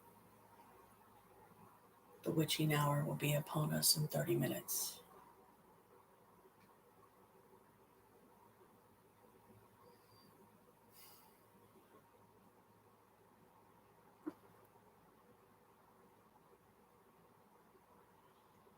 once again, I find myself at a loss for words. Topics to discuss that are worth listening to. That will also add to the good content. But until I can get me an office where I can totally be by myself and be free to be me. So if I want to dress up in costume sometimes to make it a little more fun and entertaining and lighthearted, more entertaining for me than anybody else, but if others like it, that's fine too.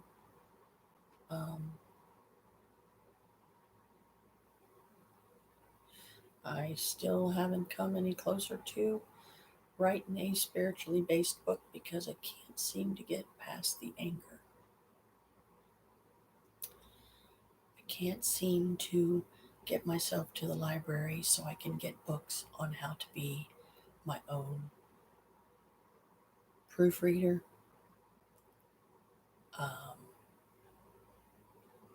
author, creator of the book, do as much of it on my own as I plausibly can.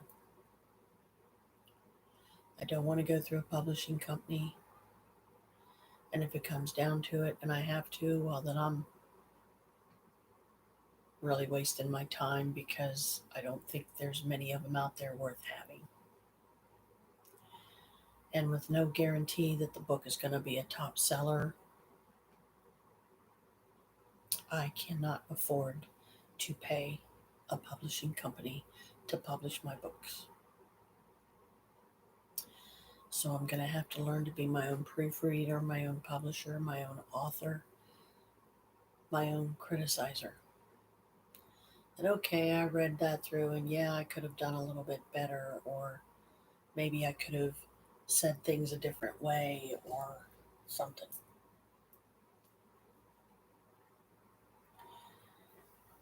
But I'm not perfect. I make mistakes.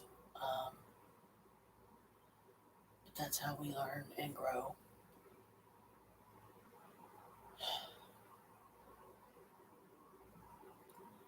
You gotta be willing to try some things.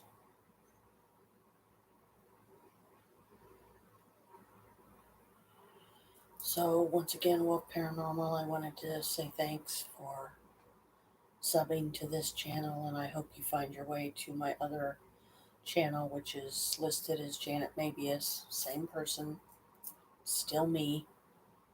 Now I just gotta figure out a way to tell who my subscribers are.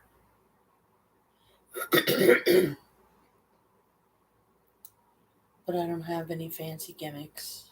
I don't have any merchandise to give away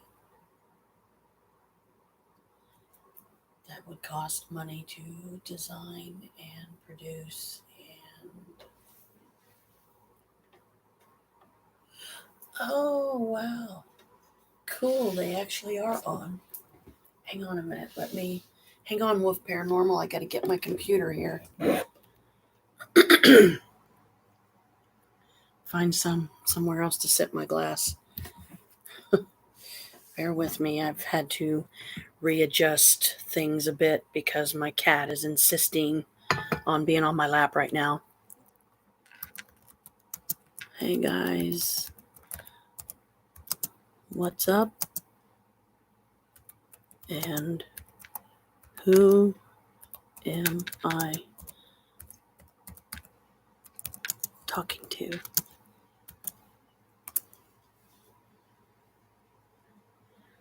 You don't need to give away merch. Just be engaging and fun with your viewers. That's what people want. Oh, okay. Sorry, guys. I thought I had just typed something, and I didn't. Here, let's try this again. And thank you for that, guys. I appreciate it. Who is speaking? Just curious. took me a minute to realize that you guys were actually on. How are you guys?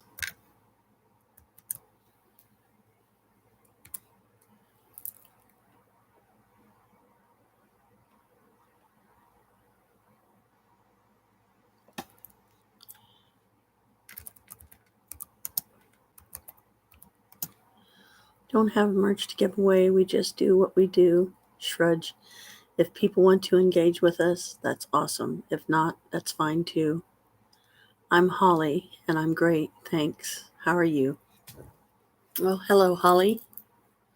I'm better now that somebody's finally, one of you finally was able to pop on and say hey. Oh, sorry, Kalika.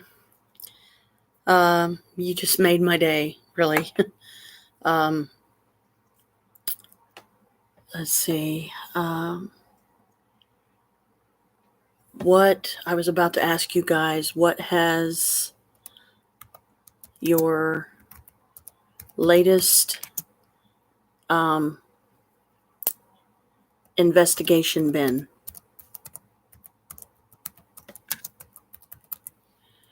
I know it probably seems silly to say it and type it. Where were you guys investigating recently? I'm just sitting in my front room trying to pay attention to my cat because she's my baby, and I've had an okay day. Just wish I had my own paranormal group, but that's easier said than done, right?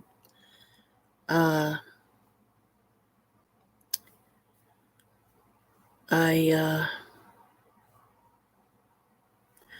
don't know like how often, we investigated a bridge in our city that has reports of a child screaming. Oh, okay. Was that the I know I saw one of your investigations in the 1940s, and reports have abounded ever since of a child screaming from under the bridge. Oh, I think this is that little, are you guys talking about the little 6-year-old that died like horribly or something, or is this a different one? I know that the one there was. Okay, so you guys are still doing that one. Okay. I haven't been able. Okay. Yeah, that is sad, That's really tragic, and it happens all too often anymore. And I would love to do some paranormal investigations myself, but I don't have the resources, and I certainly don't have the money. It's not cheap. No, we finished that one. We're moving on to other locations now. Okay. Gotcha. I finally did make it to Moonville Tunnel once. I don't know if you guys have ever heard of it, but you can look it up online. And Moonville Tunnel, all you need is a camera. Keep it super simple. I agree. And I do have a camera. I have a little video camera that I got off of Amazon. It's, it's not too bad. Something that I could afford, and it's a decent little unit. And I also have a Canon that's not very big. I mean, it's only like maybe that wide. You can kind of have like a zoom lens with it. Okay, you're right. I mean, as far as like some basic materials, but then you got to get locations too. And I'm in Columbus, Ohio, so there are some haunted places around here. Some are historical, some aren't, I guess. They're just like people that died tragically at cemeteries that have reports of activity. Okay, that's a good way. You're right. That's a good place to start, huh? Let's see what I'm trying to think of some of the graveyards that are closest to us. There's a pet cemetery not very far from the area we live. It's up by the airport, John Glenn Airport. We're real close to that. And there's this cemetery. I've only been to it, I think, once, and it was during the day. I didn't really talk to anybody that else that has been there to ask them, is it active? Did I feel energies when I was there? I don't know. Cemeteries, even open places with no housing or anything. Spirits can be anywhere. Yes, yeah, that is very true. Um, I think that there may potentially be some spirits in the basement of the building that I'm in. But I haven't really had a chance to investigate down there because I have to admit I'm a little afraid myself, because I know that once you open yourself to these spirits, sometimes it can go horribly wrong. And that's certainly a risk you got to be willing to take. Um, then start in the basement of your building. Yes. Another thing, though, I have to keep in mind is the building that I'm in. There's 7 other apartments in this building, and we're in a really, really bad area, guys. I mean, we're West Side Bottoms, or I mean, it feels like West Side Bottoms. It's not. We're further east than that, but we've heard gunshots go on outside our window many times. I know my glasses are kind of glary. Sorry. Um, but now I got to put them back on so I can read. Okay. You have a witness if something unusual happens, and you have someone who can get help if something happens to you. Yes, that is true. And I know at least one friend in this building that is like a sister to me. So she would certainly do it with me, no questions asked. But my concern is this: the walls in this building are kind of on the thin side, and there's neighbors that are not so friendly about this kind of stuff. So if I'm down in the basement, I'm like right above is like my friend Maria's apartment. She's the one that would do it with me.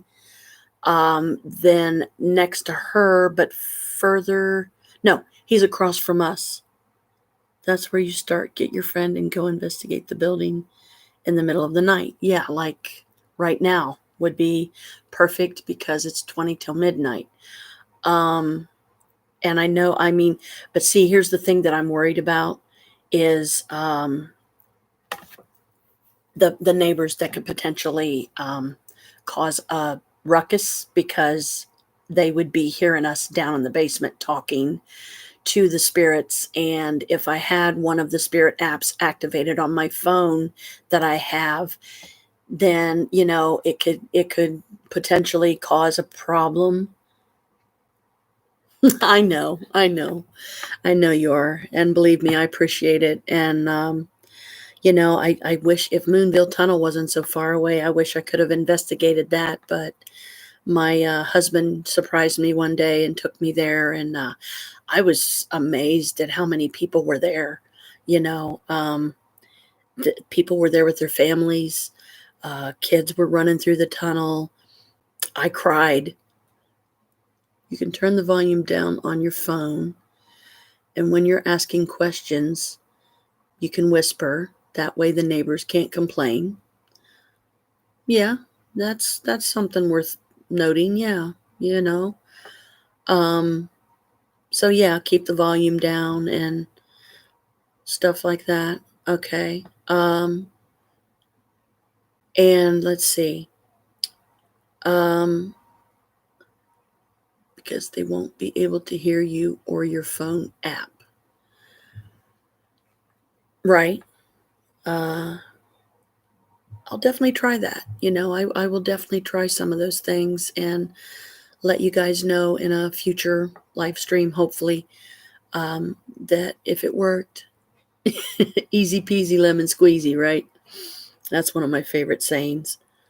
So how long? I mean, I've only seen like one of the. I guess it was a recollection you guys were talking about. It was 3 of you. You weren't there, Holly. It was the one heavyset lady with the ponytail, and has the cat that always jumps on the counter. I don't remember her name. Paul and Shay. It was the three of them, and they were sitting at I guess it was her kitchen table, and they were talking about the investigation you guys did with the little boy, and that's the only investigation of yours that I've been able to see. And it was Paul, Shay, and the other ladies. I can't think of her name, but I that was me. Oh.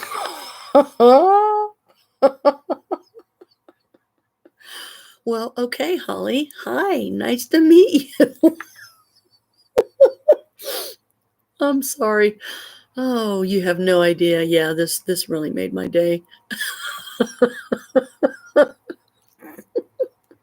Well, honey, you are absolutely beautiful. Okay, and I love you. Um, forgive me if I get overreactive, but this really means a lot to me that somebody's finally talking to me that's just as passionate about this as me.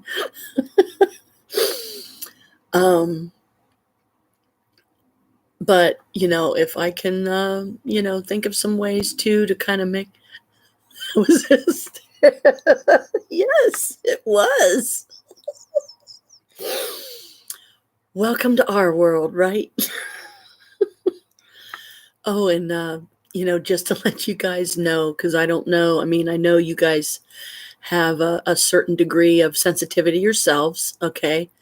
But just to give you kind of a back story of sorts of me and some of my abilities, I'm psychic, I'm a medium, so I can channel spirits, I'm a sensitive, I can see auras, I can do tarot readings, and most of all, and this is the most important, and it's also the scariest to admit because not everybody's okay with it, but I'm a witch.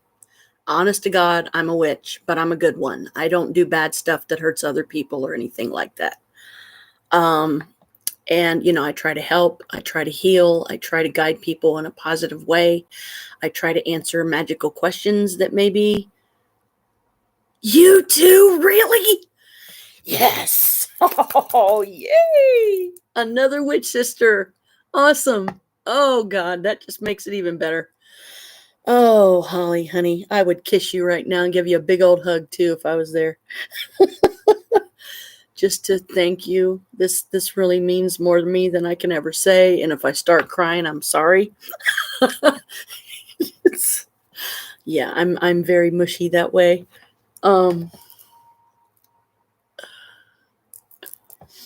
It's generational in my family on my mother's side. Well, there you go. Me too. My mom, she's okay with it to a point. Like I can talk to her about witchy stuff and she's okay. I've done readings for her. She loved them. And bless her heart, my mom's 90 years old and she's still with us. So, oldest granddaughter. Oh, cool. Yeah, I have a daughter that's a witch, and my oldest son is. Yeah, awesome. Let's see, I've got 3 boys, 1 girl. None of them lives with me. All of them but one is fully grown, like 18 and older. He's still in his teens, but he's the youngest. He's the baby. And I know that it's strong in my family, and especially the women in my family. But my mom so far is really the only one. Wow. That's ironic, huh? But also awesome, because you have 3 boys and 1 girl, all live on their own.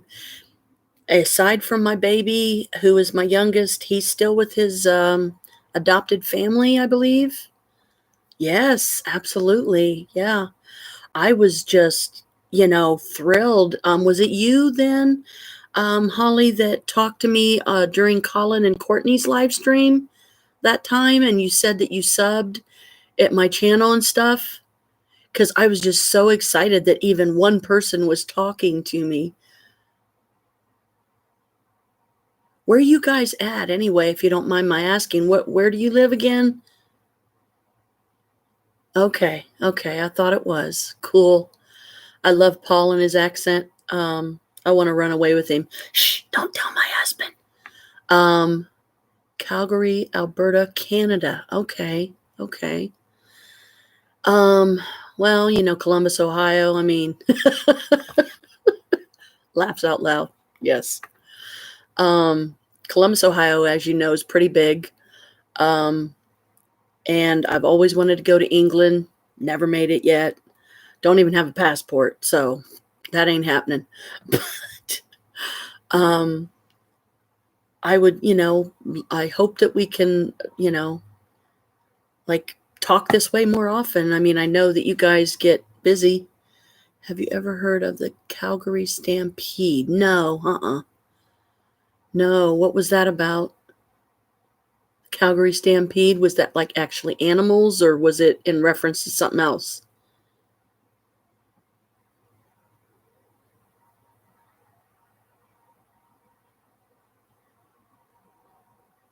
Calgary Stampede. Huh. Is it something I could look up online or something to find out?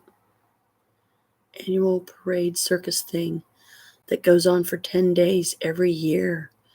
Wow. Oh, I would love to go to something like that. So you can look it up? Okay. If I could ever, Google it, and you'll find lots of info about it. Okay, cool. So let's see. I'm trying to think here.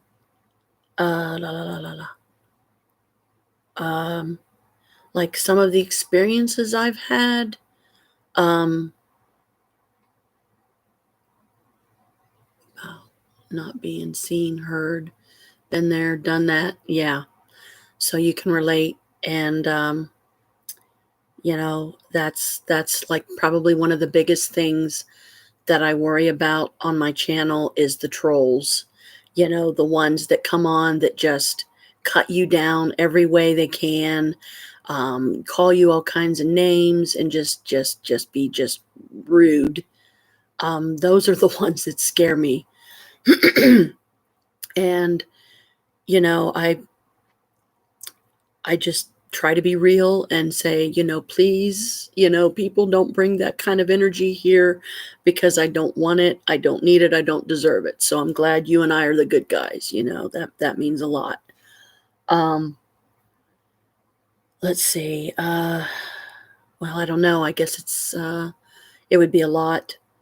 I mean, like, I think I've always been haunted. Like, one of my earliest stories was probably when I was a baby. I can relate very well. I'm on the outside of a lot of things. One gets used to it, sort of. Yeah, I know what you mean. But it's very difficult to connect with people because of it. Yes, absolutely. I agree 110% there. When I was a little baby, you'll love this story.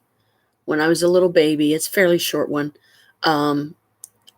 In my crib, there was this ghost cat that would lay by my head, I believe my mom said. And it never harmed me, or, it never like tried to suffocate me or anything like that. It just would curl up next to my head. And she said it was a beautiful cat. I believe she said it was like pure white, and it had long fur. And I don't know if it was like more like a kitten, or if it was half grown or what. But she said when she noticed it one day, isn't it? Thank you. When she noticed it one day, she's looked at it and said, "Where did you come from? How did you get in here?" So she picked it up, gently put it outside, watched it walk down the steps and down the sidewalk, and she thought, okay, it's gone. She would shut the door, turn around, walk back through the house, and it was right back in my crib again. Picked it up a second time, took it outside, said, "You don't belong here. Go home, go home." She wasn't being mean. She was just like, "How did you get in here?" So she starts looking around, can't explain it. She watched it walk away again. And a third time, third time, you know that magic number, Holly, number 3, she saw it again, picked it up again, put it outside, sent it away, and that time it stayed away. I was like, what? Wow. So yeah, in that respect, I've always been haunted. Um, I have always been able to feel spirits, I think, to a point, even when I was very young. Like, I don't know if I really saw many of them per se, but kind of like some say it's like a third eye way of seeing it. So you kind of get a mental picture a lot of times of what they look like. Or I'm empathic too, so you kind of get a feel, oh, something's not right, when it's one of the bad ones. Um, and I've actually cleansed places before. Smell colors. Wow. Well, that's awesome. I mean, I can see them but wow, smelling them, that's got to be a whole new arena, right? That sounds really cool. So okay, what does purple smell like? Purple is one of my favorite colors. I feel like grapes. I don't know why. It just purple grapes popped into my head. Do I smell grapes? No. Was I eating some earlier? Yes. Um, okay, so let's see. Okay, so you guys are in Canada. So, I mean, you're not, I mean, how far is that from me? Summer rain. Really? Huh. That's interesting because, okay, here's one for you. I can smell rain before it hits, before it literally starts falling down on the ground. Yes, and you know what wet pavement smells like? That's what I smell. And I always smell it. Yeah, I always smell it before it rains. Um and I thought that was pretty cool. Uh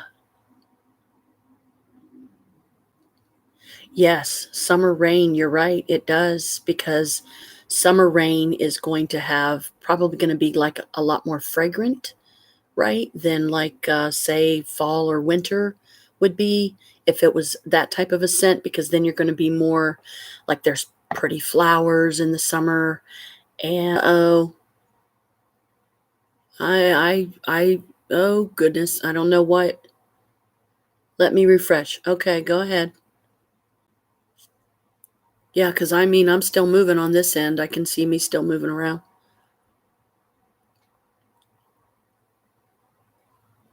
Wow, this is amazing. Thank you, Goddess. Look at that. The Goddess brought us together. How about that? That's pretty cool. Oh, yeah, I set my drink down here.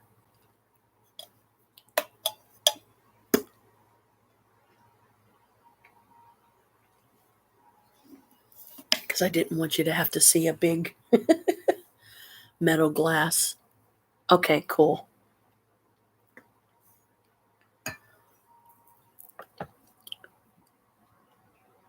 Cool. Okay, so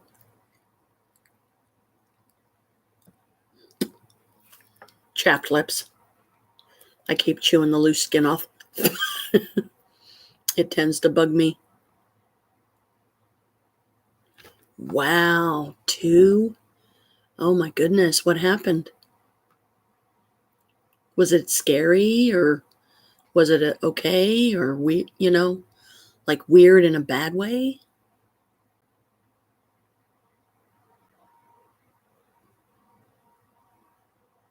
Yeah, me too. Me too. So I'm right there on the same page with you, hon. Believe me. Um, I would rather be the way I am than be what too many consider normal. Oh, really? Okay. Well, that's good. I'm glad it was a pleasant one for you. Kind of like my kitty cat. My kitty cat story. We had 2 paintings by our front door. One was a boy elf, the other was a girl elf. Aww. That sounds adorable. I love elves. I have a high elf. This is a vessel that has a high elf in it. She's female. She has real pretty blonde hair, and she only let me see her for like a handful of seconds one time. Every night in the middle of the night, I would come to our living room. The elves would jump out of the frames and dance for me. Oh, that is so precious. Oh, thank you so much for sharing that with me. That's adorable. Let's see. That okay, here. I got one similar for you. My mom, I would start laughing and laughing, and then my dad would come out and the elves would race to get back into their frames. Good plan. My mom, actually my mother's mother, my grandmother, which I sadly never got to meet, she had a painting that would glow, literally glow visibly when something bad was about to happen in the family. It was a picture of Jesus or Yehoshua. I love to call him Yehoshua. I don't know why. I just do. But Jesus is most common for most people. He was in the forefront basically of the painting, and there was a host of angels behind him. Yeah. And one of the incidents, let's see, there's two that I know of significant that my mom shared with me. One was there was a little boy that was, I guess, would have been a brother to my mom, and his name was Billy, and Billy died very young. I don't remember if like he was a baby or if he was like a toddler or what, but he would have been one of my mom's brothers. And the painting lit up the night Billy died. And Grandma told my mom, "You see that, honey?" And Mom's like, "Yeah. What does that mean, Mommy?" "That means that Billy died, honey." And sure enough, shortly after the fact, they found out, I guess, or something, that he died, and how, I don't remember how he died. And then, yeah, exactly. And then there was another incident involving my grandfather, because my grandfather was a miner, and one of the sections of the mine that he was working collapsed, and he was almost like literally buried alive. And the painting lit up again, and Grandma could have swore she heard Grandpa going coughing like you would cough if something like that collapsed on you and you couldn't breathe, because now you're taking all that into your lungs. And the painting lit up, and she said, "Something's happened to Ray. Something's happened to Ray." And sure enough, a few minutes later, knock on the door. It was somebody. Yeah, it was somebody that I don't know if it was an officer or what. I don't remember. But it was somebody that was in an authority position that came and said, told Grandma that the mine had collapsed and Ray was in it, but they got him out and he was okay.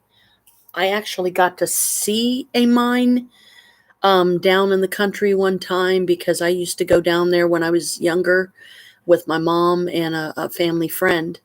And I don't know if that was the particular mine my grandpa worked in, but it was a mine. And I got, I hope I can show it to you sometime if I could ever find it. I know it's in one of my photo albums. There's a very distinct shape of a little girl floating above that mine. She's like a golden white light, and she was smiling, and I have no idea who that little girl was, but that's probably one of the few actual full body ghosts or spirits that I've seen, and I caught her on film. She showed up on my picture, and I still have it. So that would definitely be something, yeah, to share, and, there's always been, like, I know my grandmother, she was what I like to call a living Ace Ventura. I don't know if you've ever seen that movie and if you know what I'm talking about, but Jim Carrey plays this guy that goes and hunts for missing animals and stuff, and he can talk to them. And my grandma had that very ability. Have I ever had a near-death experience? Not that I'm aware. Possibly I did OD. Yeah, Ace Ventura rocks. I did OD one time on some pills that I was taking when I was a kid. It was supposed to be some kind of a mood stabilizer, and they were 10 milligrams, little tiny green pills. And I think I was only supposed to take like one a day or something like that. Well, over a stupid thing, I took a handful of the pills because I was upset at the mother of the boyfriend I was dating at the time because she wouldn't let us see each other anymore. Just wait. If I'm not there in 5 minutes, just wait longer. Yeah. So, but my grandmother, she could take a pregnant spider that had her babies on her back, put it in a jar, stick it in a window, and my mom would be able to watch when the babies would climb off of her back. And my mom got to see butterflies born when she was little because my grandma would find one in its cocoon stage on a tree branch, and she would gently break off the tree branch, put it in a jar, poke holes in it, put it by a window, and my mom literally got to see butterflies born. I can't think of anything more beautiful. And I hope, now that we've finally, yay, you and I had our first meet and greet and conversation, that we'll sometime in the future actually be able to meet face to face. That would be cool. No rush or anything. Like I said, I'm just happy to have a fellow paranormal, investigator to talk to, and a sister witch. Yay! I'm going to be doing a Maybon ceremony on the 21st of this month, which is like, 2 days away, something like that now.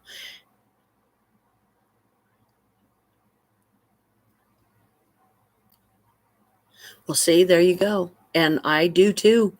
I have the ability to appoint because I'm telling you, my cats understand me. They literally understand me when I'm talking to them.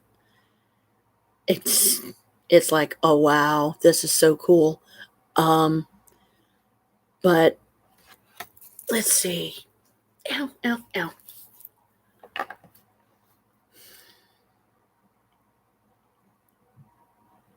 I wish that I would be able to do more, with the other skills and abilities that I have. Like, I have a astrology parapsychology diploma from Stratford Career Institute. I am very proud of it, considering I was not a high school graduate. I didn't get my GED, and right now I'm on a fixed income, and so is my husband. We get the same amount every month, and with the cost of living being so expensive now, it's really hard for us to get by. He pays a lot of the bills, I pay the rent, and a few personal bills of some things that I like.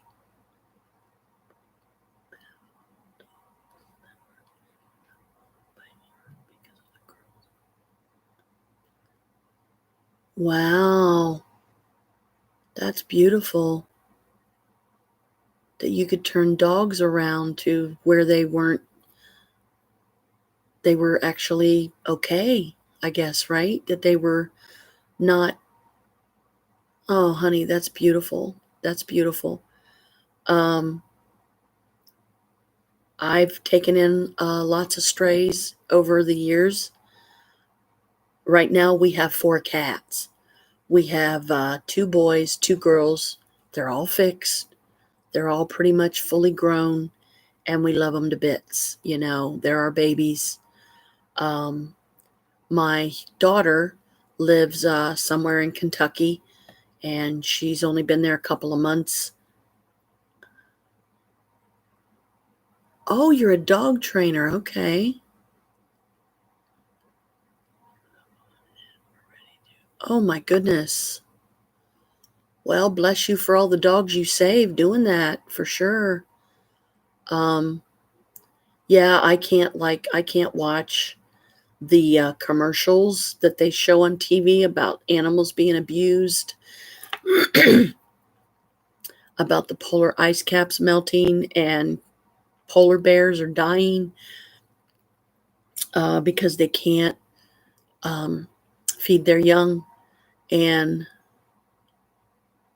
oh, bless you. I'm so glad.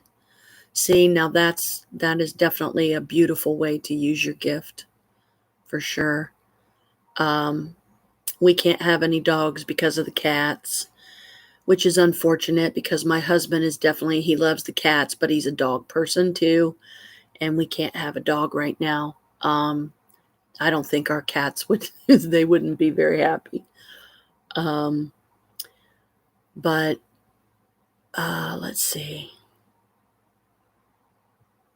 Trying to think of some other interesting little tidbits that have happened that were definitely haunting.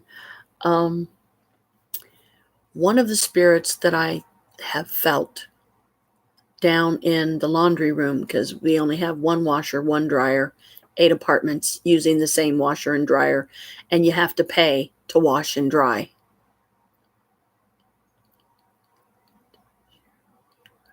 Yes, absolutely. A gift given freely is meant to be used to help others. And that's what I try to do with my vlogging, even though I can't be out there much in the field right now. I do have some ways to begin, like you pointed out. And I will definitely experiment with some of those and definitely let you know how it goes. And, if I get any good results. I don't have a K2 meter yet. I'm so bummed. I want a K2 meter. I got, I think that's the one that isn't it, that has the little, it has like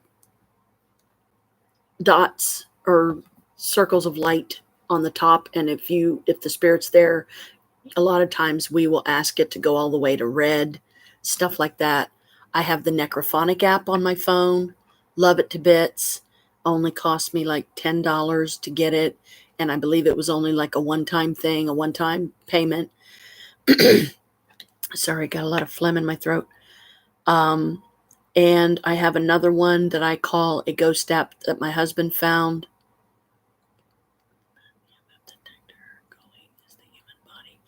That's true. You're right. The human body can feel a lot more than some of those devices can, and sometimes even more accurately.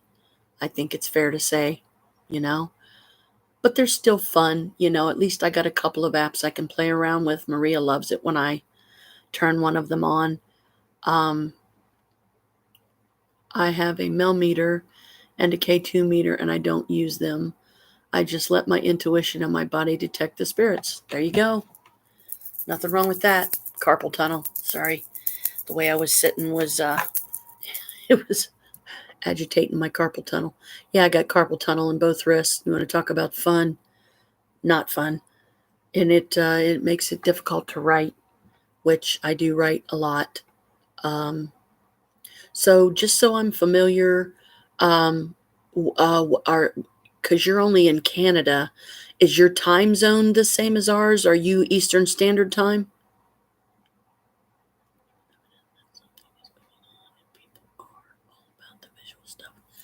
Yes, that is true too. People are all about the visual.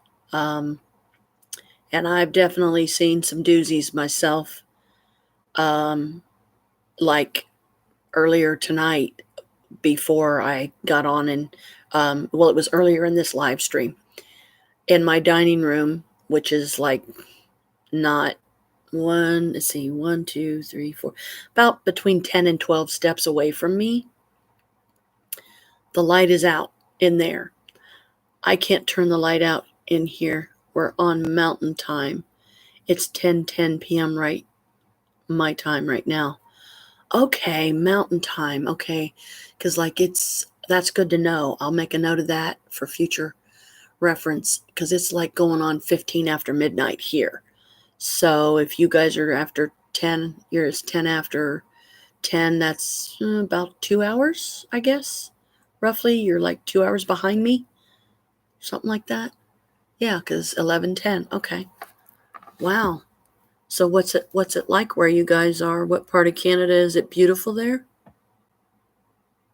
I know what part, but is it pretty there? Do you guys live in a house or are you in an apartment? 'Cause I'm in an apartment right now. Yes. Yep. 2 hours ahead of you. That ain't too bad, you know. The way I look at it, this is what I call keeping witchy hours. Is it? It's gorgeous there. Oh, I bet it is.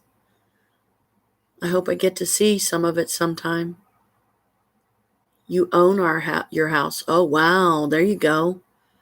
That's what I hope for us here soon. But I guess we're waiting on some kind of paperwork or something that has to go through before we can actively start like purchasing a house, packing the furniture, packing up the cats, and go.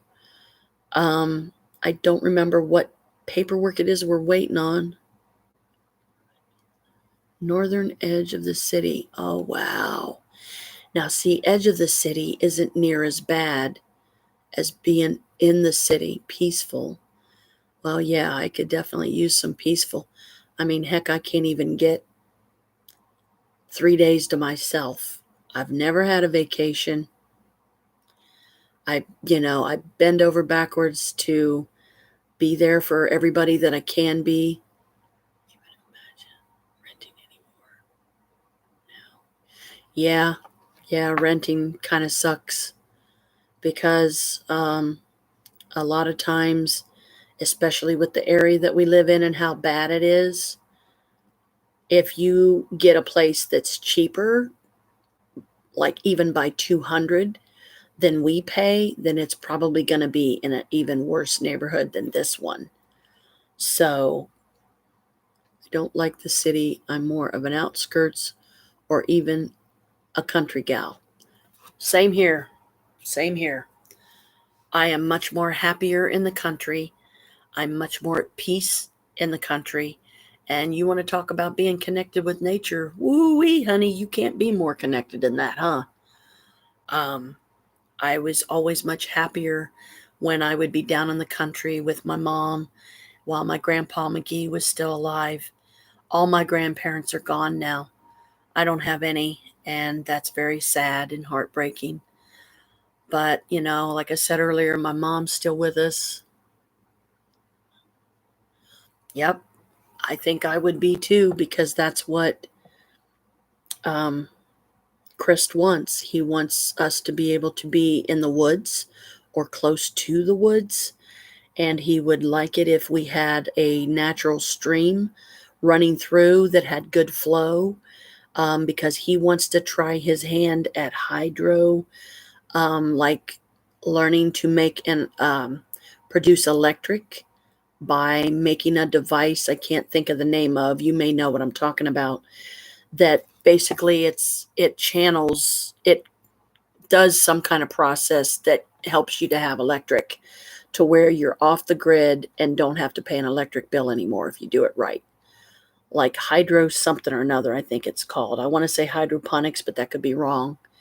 Hydro electric or something or another, where you're taking a natural resource like a flowing stream that you don't have to worry about freezing over too badly or anything in the winter, because otherwise you wouldn't have the power then. You wouldn't have the electric if the stream froze over too much and you couldn't run your equipment. Yes, hydroelectric. Thank you. I knew it was a hydro something in there. Yeah, he's Chris has watched a lot of videos on how to construct these different units that would do exactly that by using the power of the water, channeling it through into a grid or whatever, however it goes.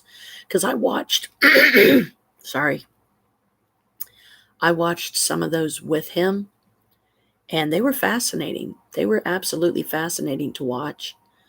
Um, Hydroelectric solar panels also do that. Yes. Get a person off the grid and use the sun to generate power. Yes. That's exactly the kind of thing he wants to do. And that would be a tremendous savings, monetary wise, money wise. Because when we move, my friend Maria, that I call sister, she's like a sister to me. Um, she's going to be moving with us. Now, are you ready for the chuckle of the day? When she moves in with us, she has 3 cats of her own. So that brings the total from 4 to 7. Now, if our daughter moves in for a short time while she's looking for another place because she's trying to get out of the contract in Kentucky, she doesn't like it there and she can't find work. And there's just too much other stuff going on in her life that she doesn't have a lot of time and energy for like a serious job or anything. But if she moves in with us, once we get the house, we will have 9 cats. That's a lot of cats. Yeah. Yeah. So, yeah, 9 cats. That's going to be a lot. And I don't know how we're going to do it. But I can only hope that Bast will help us because she's the Egyptian goddess of cats, So I pray to her a lot and ask her very kindly, please, Bast, help us to help our babies get along. Because that's a lot of cats, and we're not sure how big the place is going to be that we're going to be in. Because Chris is trying to find something in the range of a 4-bedroom. He found out about this, I don't know if you call it organization or what, but it's called rural development.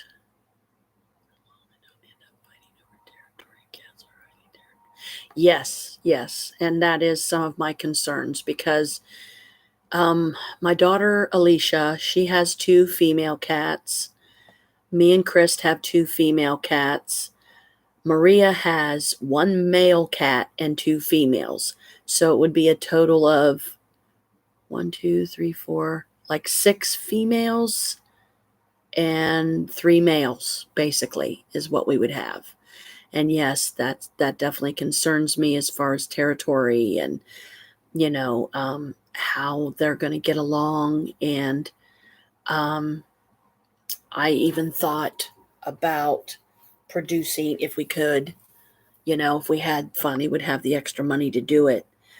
I would literally build a type of a cat house that we could maybe put some of them in. Yeah. Oh boy, you're right. Yeah, 9 cats. So, we'll cross that bridge when we get to it. I hope that we can come up with a satisfactory solution and all will be well, because I can't expect any of us to get rid of our babies because that just ain't happening. But if I could build them a house of their own, that maybe we could put like, okay, these guys get along, so let's put them in this house by themselves. These guys get along, so let's build one for them. We'll have 3 incomes, and when our daughter gets a job, that would be 4 incomes. And with the hydroelectric going on and any other cost-effective ways to live that I'm sure my husband's head's full of, yeah. Yes, you're right. Thank you. Good luck to me because that's going to be a lot. And we'll see. But, if things change before then and our daughter can get out of her contract and we can maybe help her find a place closer to us where we're at right now, even, I would be okay with that. But we don't we don't see our daughter much. She's 24 years old. She's working the Ren Fair every weekend. The Ohio Renaissance Festival's going on right now in Waynesville, and she works it every weekend. I'm jealous because I want to be there right by her side doing it too, And I have worked there before, 3 different times, 3 different years, 3 different booths that I worked for. All the people were really great. They would let you camp out in the back of their booth at night because a lot of them, they didn't really have anywhere to go either, so they would camp out in the back of their booth, or they would have an RV or some kind of camper or something that they could go live in or stay in. Because during the week, because the fair's only open Saturdays and Sundays, so during the week is when they try to run errands, I'm sure, and do a lot of grocery shopping and different things like that to replenish their supplies, because especially those that are on the circuit, they travel a lot more, because when you're on the circuit, that means you go to every Renaissance fair everywhere in the world that one is held, and you are gone for an entire year. So once Waynesville is over, they'll be going to another location. That fair will be closed down until next year, but there's always a fair going on somewhere. Different parts of the year, different seasons. I've heard there's a big one in Texas. I've never even so much as looked it up because it's like, why torture myself because I wouldn't be able to go. Yeah. Yeah, I've always wanted to work the circuit. And back when I would have had the ability to do that, when I didn't have pets to worry about and I didn't have bills and rent, how would I keep that paid, while I was gone? So yeah, it just wasn't probably ever going to happen for me, but that doesn't mean that I wouldn't have loved to have at least traveled the circuit one time, just for the experience. Now, from people that have lived it, they have shared with me that some of the places that they go, they literally have to rough it. I'm talking sleeping bags, tent, sleeping on the cart hold ground, which I cannot do because I suffer from fibromyalgia, arthritis all through my body that flares up whenever it feels like it, carpal tunnel in both wrists, chronic lower back pain. So I'm like in pain all the time. And I don't really have much that I can take to relieve that pain. Like some of the topical creams you get, if you're lucky to get one that's really good, it can help. Like one of the ones I use, but it's really hard to determine if it really does much good, is this stuff. It's called ice blue gel. And, you rub it on the affected area. Yeah, see, thank you again. Yeah, so you can understand, it's not fun being in pain all the time. And shh, don't tell anybody, but this is how I get by. It's a pagan mix. It's 3 different herbs that you combine a certain way, and the herbs are harsh, but they help me to calm down. Tenting is no longer an option for me. When I take a vacation now, I stay in a hotel or a motel, and I always bring my heating pad with me. I hear you there, sister. I hear you there. I really do. Um, and if I had the ability, I would do the same. Natural pain relief all the way. Yes. And I always let people know that that's what this is. So I'm not doing anything wrong. I'm not doing anything illegal. Do I wish they would legalize marijuana? Hell yeah. I'm a stoner, straight up, girlfriend. But I manage it. I don't go out and spend my entire paycheck or anything, to get any. But this at least is something, and it kind of helps with more like a calming effect than pain relief. But it's one of those things you got to spend some time sometimes to perfect a formula so that you can get the best results from it. So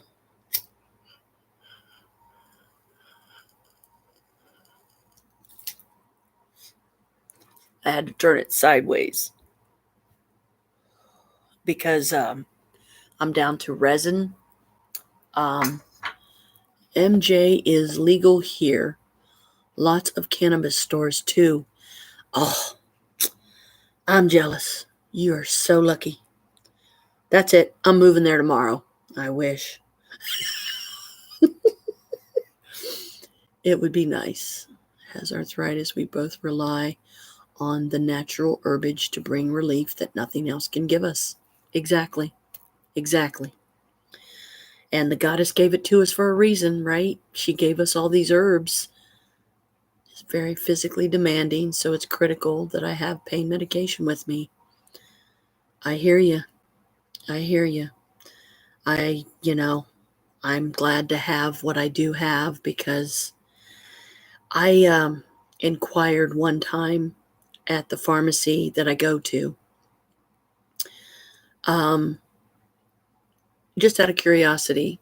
And I was like, I know I'm going to regret asking this, but how much is a 30-day supply of Lyrica, which is one of the few on the market medicines right now that if you're so lucky as to be able to get some, good for you.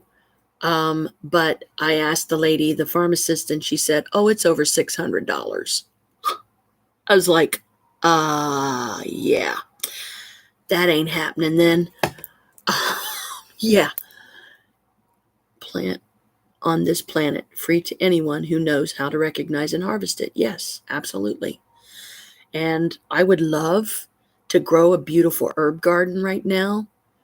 Lyrica, I have no idea how much it is. I've never used it. Yeah, it was, the pharmacist told me that it costs over $600 for a 30-day supply.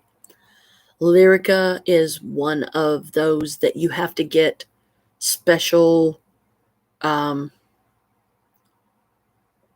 what? Yeah, over 600. No joke. Exactly. That's what she said. And my jaw dropped. I was like, what? And I was like, yeah, I kind of figured, for a 30-day supply, are you flipping kidding me? I ain't got that kind of money laying around. Who does? Sorry, I'm itching from sweating because, I don't have any air in the living room. Yes, it is. It is absolutely insane. That is just cray shit, man. Crazy as crazy can be. And kind of another thing that I'm kind of jealous about is my brother. He used to grow it, and he grew it well. Okay. He had plants that were taller than him, and that's saying something, trust me. I would at some point in the future absolutely love it if I could get so lucky as to find a medical facility and a doctor that would be willing to evaluate me for medical marijuana. I have many friends that either have children themselves or know of children that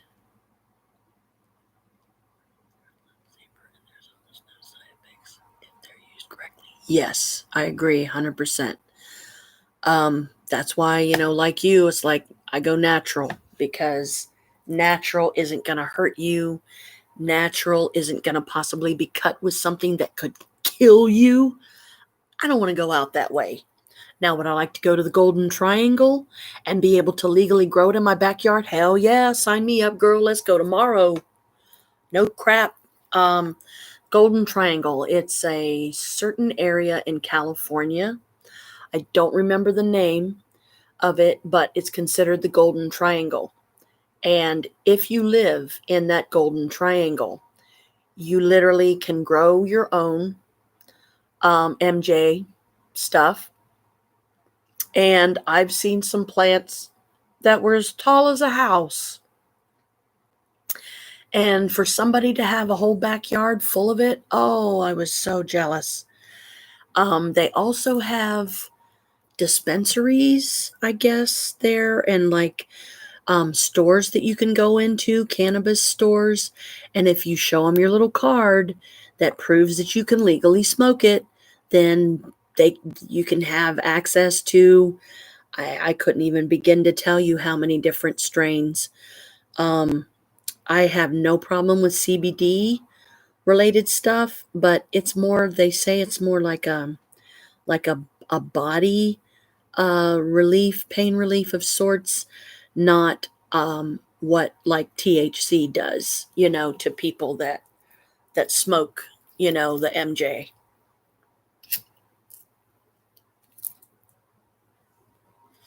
Um,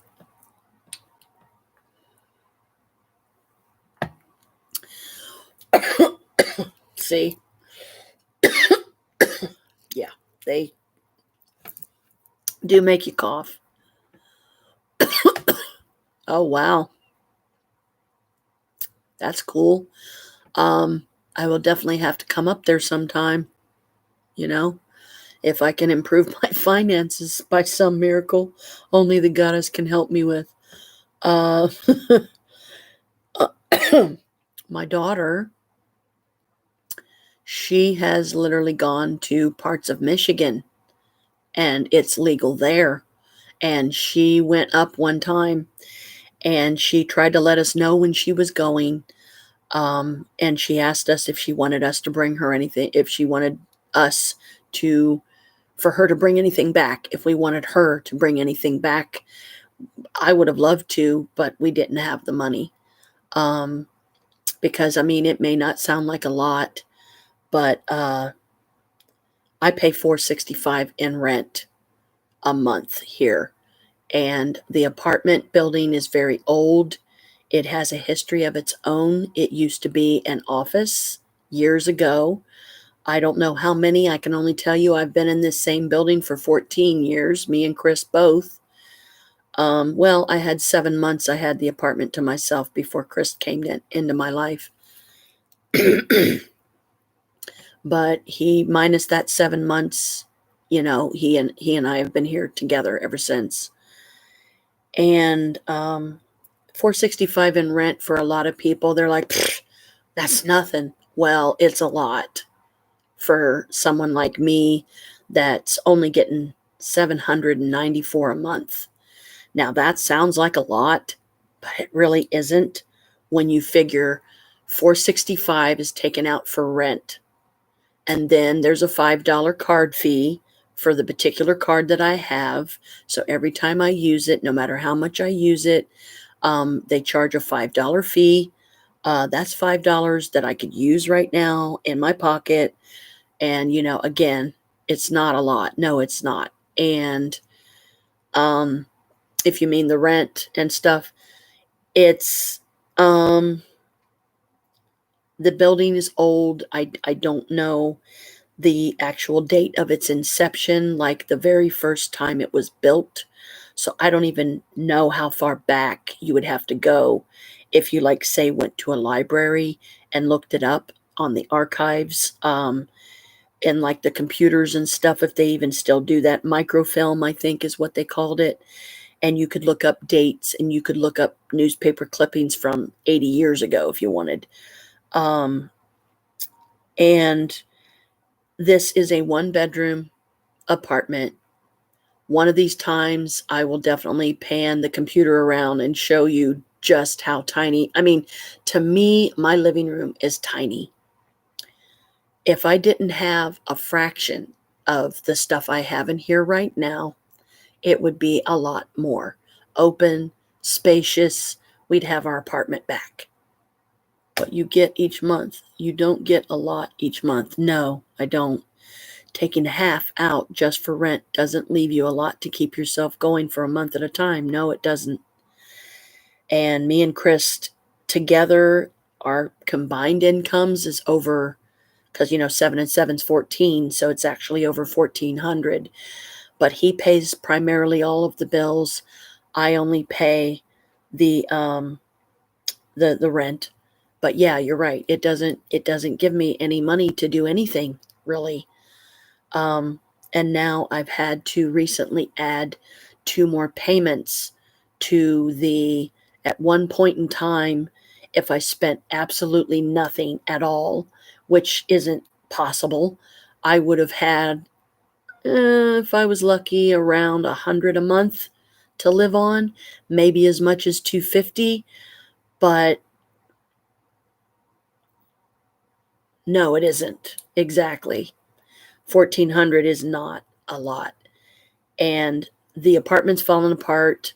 None of the ceilings have caved in on us yet, but like we have issues with our shower not working right. I mean, our shower works, but I can't have a hot bubble bath anymore because we can't get the faucet part to work. And the little thing in the middle, the little metal rod / button you would pull up to cut the shower off so that it would come out of the faucet, it does nothing anymore. We are infested with bed bugs and roaches. The current landlord's idea of treating the building for those is spraying the basement, but not spraying any of the apartments. Or if he does come in and treat your apartment, he expects you to pay even more. And I mean, like my friend Maria, you think $465 a rent is bad, which I do in this situation. My friend Maria is paying over $600. Yes, he is, and he just won't do it. So we definitely have a classic landlord, slumlord scenario here. The guy is filthy, stinking, effing rich. He's Jewish. I have nothing against anybody of any other race or ethnicity. Call them and lodge a complaint. I don't think we do, or believe me, I already would have. If we ask them to fix something in the apartment, they expect us to take it out of our own pocket and still pay the rent and bills every month. What kind of shit is that? So now you can understand why, yeah, we're a little anxious to get out of here. We're tired of the area. We're tired of a slumlord that we can't light the right fire under his ass to get him to do his job properly, that he is legally bound by law to do. He charges different rent amounts for every apartment in this building. Now, I don't know the do's and don'ts and all that about landlordship or anything, but that to me sounds like a bunch of hooey that he should not be legally allowed to do. Am I wrong? I honestly don't know, but to me it just seems wrong, because this is a really, really bad area, and if, in my opinion, they should pay us to continue living here. So I'm not sure at this point who we could complain to that would actually listen and help us get something done about it. If you have some ideas or suggestions, I'm definitely open. Rent out here is double what you were just saying. $600 a month, but that will get you a whole house. Okay, see, I have no problem with a situation like that because you're getting a whole house. And that is kind of the idea apartments go for anywhere from 900 to 1200. Wow. Yeah, I know, like in Whitehall, which is where my mom lives right now, and her house is only like a 30-minute walk from where I'm at. She when they their rent there is over 700 a month. And the particular one that my mom lives in, you were talking about your sister paying 600 a month. Out here, double that will get you a whole house. Yeah, yeah, that makes sense. I hear what you're saying.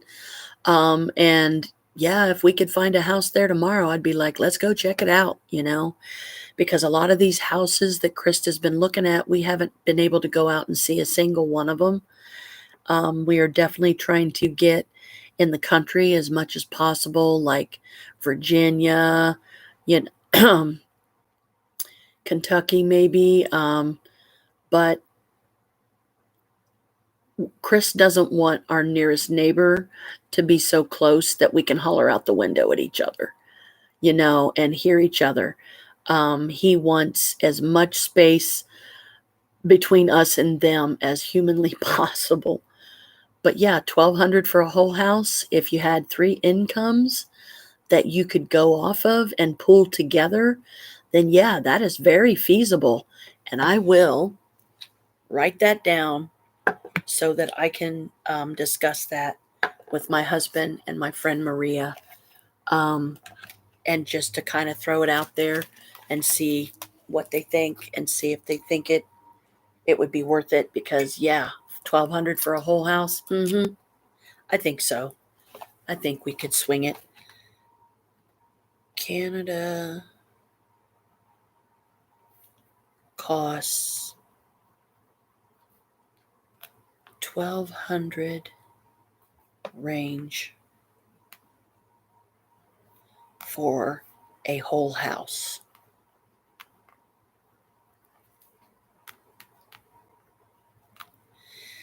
Now, see, so thank you for that. I will definitely talk to them about it and see what they think. But probably, I mean, like me, like I said, I'm ready to do, I would do it tomorrow if a place was available. But Chris is going to be the hurdle most difficult to jump, because even though I will tell him, hey, we could get a house, we could get a whole house for $1,200 in Canada. I don't know that he would be okay with it. I certainly would, but he is just very finicky and very, very picky about the type of area that he would most feel welcome living, I guess. And I believe you when you say where you are is really nice. 1,500 will get you a whole house, 3 to 4 bedrooms, full basement. You'd have to pay utilities on top of that, but it would be a whole house. Okay, I'll put that down. The 3 to 4 bedrooms. Okay.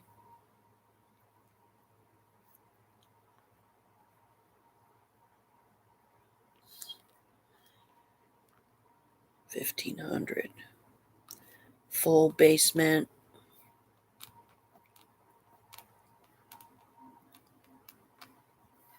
Pay utilities.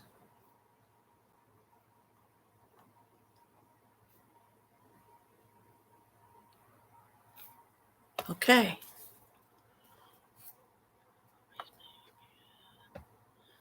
Okay. Cool. Well, hopefully something like that's at least an option, huh?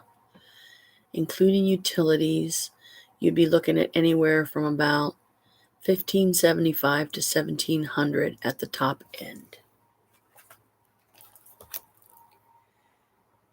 1,575 to 1,700 at the top end.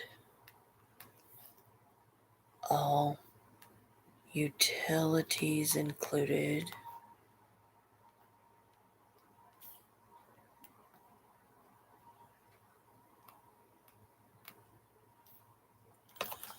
Okay, got it. Um, Now, question, do you have to pay for like trash or anything there? Or do you have to pay, would one of the utilities be water and sewage or something like that, just so I know?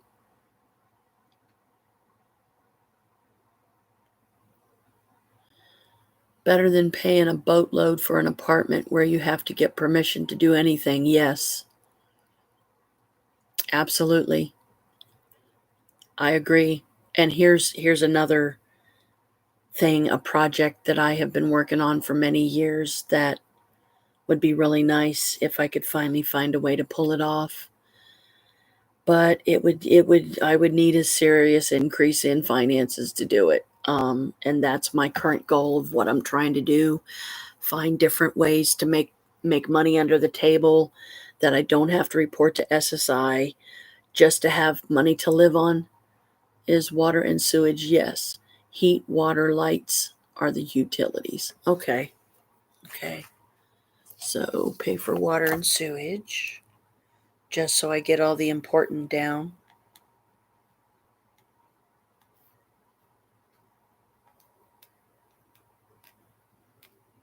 Okay, got it. I I have a feeling you would probably be one of the few people that would understand this and my reasoning behind it, and therefore how it makes sense. Um, Me and Chris have been together 14 years, roughly. And I'm trying to talk kind of low because he's sleeping and I don't know how much my voice carries in there. So bear with me. But um, I would like to be able to have my own place. What I would call a witch house to retreat to once in a while. A, maybe turn it into an office. Part of the time, I would love to learn how to be a business manager, so that because I would like to run my own business and I have a lot of ideas, but ideas aren't going to get you the money that you need to get the stuff going, right? If I could pull it off, and this is what I fear Chris would never understand, if I could have a place to myself, like an apartment or something, somewhere as close as possible, but within reason of the actual house, during those times when Capricorn in me demands solitude, um, that would be my place of retreat. That would be my place of Zen. That would be my magic temple. That would be my library if I wanted to just go somewhere quietly and read for a while and not worry about a bunch of racket and ruckus going on around me, and no animals jumping up and down and wanting my time. And not that I don't want to give it to them, because I absolutely do. But Chris would never understand such a request. He would see it as stupid and ludicrous and not worth doing and completely senseless. Because why would you want to pay to have two different residences?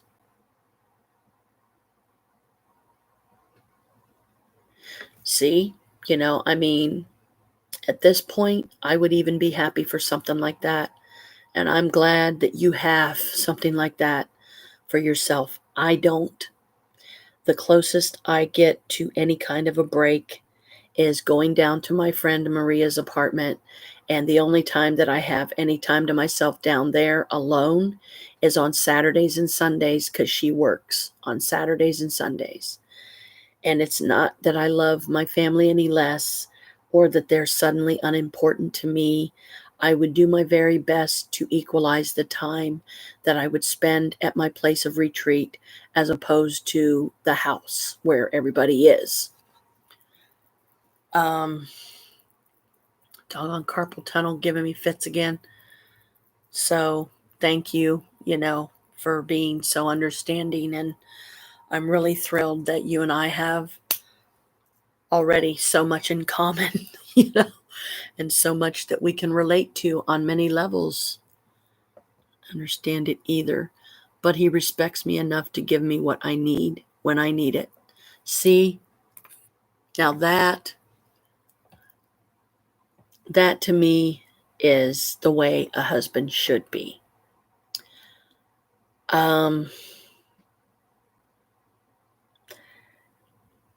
Without trying to get too personal, because I got to be careful what I say, because I don't know what might upset him, or he might take wrong. But some of what makes this relationship so difficult for me is Chris suffers from clinical depression.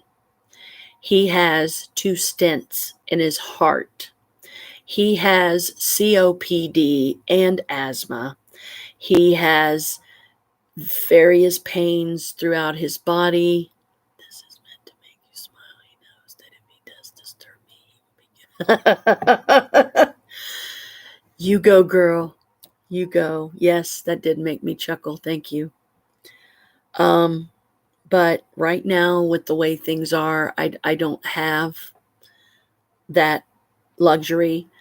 If it's a Saturday or a Sunday and my friend Maria is at work, because she only works a 4-hour shift, then yeah, I could reasonably have some decent time to myself down there.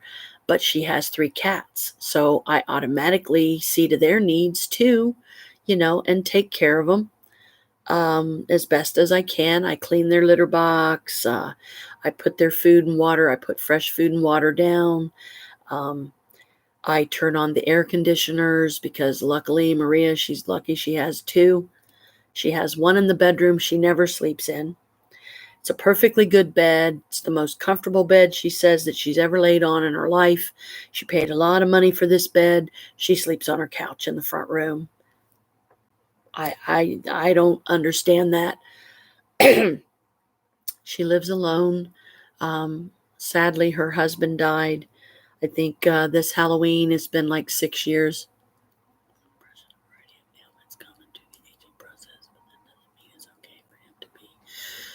Exactly. See, you know exactly where I'm coming from. And me and Chris have what I call a communication barrier that I have tried tirelessly to break down for 14 years, and with no success. I have tried various things on my own, like learning to see things from both sides and everything. Having said that, though, I do understand where you're coming from and how difficult it is for you to get that time alone you need to have. Yeah. And it makes it difficult, because I can't really do any consistent meditation daily, which I know would help me in more ways than I could ever begin to explain. Um, and doing spells and ritual work, you can't have a bunch of distractions.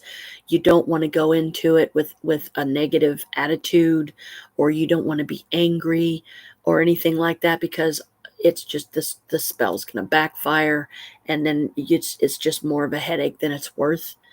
So I get no time to myself, aside from going down to Maria's on Saturdays and Sundays, and I don't always feel up to doing that. Sometimes I can swing it, other times I just can't, because when I get down there, I enjoy the alone time, but Chris does have a tendency to come down once in a while. He tries not to do it often or too many times, but he'll come down and knock on the door, and what am I going to do? Not answer it? Another option that I have come up with that I haven't done in a long time, that I kind of miss, is having what I call a Janelle day, where I just go out, do whatever I want, stay gone as long as I want, have a blast, however that means to have a blast, go to the park, go to the mall, just go out and see some friends maybe that I haven't seen in a while, see if they're still at the same place they were the last time I saw them, or have they moved, and different things like that. But Chris comes from a background where he was basically brainwashed, going to a park and just sitting quietly on a bench. Don't tell Chris where you're going, just go. Yes, that is a possible option. And I have definitely done that in the past. Just went like to the library or something, where I could be quiet and I could be in one of their little, what I call quiet rooms, where some of them you can only fit 2 people. There's like a decent sized table in there, usually round or square. And then you don't tell him where you're going. He can't bug you when you're trying to have some you time. Yes. But the drawbacks there is, like if I did it during the day, yeah. When I shake my hands like that, it's because my carpal tunnel's giving me trouble. The parks that I'm speaking of close at a certain time of the night, and because of the area that it's close to, it's not exactly much better than where we are now. But when I do a Janelle day, I will. I'll have my phone, and I will tell him, please don't call me unless it's a dead set emergency. I really need this time to myself. I'll be back when I'm ready. And he'll be like, okay, no problem. And usually, no biggie, I can do that. But because money is really tight right now, like I'm talking, I've got $33 in my pocket. Okay. What are you going to do with $33 nowadays, And with money being as tight as it is right now and everything, I can't afford to put gas in the car to go have a Janelle day. And also, I try to conserve the gas as long as I can, because Chris has different types of doctor appointments that he goes to sometimes. And sometimes it can be as many as 2 or 3 a week. Not every week, but like some of them he'll go every other week. Like one of his appointments is allergy shots. He's been getting allergy shots so it can help build up his immune system. If it gets too humid, he can't breathe. The air is so dry and hot upstairs here where we're at, and being on the top level doesn't help. Plus, there's insulation above me in the attic, which is basically a crawl space. So you're not going to go up there and stand straight up. It ain't happening. But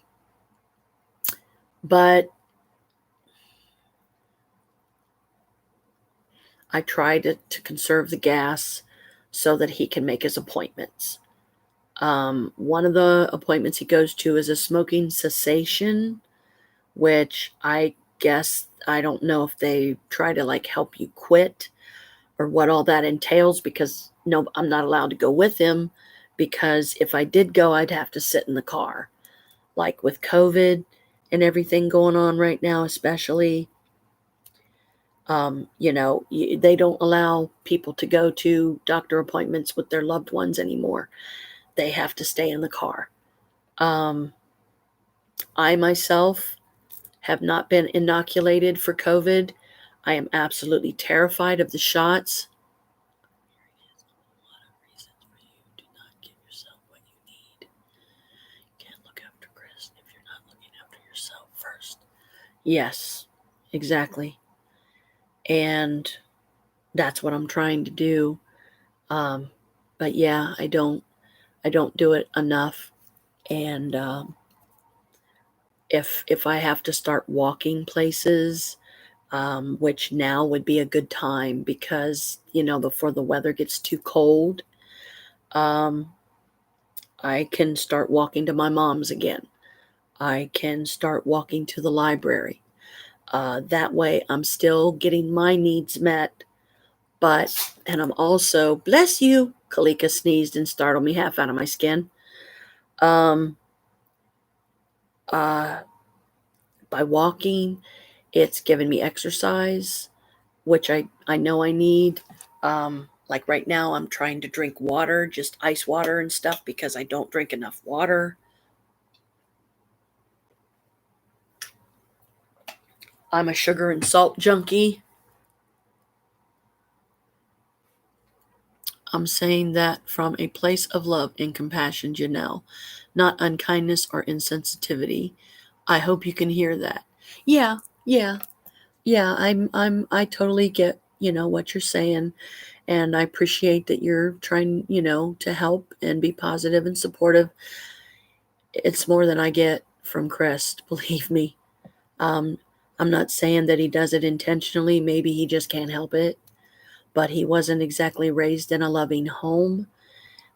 He was brainwashed by his family that he was a worthless piece of shit and couldn't do anything right. Chris would get blamed for a lot of stuff that he didn't even do. And he just kind of felt like they were his punching bag.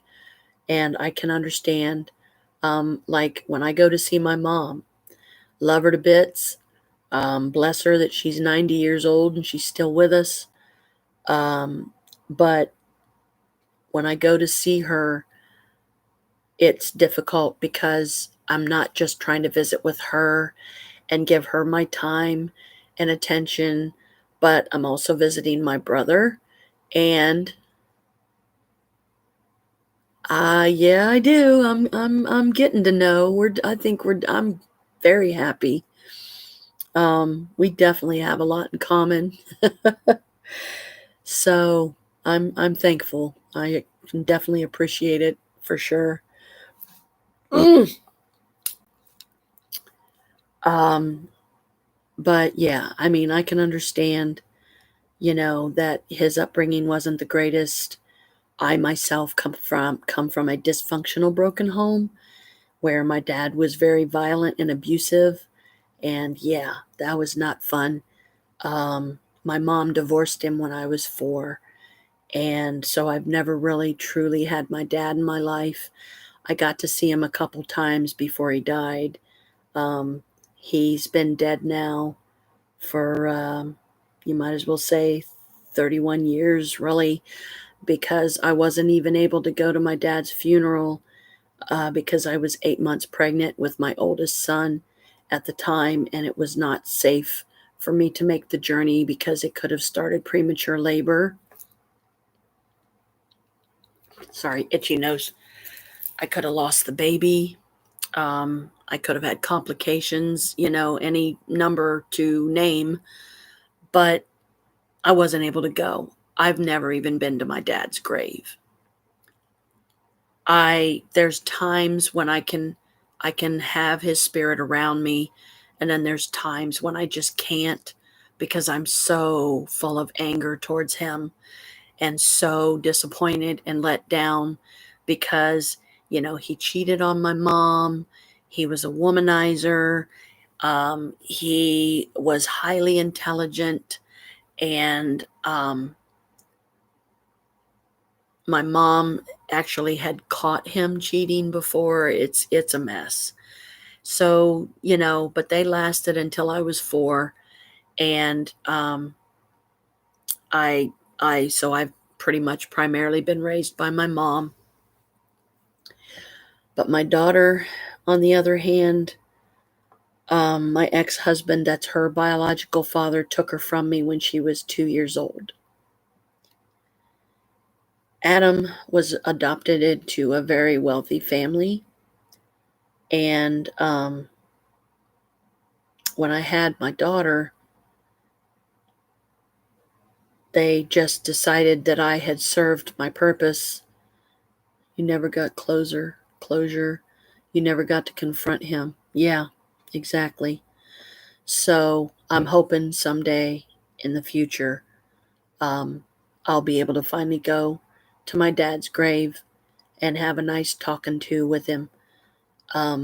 But Alicia's dad, he really hurt me. the way he did things, and he cost me the greatest job I had at the time, that I was making $6 plus tips, and that was a big deal for me. But I wasn't on SSI then either. So yeah, that was difficult. Um,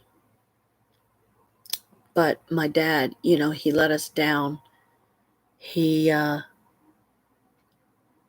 did some really, really awful things that if I told you even one of the stories, you would probably get cold chills all through your body and go, oh my God, because I've done it many times. Because my dad wasn't brought up right either, that's where I believe a lot of the abuse and the violence came from. He was also an alcoholic, and he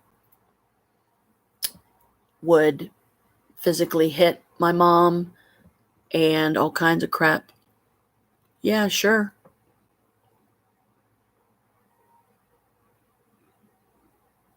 Yeah, sure. Go ahead. You said, may I tell you something? Sure. Go ahead. As long as you're, comfortable saying it.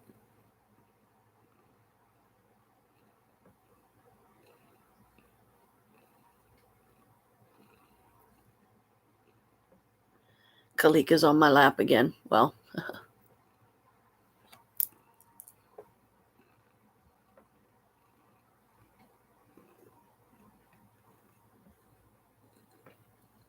I'm just trying to keep you from falling off my lap, baby.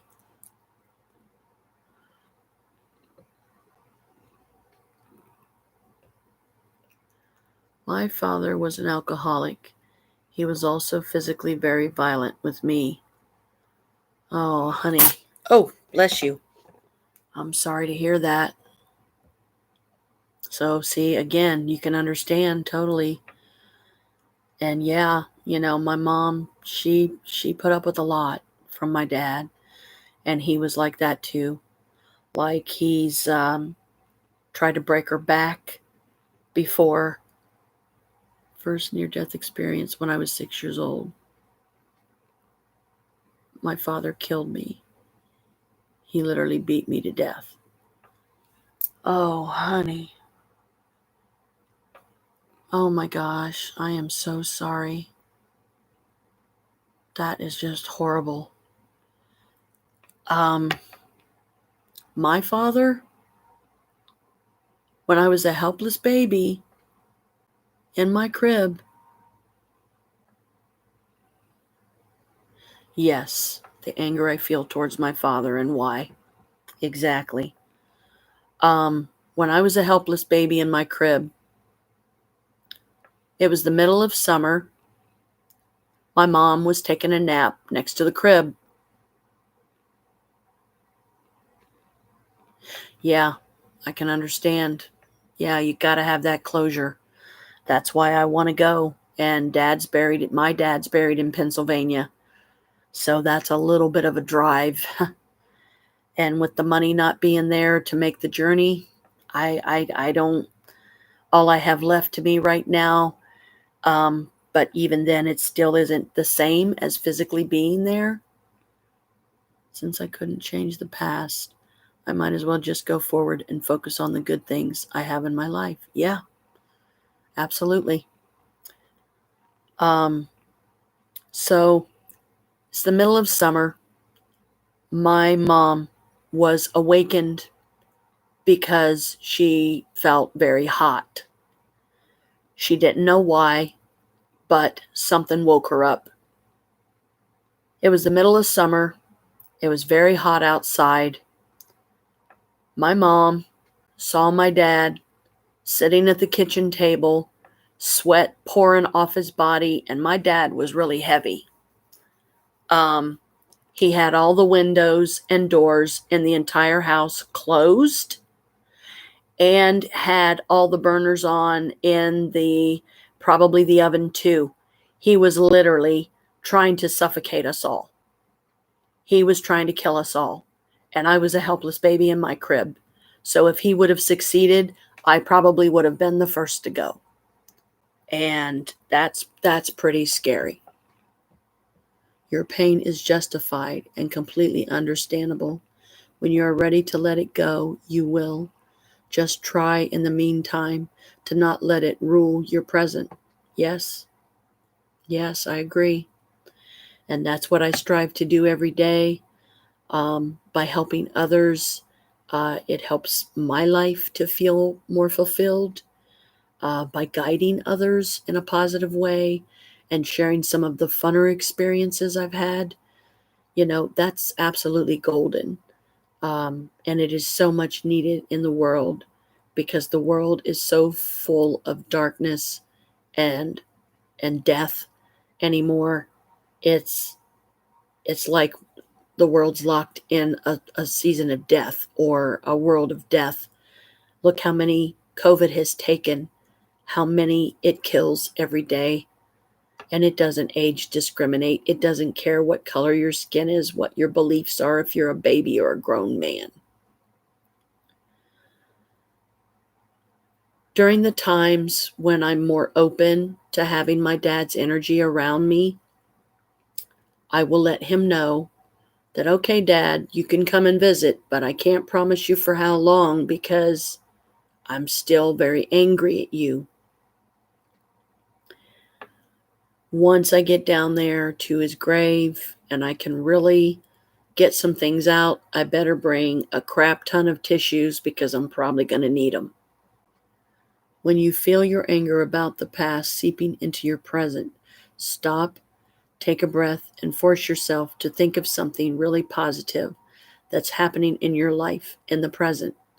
Yes, I do that as well.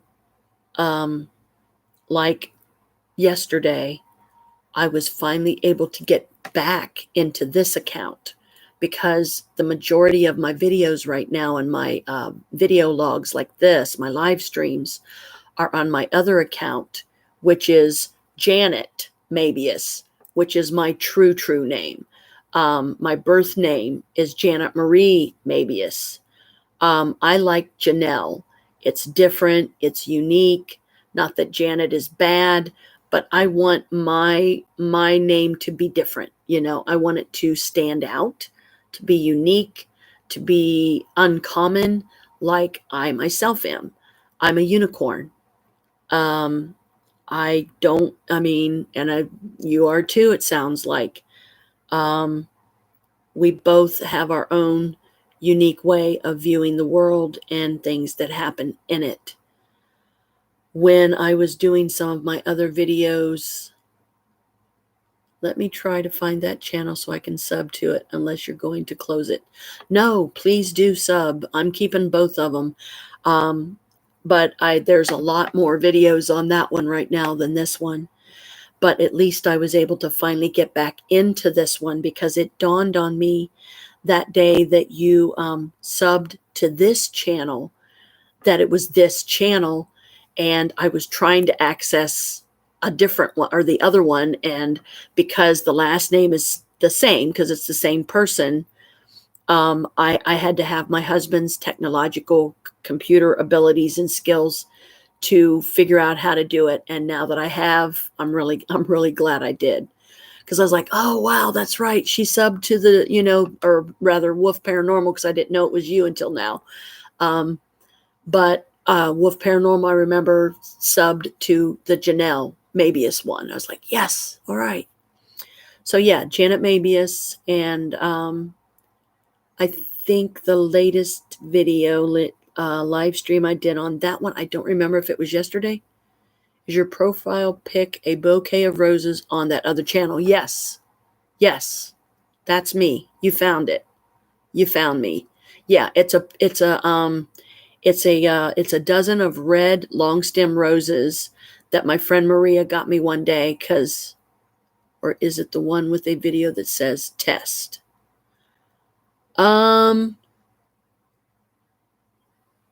No, go with the one that has the red roses, because that's the picture on my other account, on the Janet Mabius one.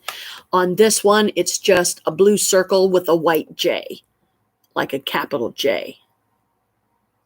The test one was probably when I was trying to get back into this account, would be my guess. Because I didn't know what else to put down, so I put test because I was trying to figure out how to do it. But now that Chris helped me to achieve that, see, there you go, cool. Most of the time when it's a technological or it has to do with computers, sub to you, yay, thank you. My lovely new sister, that makes me very happy.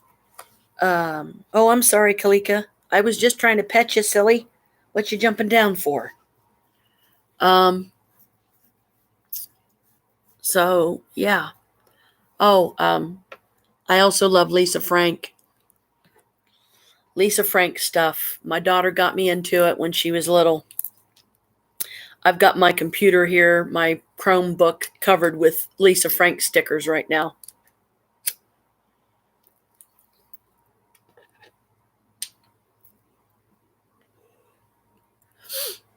If you know what Lisa Frank is, let's see.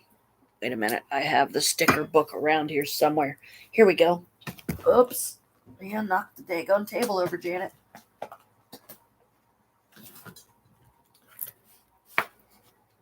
Lisa Frank. That's like one of my favorite things. I'm going to be up in northern Alberta for 10 days.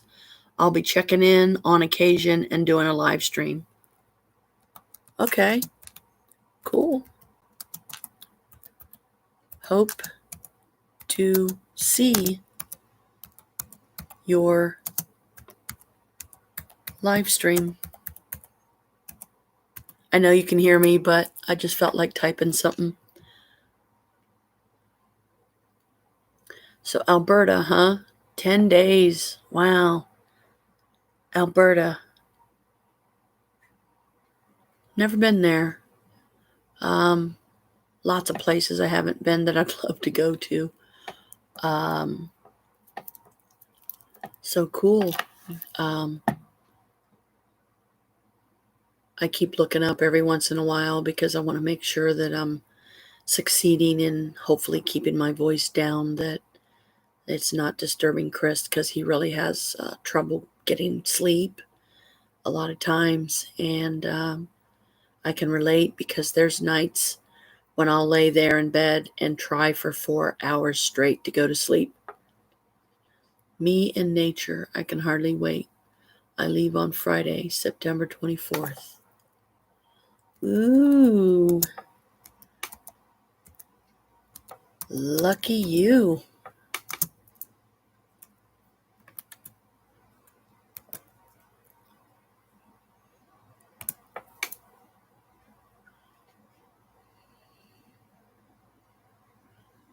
Cool.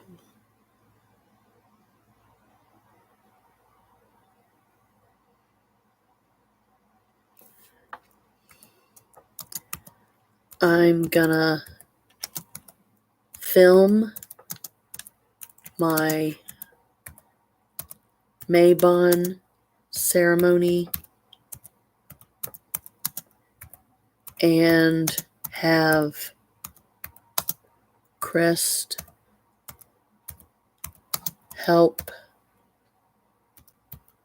me upload it here.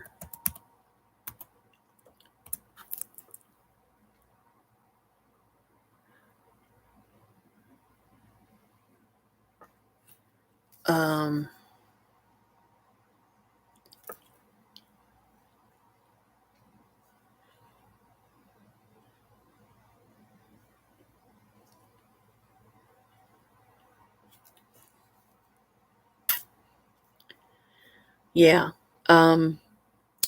Because like I said, I do have a small video camera, but the longest time frame I have, my longest SD card is 2 hours and about 25 minutes or so, something like that. And then the others are a lot smaller.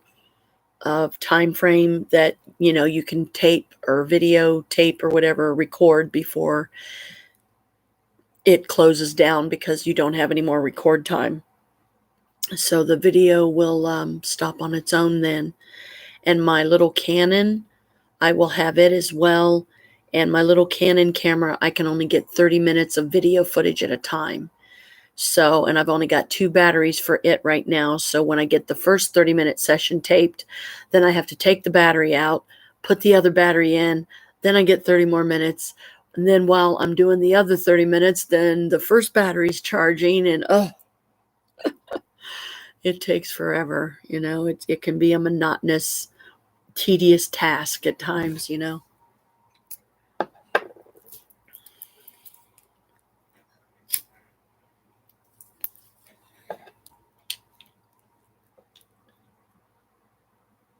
Two hours is lots of recording time. Yeah.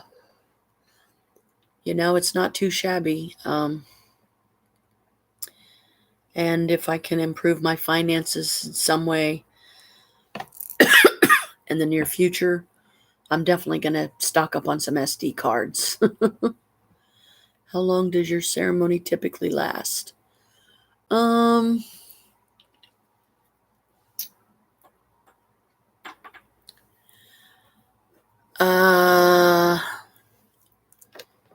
I would say probably between, it could be as much as, or rather as little as 30 minutes to possibly an hour. But I only say that because honestly, I don't know. I've never timed it, like how long a typical ceremony lasts. But I can tell you it this way. First, I would cast a protective circle. Then I would do several chants of protection. Then I would call the elements at some point. I would do an LBRP, which is another form of protection. And it means lesser banishing pentagram ritual. And I cast what is called a circle of stones. I call in the goddess and god. I call in the elements. I light the candles. I light the incense. And I chant the words for that particular like ritual and ceremony. And I'm doing it out of one of my books, one of my magic books that I've had for many years. And this is like, I think like my second copy that I have burned through. I literally, my first copy was falling apart and I gave it to my oldest son because he was, you know, wanted to have a book that he could learn by. And he liked it even more that it was my book, you know, that it once belonged to me, and I gave him the very first one I ever had. I mean, literally the front cover had completely fallen off of it. So, yeah, but I would say, you know, just a guesstimation. I can't promise. It could be less, but I've never timed it. Honestly, I'll have to make sure and do that. And just so I can say, okay, yeah, it took about this long. Because once you say the words, that is part of the ceremony. Do you write your own invocations as well? I have before, yeah. I can do spells on the fly, no problem. It just comes to me. I'm a natural witch, I think is one of the categories I fall into. It's you know, you're born with the ability, so you really don't even need books. But I'll tell you, just for nostalgic purposes, and because I can tell you and I are already going to be besties, so I hope you're okay with that. I would love it dearly, you know, and I can't wait to meet Paul. He's so cute. Oh, he's probably got a girlfriend though, and I'm taken, so, but at least I can be his friend. Tell him I think he's cute and I love his accent. Shay, he seems pretty cool dude too. Natural, yep. I also kind of consider myself a wild witch, and I didn't know that terminology until fairly recent. Excuse me. When I have Stars, STARZ on Amazon, and it's a video where you can do like movies and shows and stuff. And I ran into some really, really good ones. And one of them was called The Wild Witch. And it was nature. It was being able to connect. Good. And give them a big hug and kiss on the cheek for me and tell them I hope I get to meet you guys sometime. I'm just, I live kind of paranormally somewhat through you guys because at least you're out there and doing it. I'm trying to, but yeah, I don't know, man. There's some pretty uncertain spirits down in the basement. uh I can't really say that I've necessarily felt threatened. Going live tomorrow night, Janelle, 9 p.m. your time. Okay. Investigation, or where you guys sit around and talk about it? Or review of ghostly results?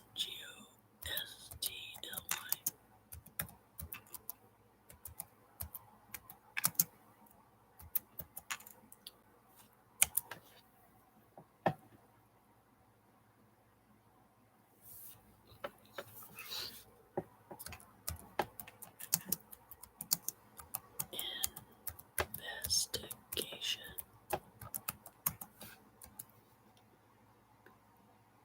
Talking about the black-eyed children. Oh, wow. The black-eyed children.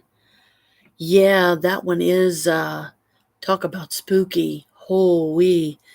I've seen some YouTube videos. I think it was one of the YouTubers that does like the 10 scariest ghostly phenomena that's happened or something like that. But yeah, the black-eyed children, man, that's some scary, scary caca. I've heard for the most part they're evil. They're minions of the devil, minions of demons. They're scary. I don't think I would want to encounter one. So please be careful, you guys. I don't want to lose you to something like that. Make sure you have lots of protection with you and stuff, and I'm sure you guys do anyway. But yeah, tomorrow night, 9 p.m. I better write that down so I don't forget. I keep putting my pen in my coffee cup. Okay, tomorrow.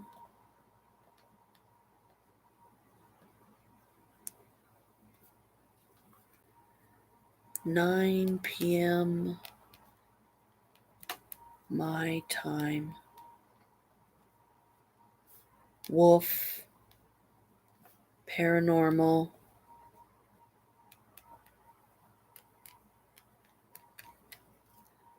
investigation,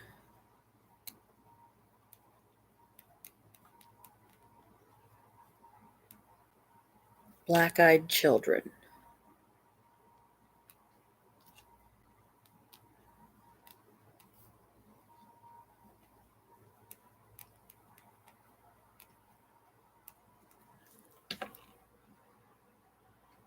The premiere is called Livestream 3. Okay. Livestream 3. Premiere is called EMIERE.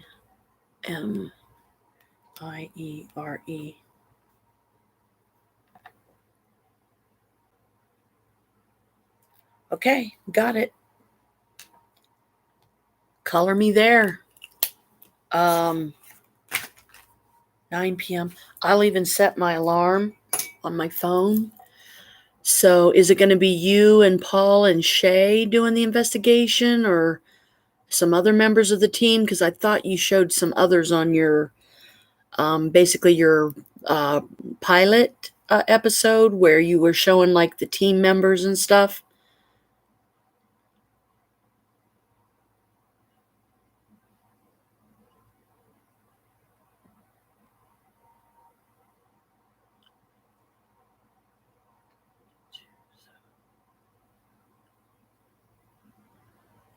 go to the channel too and click the set reminder button. Where's the set reminder button? I don't. I'll try to find it. But yeah, I will. I mean, as long as I put it on my phone, 9 p.m. tomorrow. Just me, Paul, and Shay for this one. Robin and Megan can't make it. Okay. So the other two are Robin and Megan. Okay.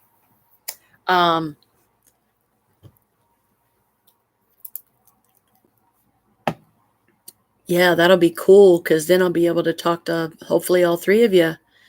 Let's see. Let me put my reminder on. Oh, Lord, that's still playing. Holy mother of wow. Oh, golly crap. I've got to get this back now. I was listening. I got to shut this off. Hang on. Where did it go? Wait, that's right. I turned the volume down. Come on.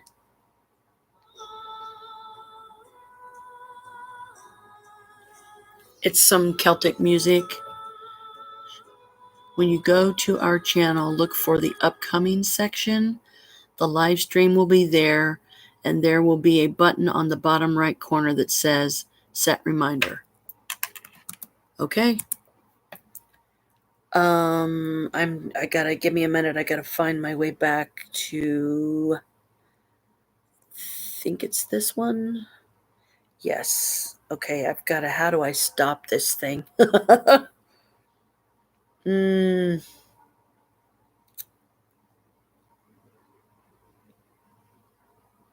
don't think that stopped it.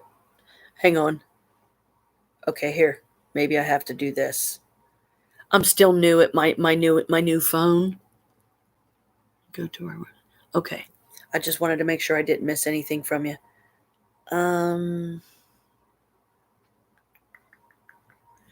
Trying to figure out how to shut this thing off. Go to share report quality. Nope, that's not it. There's got to be a way to shut. Oh dear, I may have to shut this thing off and turn it back on because I don't know how else to get out of this.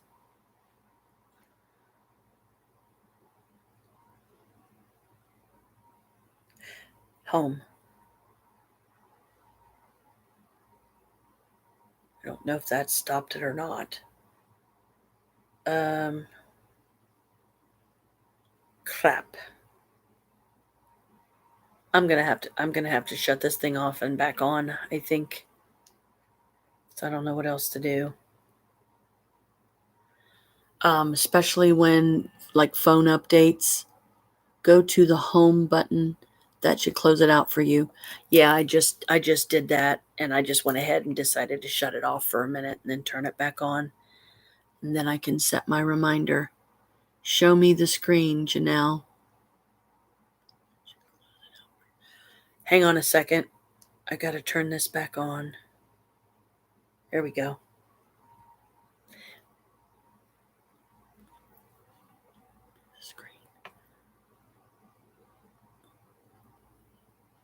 Well, right now it's just I turned it off and back on, but I will remember the home button because I did push the home button in an attempt to shut it off, but I don't know if the phone was just being slow or what.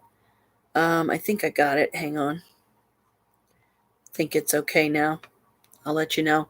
But I'll show it to you in the future if you'd like to see it. It's Celtic music by Peter Gundry, I think.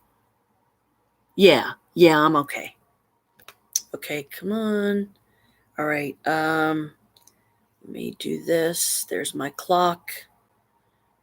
Let's see. So you guys are going to be live streaming at 9 p.m. my time. So I'll do 8:30 p.m. my time. So that'll give me 30 minutes to, get my computer turned on, get to the website, to the YouTube site, and find you guys. Okay, it's on there. So 8:30 in the morning. Or wait. See, I already messed up. Is it PM? Nope. AM. No. Oh, crap. I'm going to have to delete it. I did it wrong. Trying too quick. 8:30 p.m. There we go. That's better. There. And this is my wallpaper right now. It's a real pretty wolf that's got like some blue and purple in him and stuff. And the Google thing's right across his face. So you can't see it, but that's okay. So yeah, okay, it's a date. I will definitely be on there tomorrow night. Oh Lord, it's almost 2:00 in the morning. And my husband's already been out once to get something to drink or something, I think. He didn't say anything, but I guess as much as we hate her, as much as I hate it, we'll have to call it a night. And then hopefully I'll see you guys tomorrow and I'll be able to chat with all three of you. So thanks for everything. Love you. Thanks. Love you guys. Glad to call you friends. And I will see you guys tomorrow. It's okay. I know what you meant. I like to do silly faces. One of my favorite is, where it's off to the side, and it's one of the emojis. So I'm going to end this live stream, hon. Love you guys. Good night. And I will see you tomorrow night at the live stream and hopefully be able to talk to you guys. Okay? So blessed be. Thanks for talking, and I will see you then. Peace. Love you. Love and blessings to all.